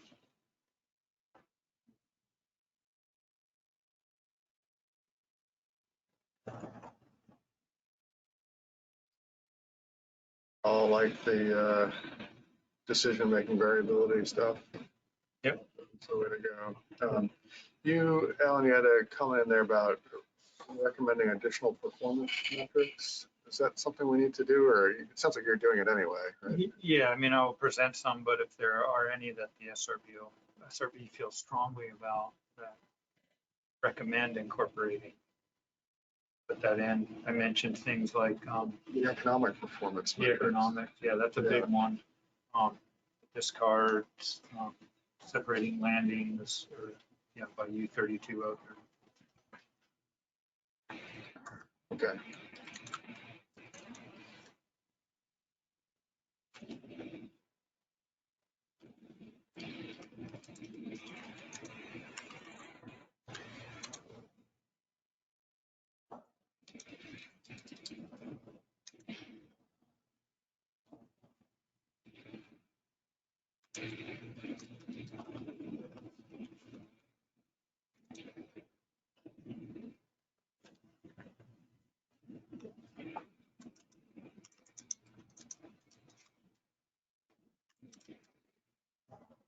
Economic performance, what was discard mortality?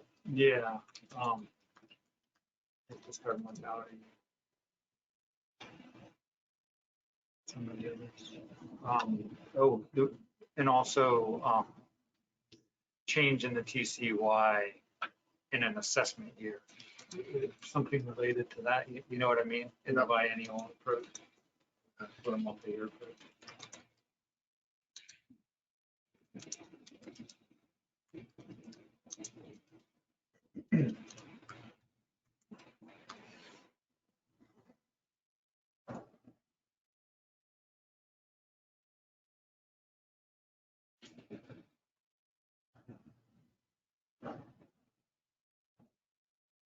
Yeah, that'd be great.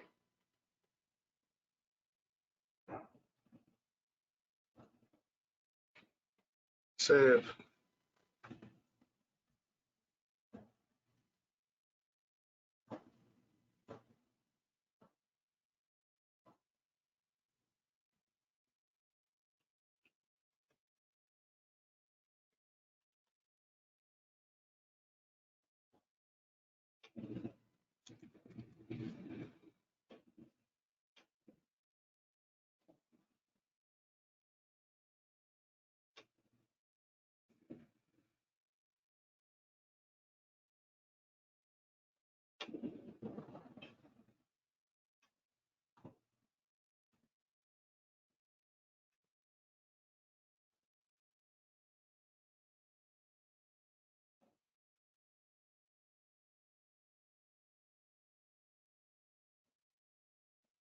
'26 and '27, clear enough?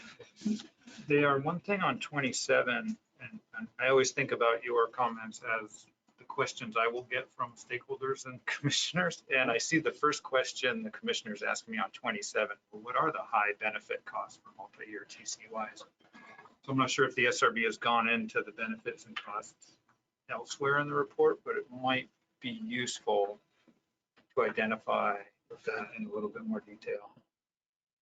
Otherwise, I'll have to make up what you guys are thinking. Okay.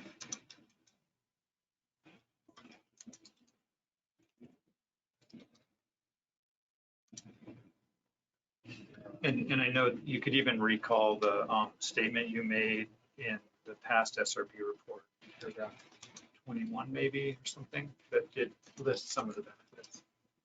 Were you thinking of including what you had tabled?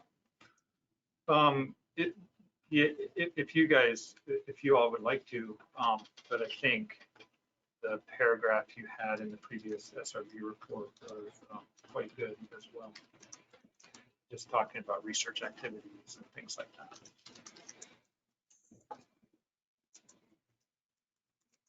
If you do include the table I had on the slide, make those corrections.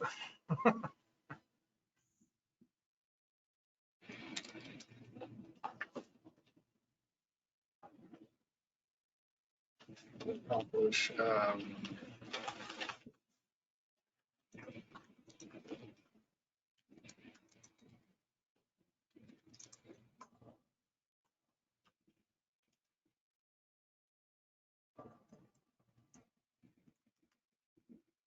One suggestion might be to put a paragraph in between 26 and 27, just recalling that previous paragraph from that's a good idea. SRB 20. And then that'll feed right into 27.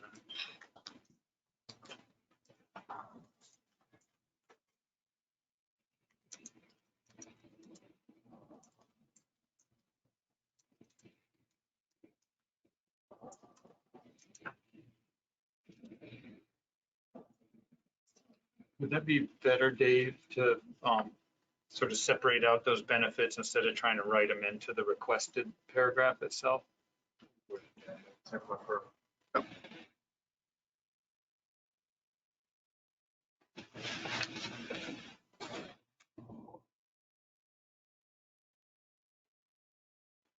Make a note to recall a previous comment. Right? Yeah. If you want, I did really like that statement you had in the previous one.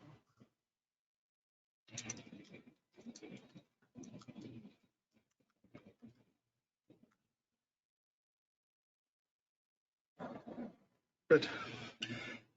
And I think that's the end of the MSE section. I'm not sure if the SRB would like to comment on size limits at all. I know that will probably be a big topic of discussion for the commission based on these results. You don't have to, for sure, but I don't know if there was anything that you did want to comment on.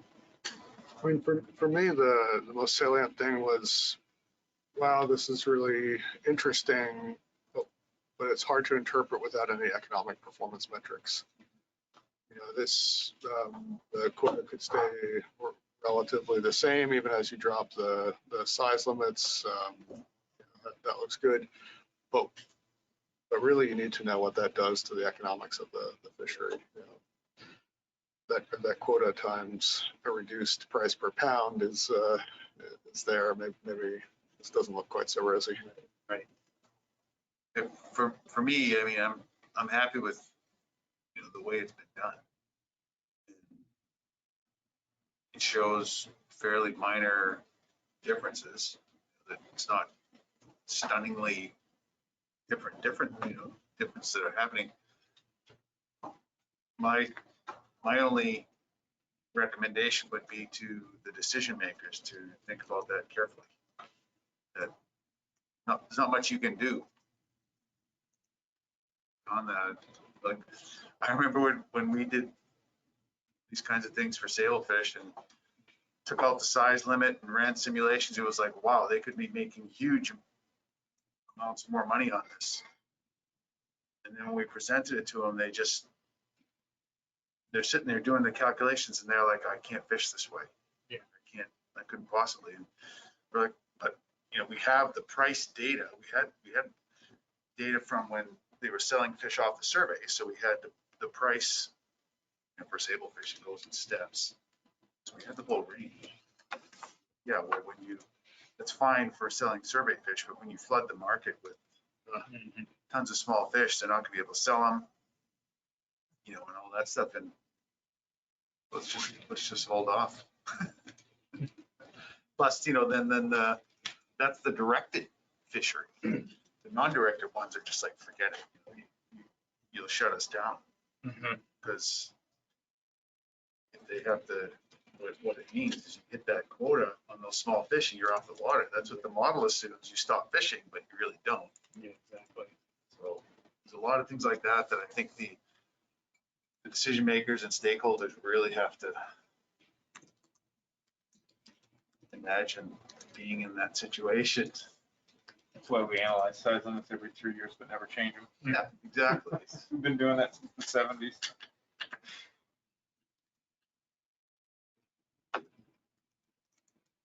And yeah, with Atlantic halibut, they were interested in having a maximum size, that maximum size limit, and they just can't believe it.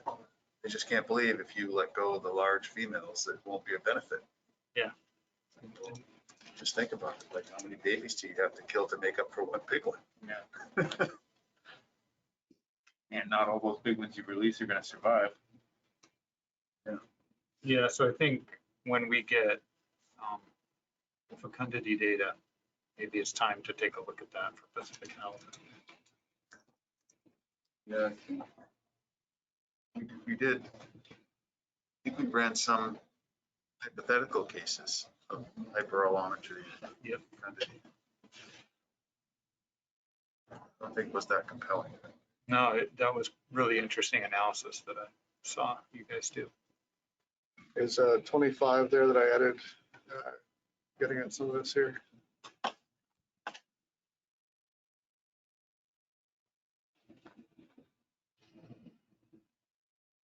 All right.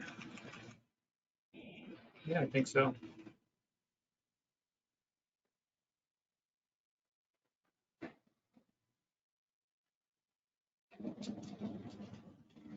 Yeah, thank you.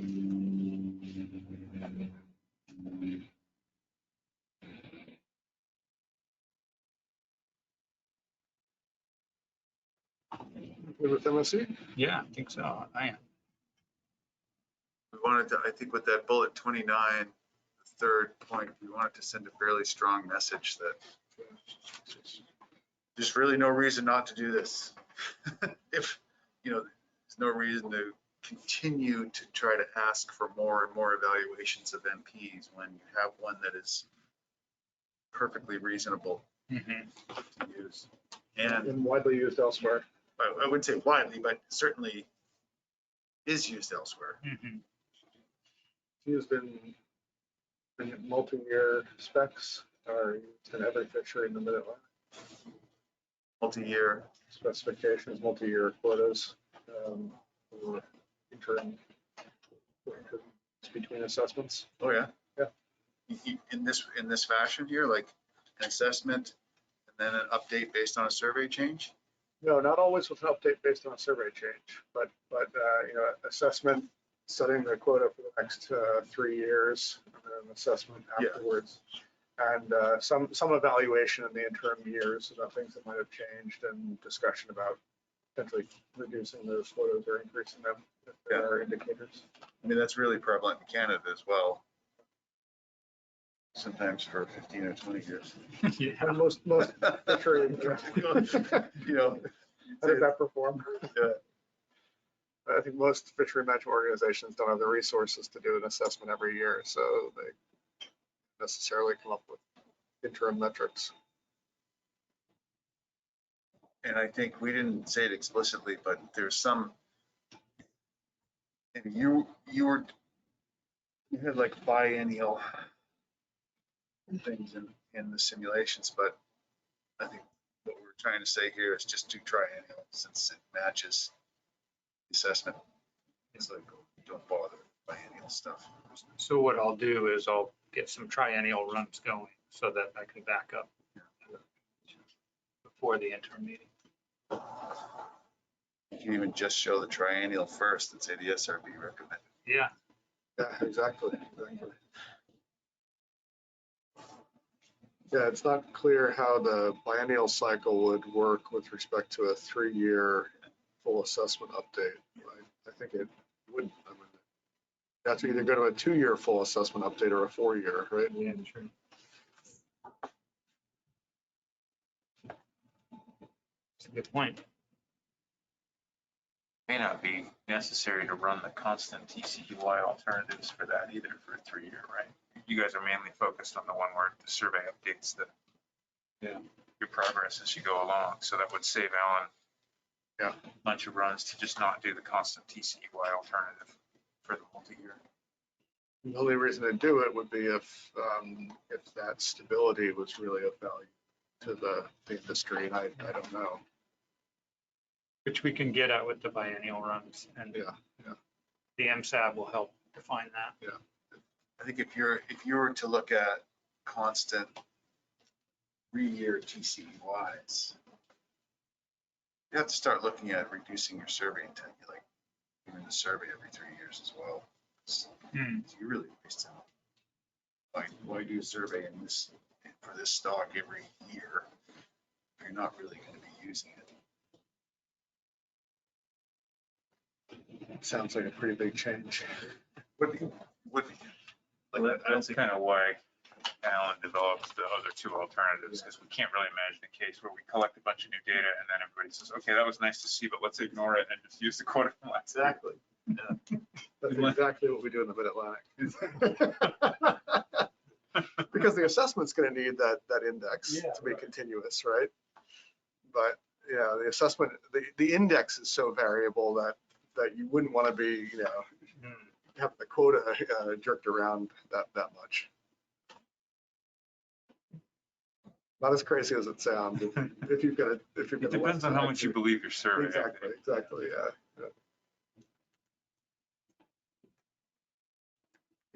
To the stock assessment.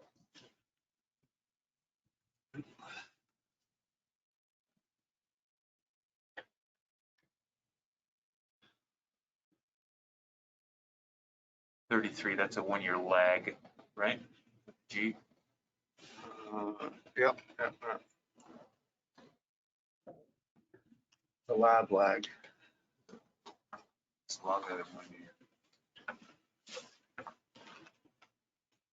Maybe instead of collecting, we'd be analyzing the lag. It's next line down. Because we would still collect the fin clips, we just wouldn't necessarily do the genetic assay. That way we could always go back and analyze. Yeah. That was a good point. And we're using those fin clips for many other analyses as well, so it's not like we would be just. But we're kind of at a loss at this point for major requests, kind of research requests for next June. Well, no, 31, I think there's some potential there. So we had some discussion about this, Ian, that, I think I like conceptually what you've done with thinking of MACE as a weighting criteria, not just a performance metric.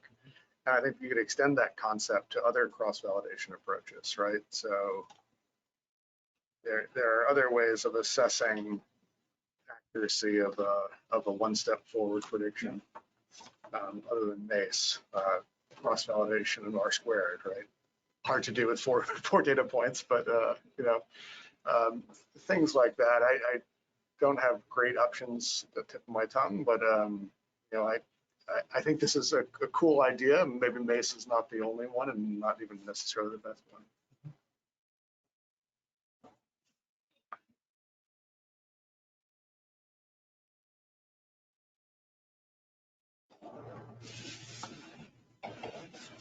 We did. I thought I sent you this paper last year. So one of my students did research on weighting, multi-model inference and weighting. He looked at different things. He looked at, I think he looked at, you see the AIC and that stuff, but I think retrospective criterion. Yeah, so you did 4. we've been over all that stuff, and I really think that all of those have shortcomings.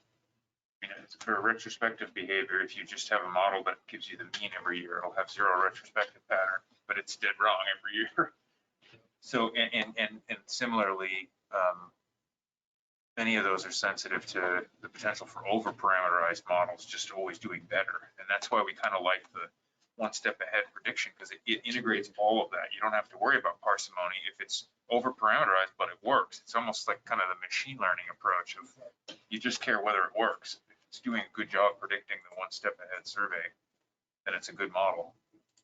But yeah, I think Alan and I were brainstorming a little bit on the break about how we might think about simulation testing various ways to actually compute the weights. And, you know, it's not 100% obvious how you would create your simulation experiment and judge it, but We were having the same conversation in here, yeah. it is a little more complicated than it seems at face value, but it's definitely something that I think we're excited to do some more work on. So. Yeah, I agree completely about the one ahead predictions being the way to go. I just think that there's a lot of different flavors of that besides MACE. Potentially, yes.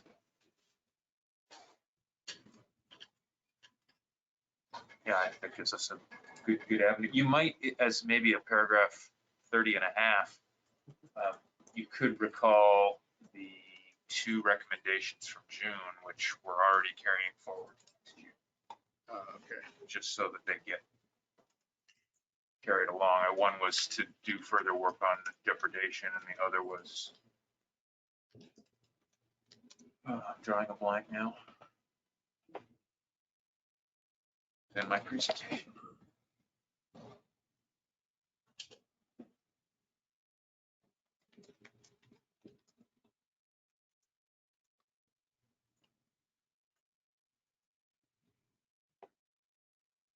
Well, exploration of treatment of natural mortality in the short coastline model for consistency with the other models.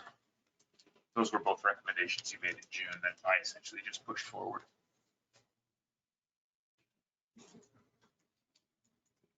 I think that's paragraphs 23 and 25. Yep.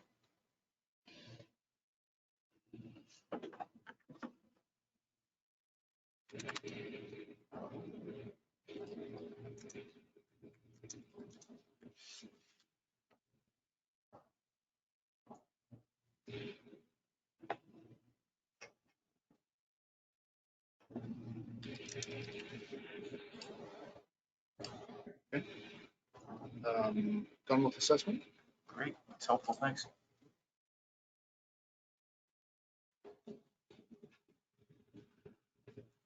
Biological and ecosystem sciences. I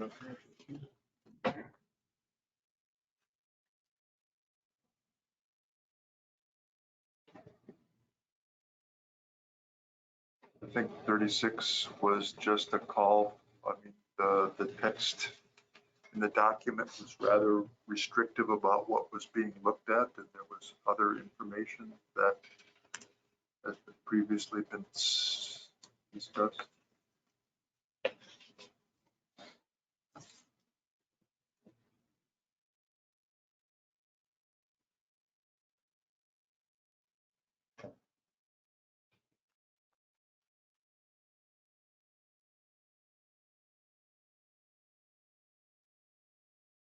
Seven was just noting that while not consistently done throughout the document, there was attempts to mention what the data was going to be used for in the stock assessment and MSE areas. Likewise, 38 was an acknowledgement that attention was being made to present more detail regarding methodology, but again, not in all cases. You know, what are the dependent, independent variables? What are the methods of analysis? Sometimes it was mentioned, sometimes it wasn't. And again, as a means of the SRB to not only look at the research questions, but how they were being answered, we thought that it was important that that continued to be done.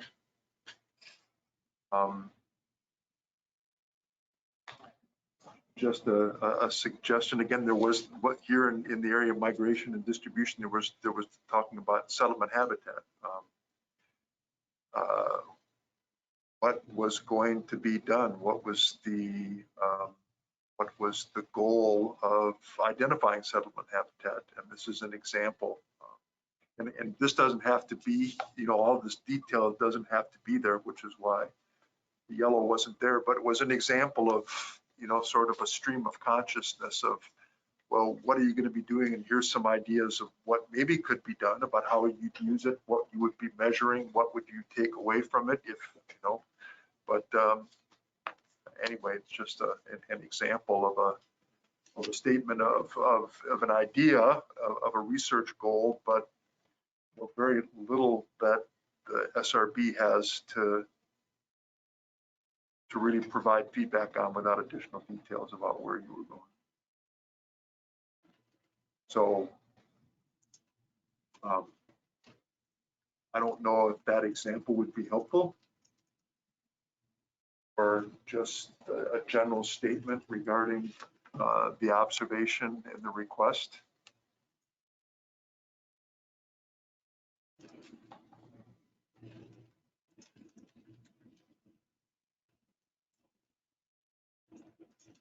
Yeah, I think the paragraph highlighted in yellow, I think it's clear enough. I appreciate that, that comment. So we can delete this then.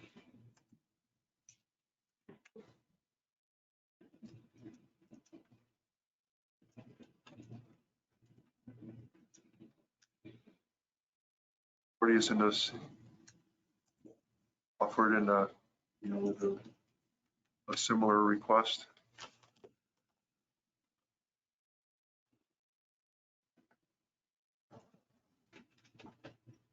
And, a call here also for the fact that anytime you're out there collecting samples, it's pretty easy to dry something and put it away for future use. You kick yourself if you say, gosh, we were out there and we weren't saving this stuff. So the extent that you could continue to accumulate samples that might be useful later than for genetic analysis and other things, I would strongly encourage you to do.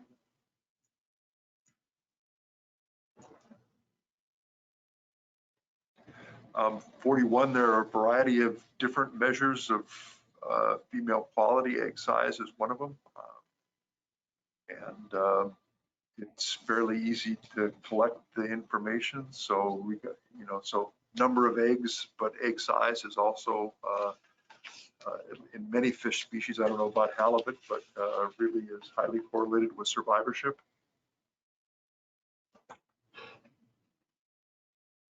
Going back to 40, I'm sorry, the second to the last sentence, the SRB further noted that samples to facilitate identification of sex were not described as being taken.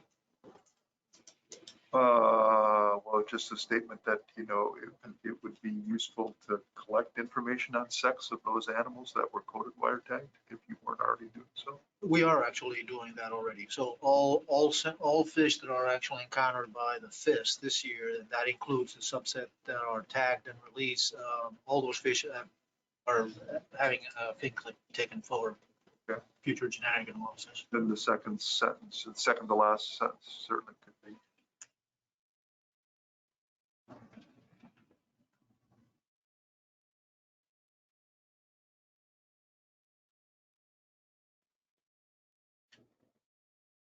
In 41, if I may add, the method that was indicated that will be the method of choice, in fact, the autodiametric method involves, as one of the steps, measurement of diameters, oocyte diameters. So that's an implicit data source that will be available when we are assessing fecundity.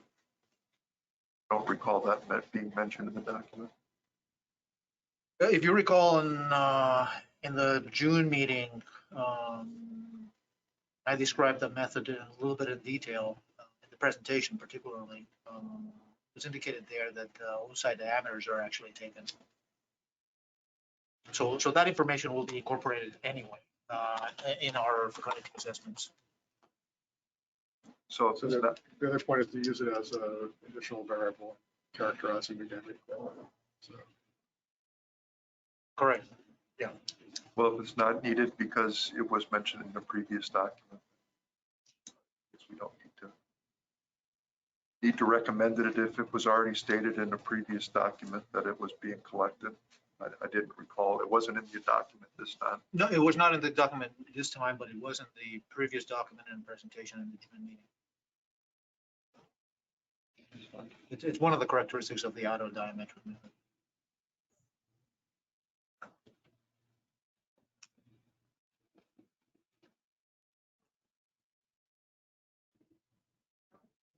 Regarding, if we're having just a little bit of discussion, because I think it's interesting to point out,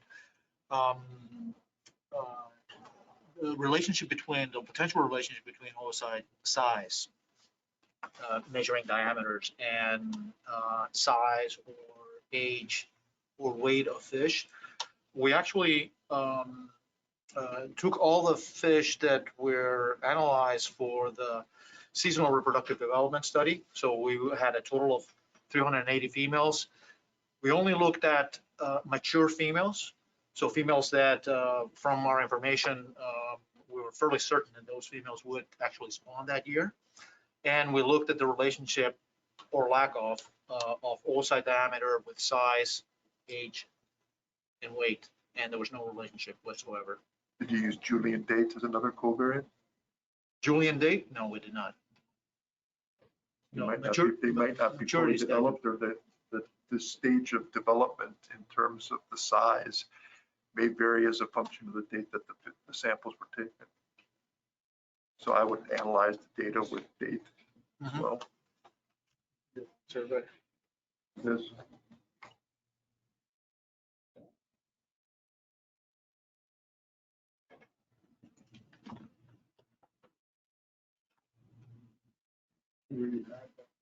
Here or even.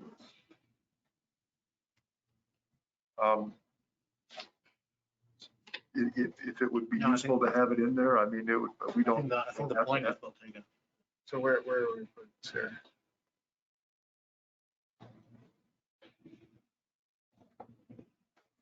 Well, the paragraph related to oocyte diameters was deleted because that was an implicit observation that came out of the fecundity method. Otherwise, we'd have to rewrite a paragraph specifically indicating the oocyte diameters. I don't think there's a need. I mean, we take the point, and I think it's a very valid point, and we're going to look at that. May not be needed to observe a separate thing.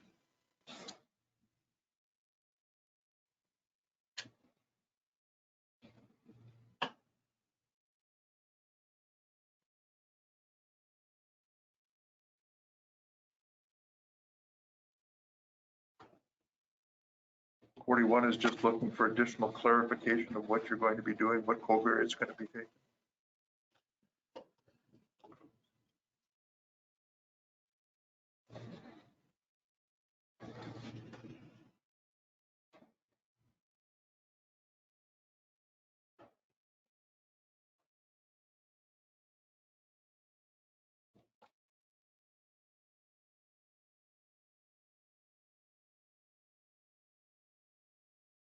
So, and that sentence is taken from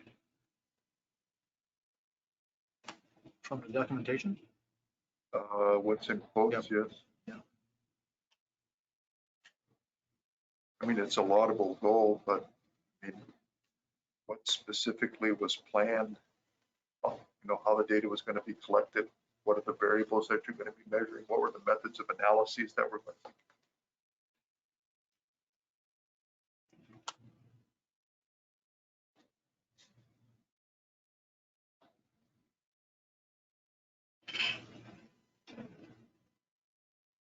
Is that something that the assessment needs, these projections for, short-term projections for size of age? We have looked at that in the past. Actually, one year did sensitivity to different ways to project. I think this actually may have been more related to having mechanisms that would help the operating models predict size at age. Because we didn't find a huge effect, just because it doesn't change that fast in the management time horizon, there isn't a huge effect, 1 year ahead. It's not like it's Pollock where the catch could be off, by 30% given change in size at age. But I think this was more to do with the operating models and having mechanistic ways rather than just empirical ways to generate size at age projections. The other Is part that of it, necessary for evaluation procedures though? I mean, I hear if that's, is that well, mechanistic stuff in the operating model is really going to change? I think right now for the management procedures that we are investigating, this sort of random approach that just integrates over potential changes in weighted age and they're smooth and slow going is realistic or is good for the management procedures we're doing now. But one interest that I see in fisheries is climate effects and climate readiness and, linking management procedures to climate change. And in that sense, we would need sort of a more mechanistic approach to incorporate environmental effects and then have responses of these important factors like size at age and their effect on the management procedure. So in the future, and that's a road that I'm interested in, and it seems like fisheries in general is interested in. Less to climate, not necessarily predicting it. Well, I think that's a good point, and where we want to start with that topic is how is our current management procedure robust to climate? And there's a lot of things in the halibut management procedure, stock distribution and things that show some robustness to climate variability at least. But to then incorporate environmental factors and climate specific changes into these projections, I think tying some of these processes to more mechanistic approaches might be helpful. How fine a scale do you have temperature data, ocean temperature data? Well, the fish survey is, I think, one of the few data sets that I'm aware of that actually has bottom temperature recorded. The NOAA surveys certainly, well, the NOAA surveys do have bottom temperature nowadays on their nets. And so they do bottom temperature mapping in the ocean. So I don't know how fine scale it is, but there's definitely, I think, the ability to get comprehensive, or at least for our purposes of coastwide management in these biological regions, to get a good idea of how temperature is fluctuating over time in these regions. So you have surface temperature that's ready to get just from phonetic images from variable. Yeah, I think so. And then not bottom temperature. well, the surveys we can get bottom temperature. I'm pretty sure I haven't actually tried to get those data myself, but I've seen people present it, and they do cold pool looks, predictions in the Bering Sea, and all sorts of predictions that would require bottom temperature, I think. And I think Over time or just spatial? What's that? Over time as well as spatial? Yeah, I'm pretty sure. Don't quote me on that, but from what I've seen, that's where I would start looking at our survey where we have the profiler on almost every station, and then linking that maybe with these trawl surveys that have temperature on the net. And I think you could put together a pretty good data set if people already have them. Right. Yeah, if you're looking at maturation schedules, having something like cumulative thermal units, right? So if you don't have it, but you could still predict it from space-time types of data at the bottom where the fish are, then that I think would be really, that's where I kind of was going with the Julian Day thing in terms of maturation schedules. But to the extent that you have, or you could interpolate or somehow get data, assuming that the fish is where it's caught and where it's been, right? That would be the assumption. Then having that cumulative thermal data from some period to where you captured it, as well as Julian date, would give you more information that may be relevant to maturation schedules. Yeah, I see what you're saying. Temporally within a year, I don't know how fine scale those data would be. There might be some observations of spring versus fall, perhaps, but getting finer than that. I was thinking temporally over years. That data has been collected for a while. I was thinking I think the benefit is probably different, which is that it could help you better parameterize the ROMS models that are what you want to use for getting that kind of seasonal pattern. Yep. But the ROMS models without the bottom temperature data are going to be way off, right? Yeah. So they need that temperature data, but all of the sort of interpolating, it's not what the physical oceanographers would call it, but interpolating essentially. Yeah, that I mean, you comes from probably ROMS can't use models. latitude as a surrogate of temperature either, right? Simply because the currents and everything like that, it's too complex. That would be too simple, but Julian day would be important. Anything you could get in terms of bottom temperature Yeah. would be really useful. Do you know if the ROMS model integrates this temperatures, bottom temperatures? I don't believe it is. Not that I'm aware of, but I'm not the expert. I'm not the one to know this. I know that Lori Sidoris here works a lot with the profiler data, and she's certainly has contacts with NOAA and collaborations with NOAA and others. And we are, I believe that we are trying to not advertise, but just get our data out there a little bit more, this profiler data. And now we actually have it on the web. You can download it. Anybody can download the profiler data. It's all there. Is it on the, 20,000 rows. yeah, that's great. Is it on the IPHC website or on a? Yes. So that's pretty hidden. Yeah. I wonder if there are better repositories for that, existing ocean temperature repositories that this could be Yeah. added to. We've done a similar thing with some of the temperature data we've collected in Mongolia, for example. Nobody's going to find it searching Right. my website for that project, right? But adding it to global temperature databases, it gets used a lot. Yeah, that's a good point. I can't remember if there was something that was causing a delay in that, but I guess Lori or somebody else would be the best to talk to on that. I think that kind of recalls our comment from June about, there's so much great science being done here. Publications are a good way to get it out. Yeah. And, you guys have been great with that, but also data publications are a good way to make sure that we squeeze every bit of information out of these expensive, even hard-won data points. Yeah, I've been looking into that. It's really neat. You can get a DOI number just through Zenodo, right? I mean, and we do that all the time by releasing our databases. Yep, and That way- that's definitely better than nothing, but it's not going to be found if it's just a random DOI somewhere. That's true. It's going to be found if it's part of an existing place that people are going to for temperature data. Yeah. So that's really what you want. That's true. That's a good word. So we did have the data archived on through a NOAA website. We started doing that in 2017, right? Yeah, but I think the intention was to move it out because there was a curation. I think we had the raw data published through NOAA. Yeah. If I recall. We did, yeah. And that data was curated, and now it has been switched to our side.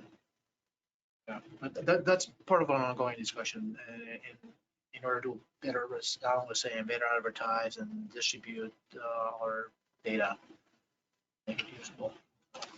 That's a Would it be useful, would it be useful to put some of the discussion as another point in here regarding Can we add use that of to the some- 5-year data plan? I think that's really,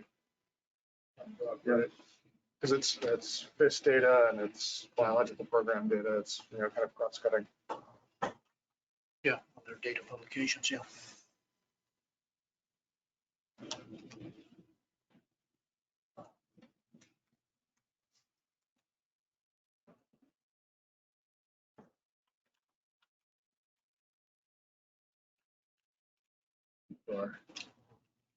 There are several ways of calculating critical thermal units. We use a number of formula. Incubation time, but also maturation schedules in terms of, DNA development and things like that.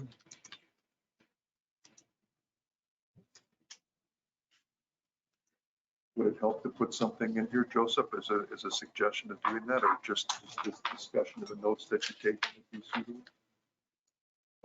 As far as I can say, I think it's sufficient with the fact, I mean, we're actually taking good notes of this observation, so, we're definitely taking a note of this. That's paragraph 36. Hold on. Okay, thanks. 720.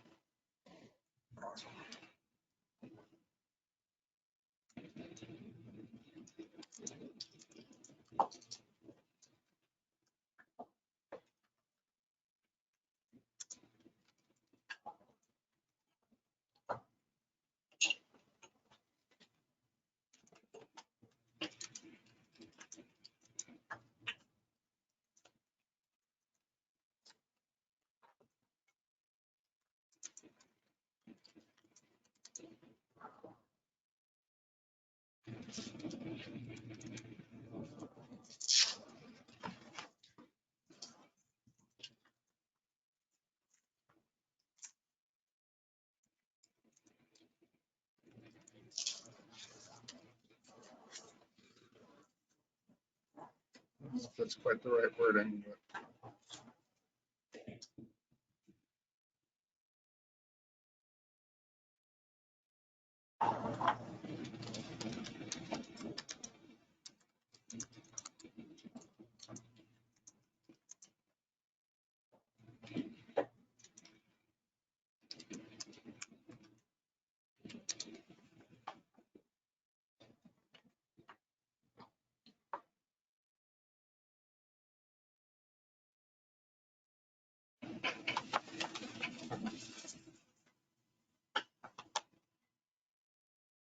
is that all right? So that'd be just a request that when we get together in June, we say, hey, look, found a temperature database. That seems like a good one. Putting the bottom temperatures, is another database that might be good for this other kind of data. So I think that's Is the FIS data published somewhere? Is that available for download on the website? It's downloadable. available on our website. The raw data? Yeah, the raw data. There's a whole bunch of visualizations associated with it. I think if Carbon species data is also available. you can look at the space-time model output, which is really, really cool. Oh, is that download? I don't think that's download. You can download a time series estimate for any set of stations, but you can't download the individual predictions from them. Yeah, I don't know how much time you want to invest in making derived products available for users who might not actually exist, but making sure that at least the raw data is there so that people can go with it.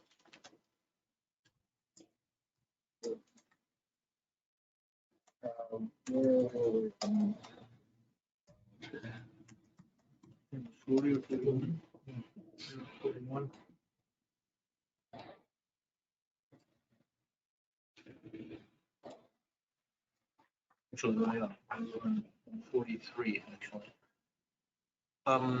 Yeah, if I may add, 43, that information that has been requested was already provided by the Secretariat in prior both documentations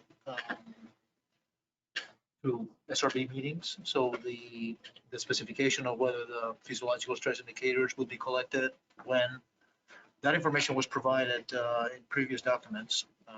For instance, to give you an example, in SRB 18, there's a mention of the samples that are being collected, how and when, and also at that meeting, the proposals for funding this project to MPRB and the National Fish and Wildlife Foundation were also provided.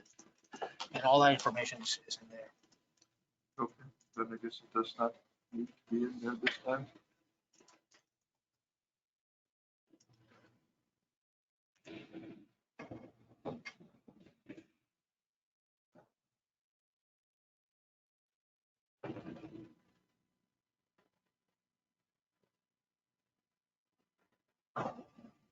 Get rid of the outline there.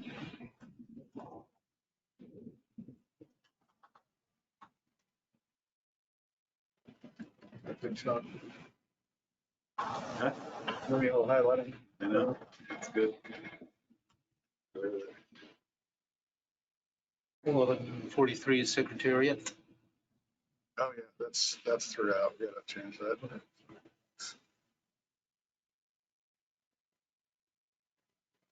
Yeah, no, we indicated in the document that there were no updates on this area because we really didn't have anything to update on.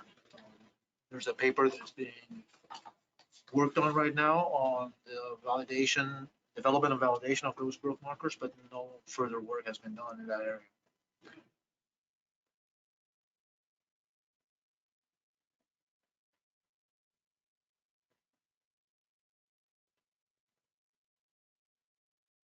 So,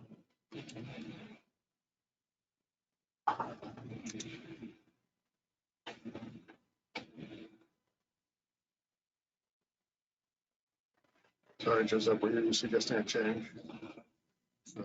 no, I was just commenting that there were actually no updates were provided because there was nothing to update on. Well, the point here was talking about annotation. Right? And to the extent that you could do that, it would be an area that forward-looking, if you're interested in finding genes or the genes that you have identified and you have SNPs. Yep. You know, in the data set that you have with your low coverage data, that it would be useful to kind of bring that information together. So again, this was sort of a forward-looking suggestion, you know, as time permits, to pay attention to, you know, any annotation that you could do Yep. that would bring together past work that you've been doing in the area of growth and you know, other things, just so you would be well positioned to utilize the data as it's available. Looks like you could delete updates to however. Just the second sentence, start off with ongoing work in the area.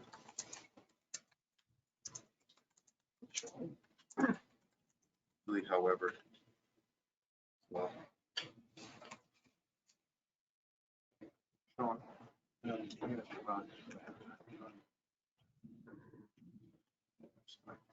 So you can just email me a copy. You just email me. Okay. See you then. Okay.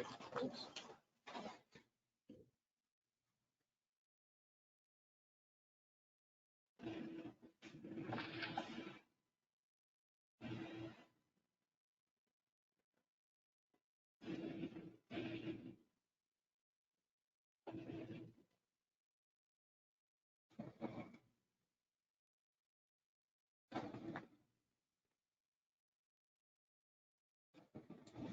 should that second sentence just be more direct that you want to recommend?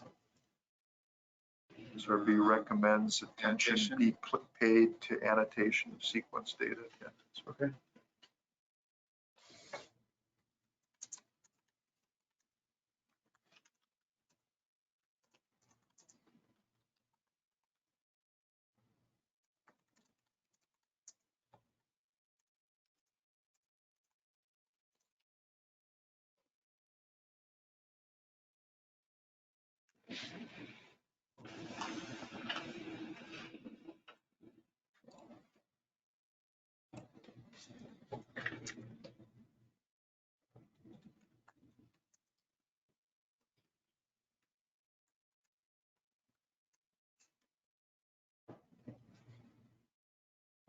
So they kill that set right there. 44 is a tough one. They get on both sides of the walks. They go through about 30 nets by the time they get to the bridge up here. Sometimes they even fish past the bridge almost to Lake Union. Yeah.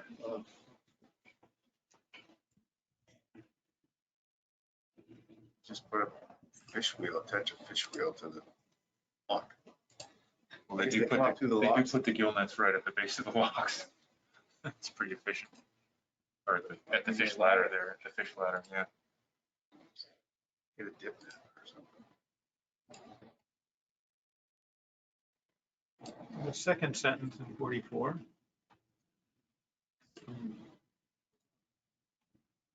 I feel like doing the research to determine if we need to alter the assessments or even the MSD and the assumptions in the operating model And would it be prudent to wait until the research is done before we really start talking about specifics of that? Or are you, the SRB, just looking for a general statement on how that might alter the management structure? Because I feel like maybe the assessment may not be altered that much, but we might alter management in some way, learning about stock structure as well. How we would do that, I don't know. I haven't thought about it because I don't know what that stock structure might look like. We've thought about 4B a little bit, but yeah, I'm just wondering how much, what the SRB is really looking for there. If we don't know what the stock structure might actually be at this point in Well, time. hypothetically, what would you do if you found that there were areas, subregions, reporting areas, whatever, that were found to be demonstrably reproductively isolated based on variance in SNP allele frequencies? What? I mean, the first thing, go ahead. 4B would be the one we hypothesize might be the most different. And I think there we would seriously consider cutting that off from the coastwide assessment and doing a standalone analysis. If its demographics truly are independent enough that we shouldn't be combining. It's the one area, all the other areas, although they might be reproductively isolated to some degree, we know there's a high degree of mixing at various life stages, including those that are available to the fisheries. And so even if we have very discrete spawning aggregations with really high fidelity of homing to those areas, the fisheries are all going to be mixed. So the analysis is by nature going to be a simultaneous analysis of all that information. But 4B is the one place where we have very few tags coming and going. And if it turns out to be more isolated, I think a gross approximation might be to just, assess it separately. I think any knowledge in stock structure is going to want to spawn additional research to understand more about if an area like 4B is broken off, to initiate potentially more research to understand what are the dynamics of that population. Is it getting fed from Russian waters, for example? Learning more about it. That'd be one of the first, because then we would think about, okay, how does the assessment respond to that? And then how does the operating model respond to that? And then how does management respond to that? Do we investigate alternative management procedures? So I guess I'm curious, what sort of specifics is the SRB looking for in this context? I think it's an interesting, it's obviously a fascinating question. Yeah, definitely. And has lots, just opens up a big, almost a can of worms if you actually do find something like that stuff, but I'm not sure it's the time to try to answer it. It was again a more forward-looking question. What happens, for instance, if you're using some of these unsupervised clustering methods and you find individuals of a genetic background that's not sampled within your baseline areas and reporting areas? What does that tell you? Where are they? That means they're halibut coming from some places that you're not sampling. That would be one. You're right. It's a woulda, coulda, shoulda, because you don't really know what the data are going to be saying. So it's, I don't know if it's. Is it more than maybe it's a,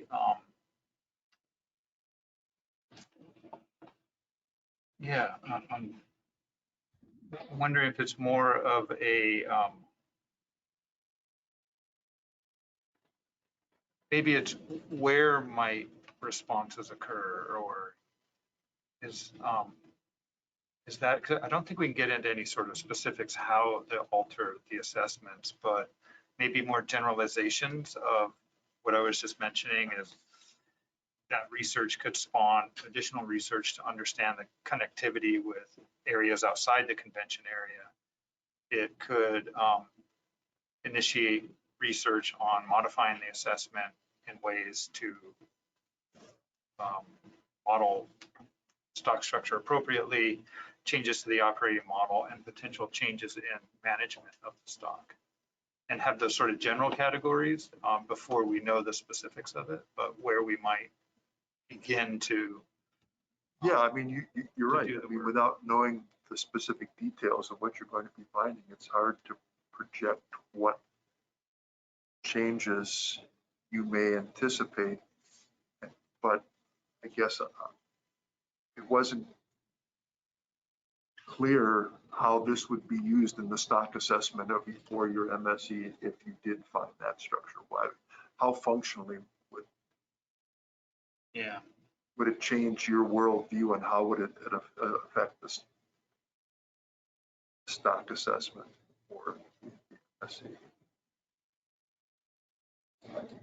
How about just changing the word would to may? Would that help? I think that waters it down enough for us to real, yeah, does that help? It helps me at least know that this is more a hypothetical look at the future, given the stock structure, rather than we've already put thought in, if it's this, then we do this. Yeah, I think some thought here is useful, but like having a whole bunch of specific decision points ahead of time is probably not where I want to go.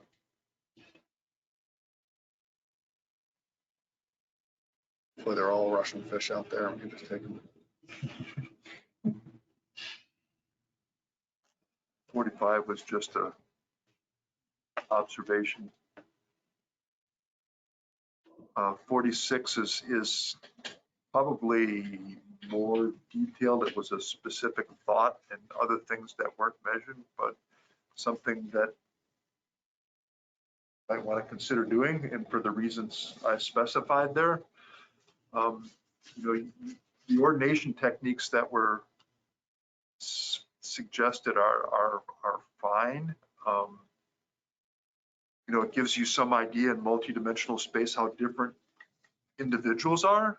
And to the extent where you have a geographic area for them, that's one reason why they might be different. But I think the unsupervised clustering, I think, would be important because it gives you some idea, not just how different individuals are or where they come from, but if they are part of identifiably genetic cohesive groups, irrespective of where they come from. So that you're not getting from these other ordination techniques. Further, if you did use your location information and you use discriminant analysis of principal components, you would also be able to identify the loci that are really heavily weighting on why those things are different. So that EAPC is something that's easily implemented. And I didn't write that in there, but that would be something to do. But this idea of are there source or sink regions or groups? How genetically similar individuals within a sampling area is really important. So if you think about and how genetically different they are. So if you had an area which was a net exporter of individuals, think about source sinks dynamics, right? The classic Pulliam et al. Type of a way of thinking about things. A source area is an area of genetically homogeneous individuals that exports net surplus of reproduction. A sink area is an area which maintains itself based on immigration from source areas. So if you think about genetic differentiation, what this means is the source areas are going to be relatively similar genetically to one another that you could identify with FIS and with coefficients of relationship, right, based on your SNP genotype information. And then how different things are FST. So you can come up just in a very general way with some idea without running some of the, there are ways of actually doing it more formally. Sure. Using some approaches, but I think those would be really interesting to look at as just a set of background data that you could calculate anyway. It would be informative to look at. So that might be,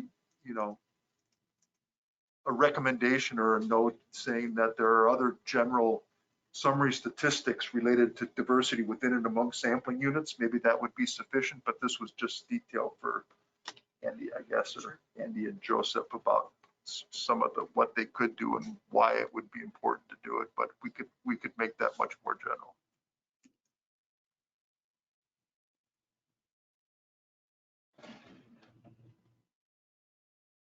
Thanks, Ron. No, thank you. I mean, so you generalize it and just cut the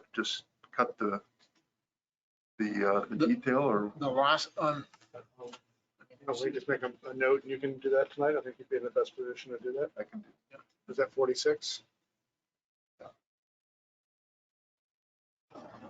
I don't know. It's fine.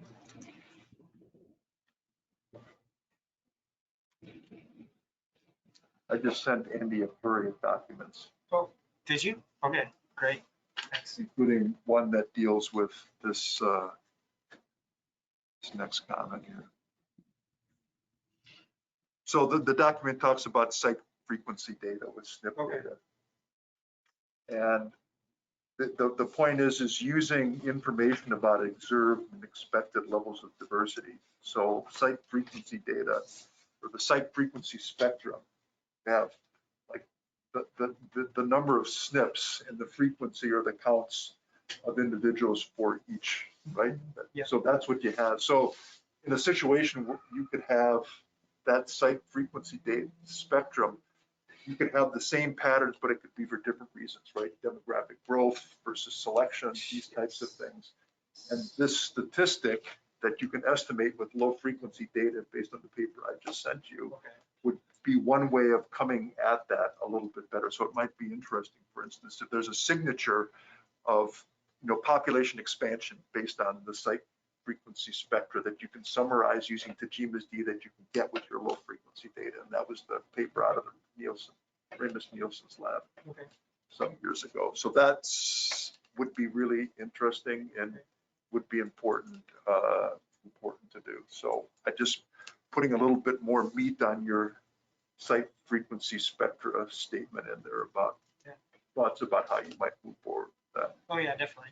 And it seems like, yeah, there's a lot of stuff to be done with that. Or that can be.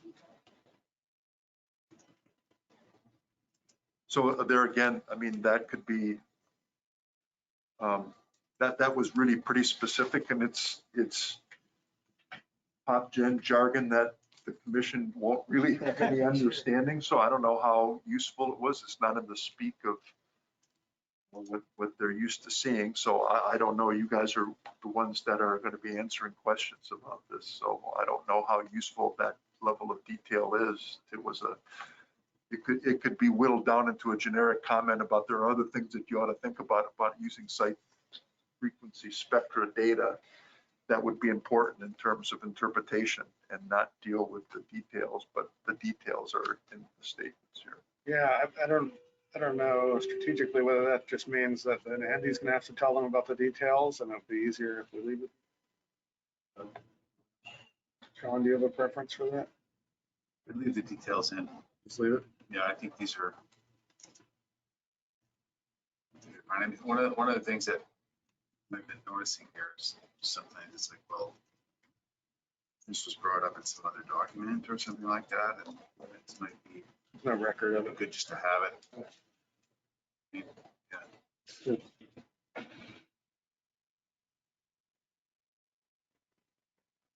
So 48 is just ordination methods, and I talked about that already, why there's multiple methods being used. I mean, they're subtly different in terms of whether it's a metric or non-metric measure of difference, right? So there are some reasons to use some versus others, but again,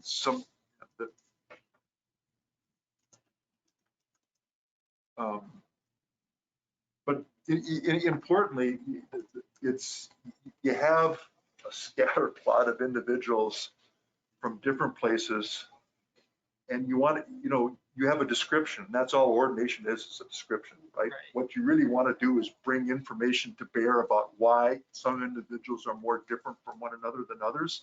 And the document doesn't really mention, it's not hypothesis oriented. It's very, very descriptive, right? So you want to move beyond description. The description is important, but you want to move beyond the description. And I guess it's just a call for thinking out of the box about what you're doing and trying to understand why individual X and Y are different from individual X and Z, right? Yeah. And maybe that could be stated a little bit better. That's where I was sort of going with that.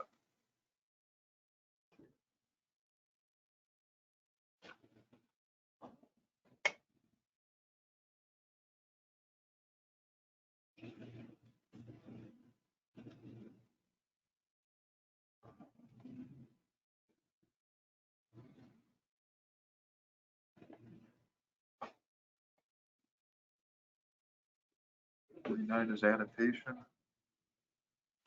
Linkage, and one of the papers I sent you is out of Garrett McKinney's lab. You're probably familiar with him. He was in the seed lab. So he came up with a network analysis. I don't know if you're familiar with that. Okay, like, basically like graph network types. Yeah, I mentioned iGraph is Oh, which is yeah. the way to do that there. But you Yeah. got to be careful when you're doing your linkage disequilibrium analysis, because you can get huge LD if you have admixture. Sure. And what I'm hearing from Ian and Alan here is that's likely what you're going to find, right? So I think what you're trying to do is you're looking for the presence of what might be reproductive isolation based on structural polymorphisms, right? These inversion polymorphisms, you're going to look for them via LD, but LD is, again, you're basing your LD estimates based on groups of individuals that you're sampling from a location, for instance. Yes. And the more dispersed your samples, you could potentially get more LD simply because of, again, the multi-locus disequilibrium that you're getting, which is a function of many, many different things, not just physical linkage, right, but also breeding structure and just how heterogeneous. And it's just a call to be aware of what you're looking at when you're dealing with LD measures and how it's being estimated. And there are a couple of papers, I've sent you these papers that are in here. I just sent them to you. Great, excellent, thank you. So again, this is a lot of weeds. And I don't know if that needs to be in there, but it's just, yeah. So I can take the citations out of there and just make it general. But they're important to think about. Kim to revise. I think you need to delete everything starting with the team. Since you probably, that's what you gave them. Yeah.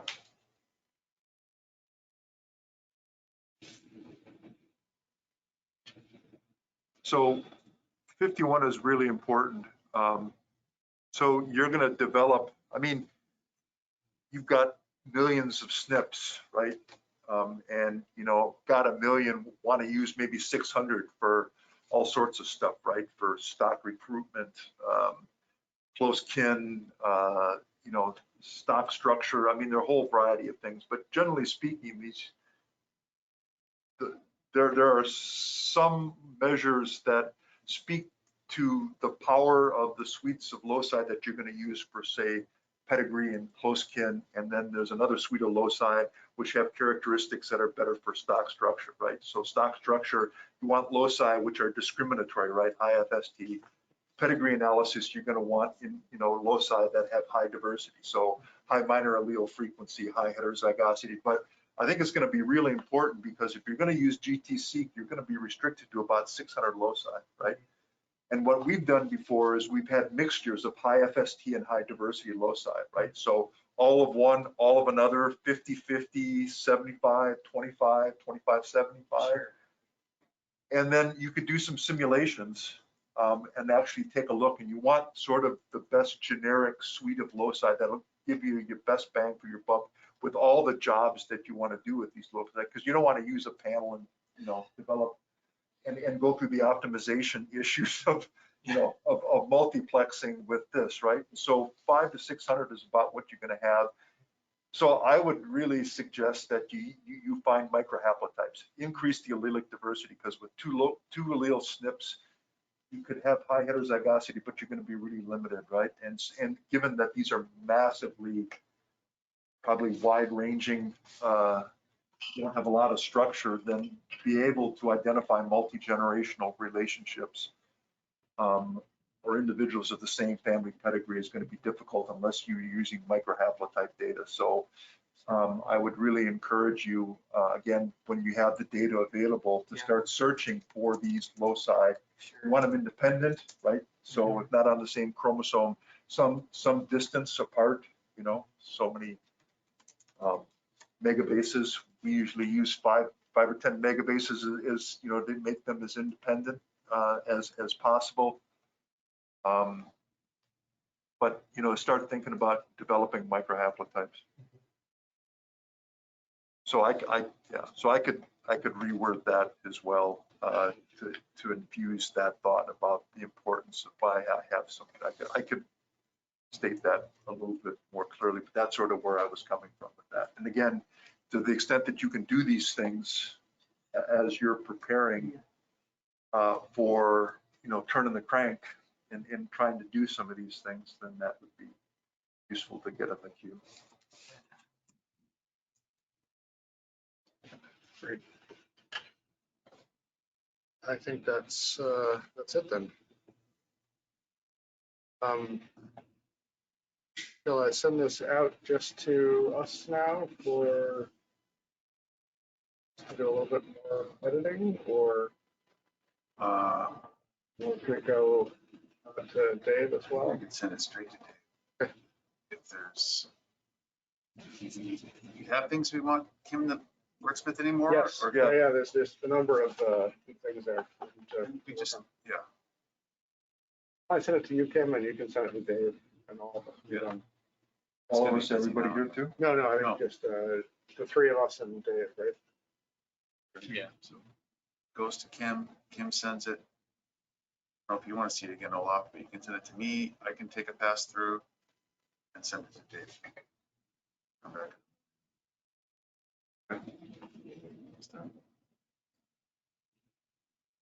You're still sharing your screen.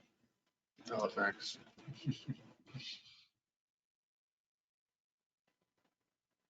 Great, stop that somehow.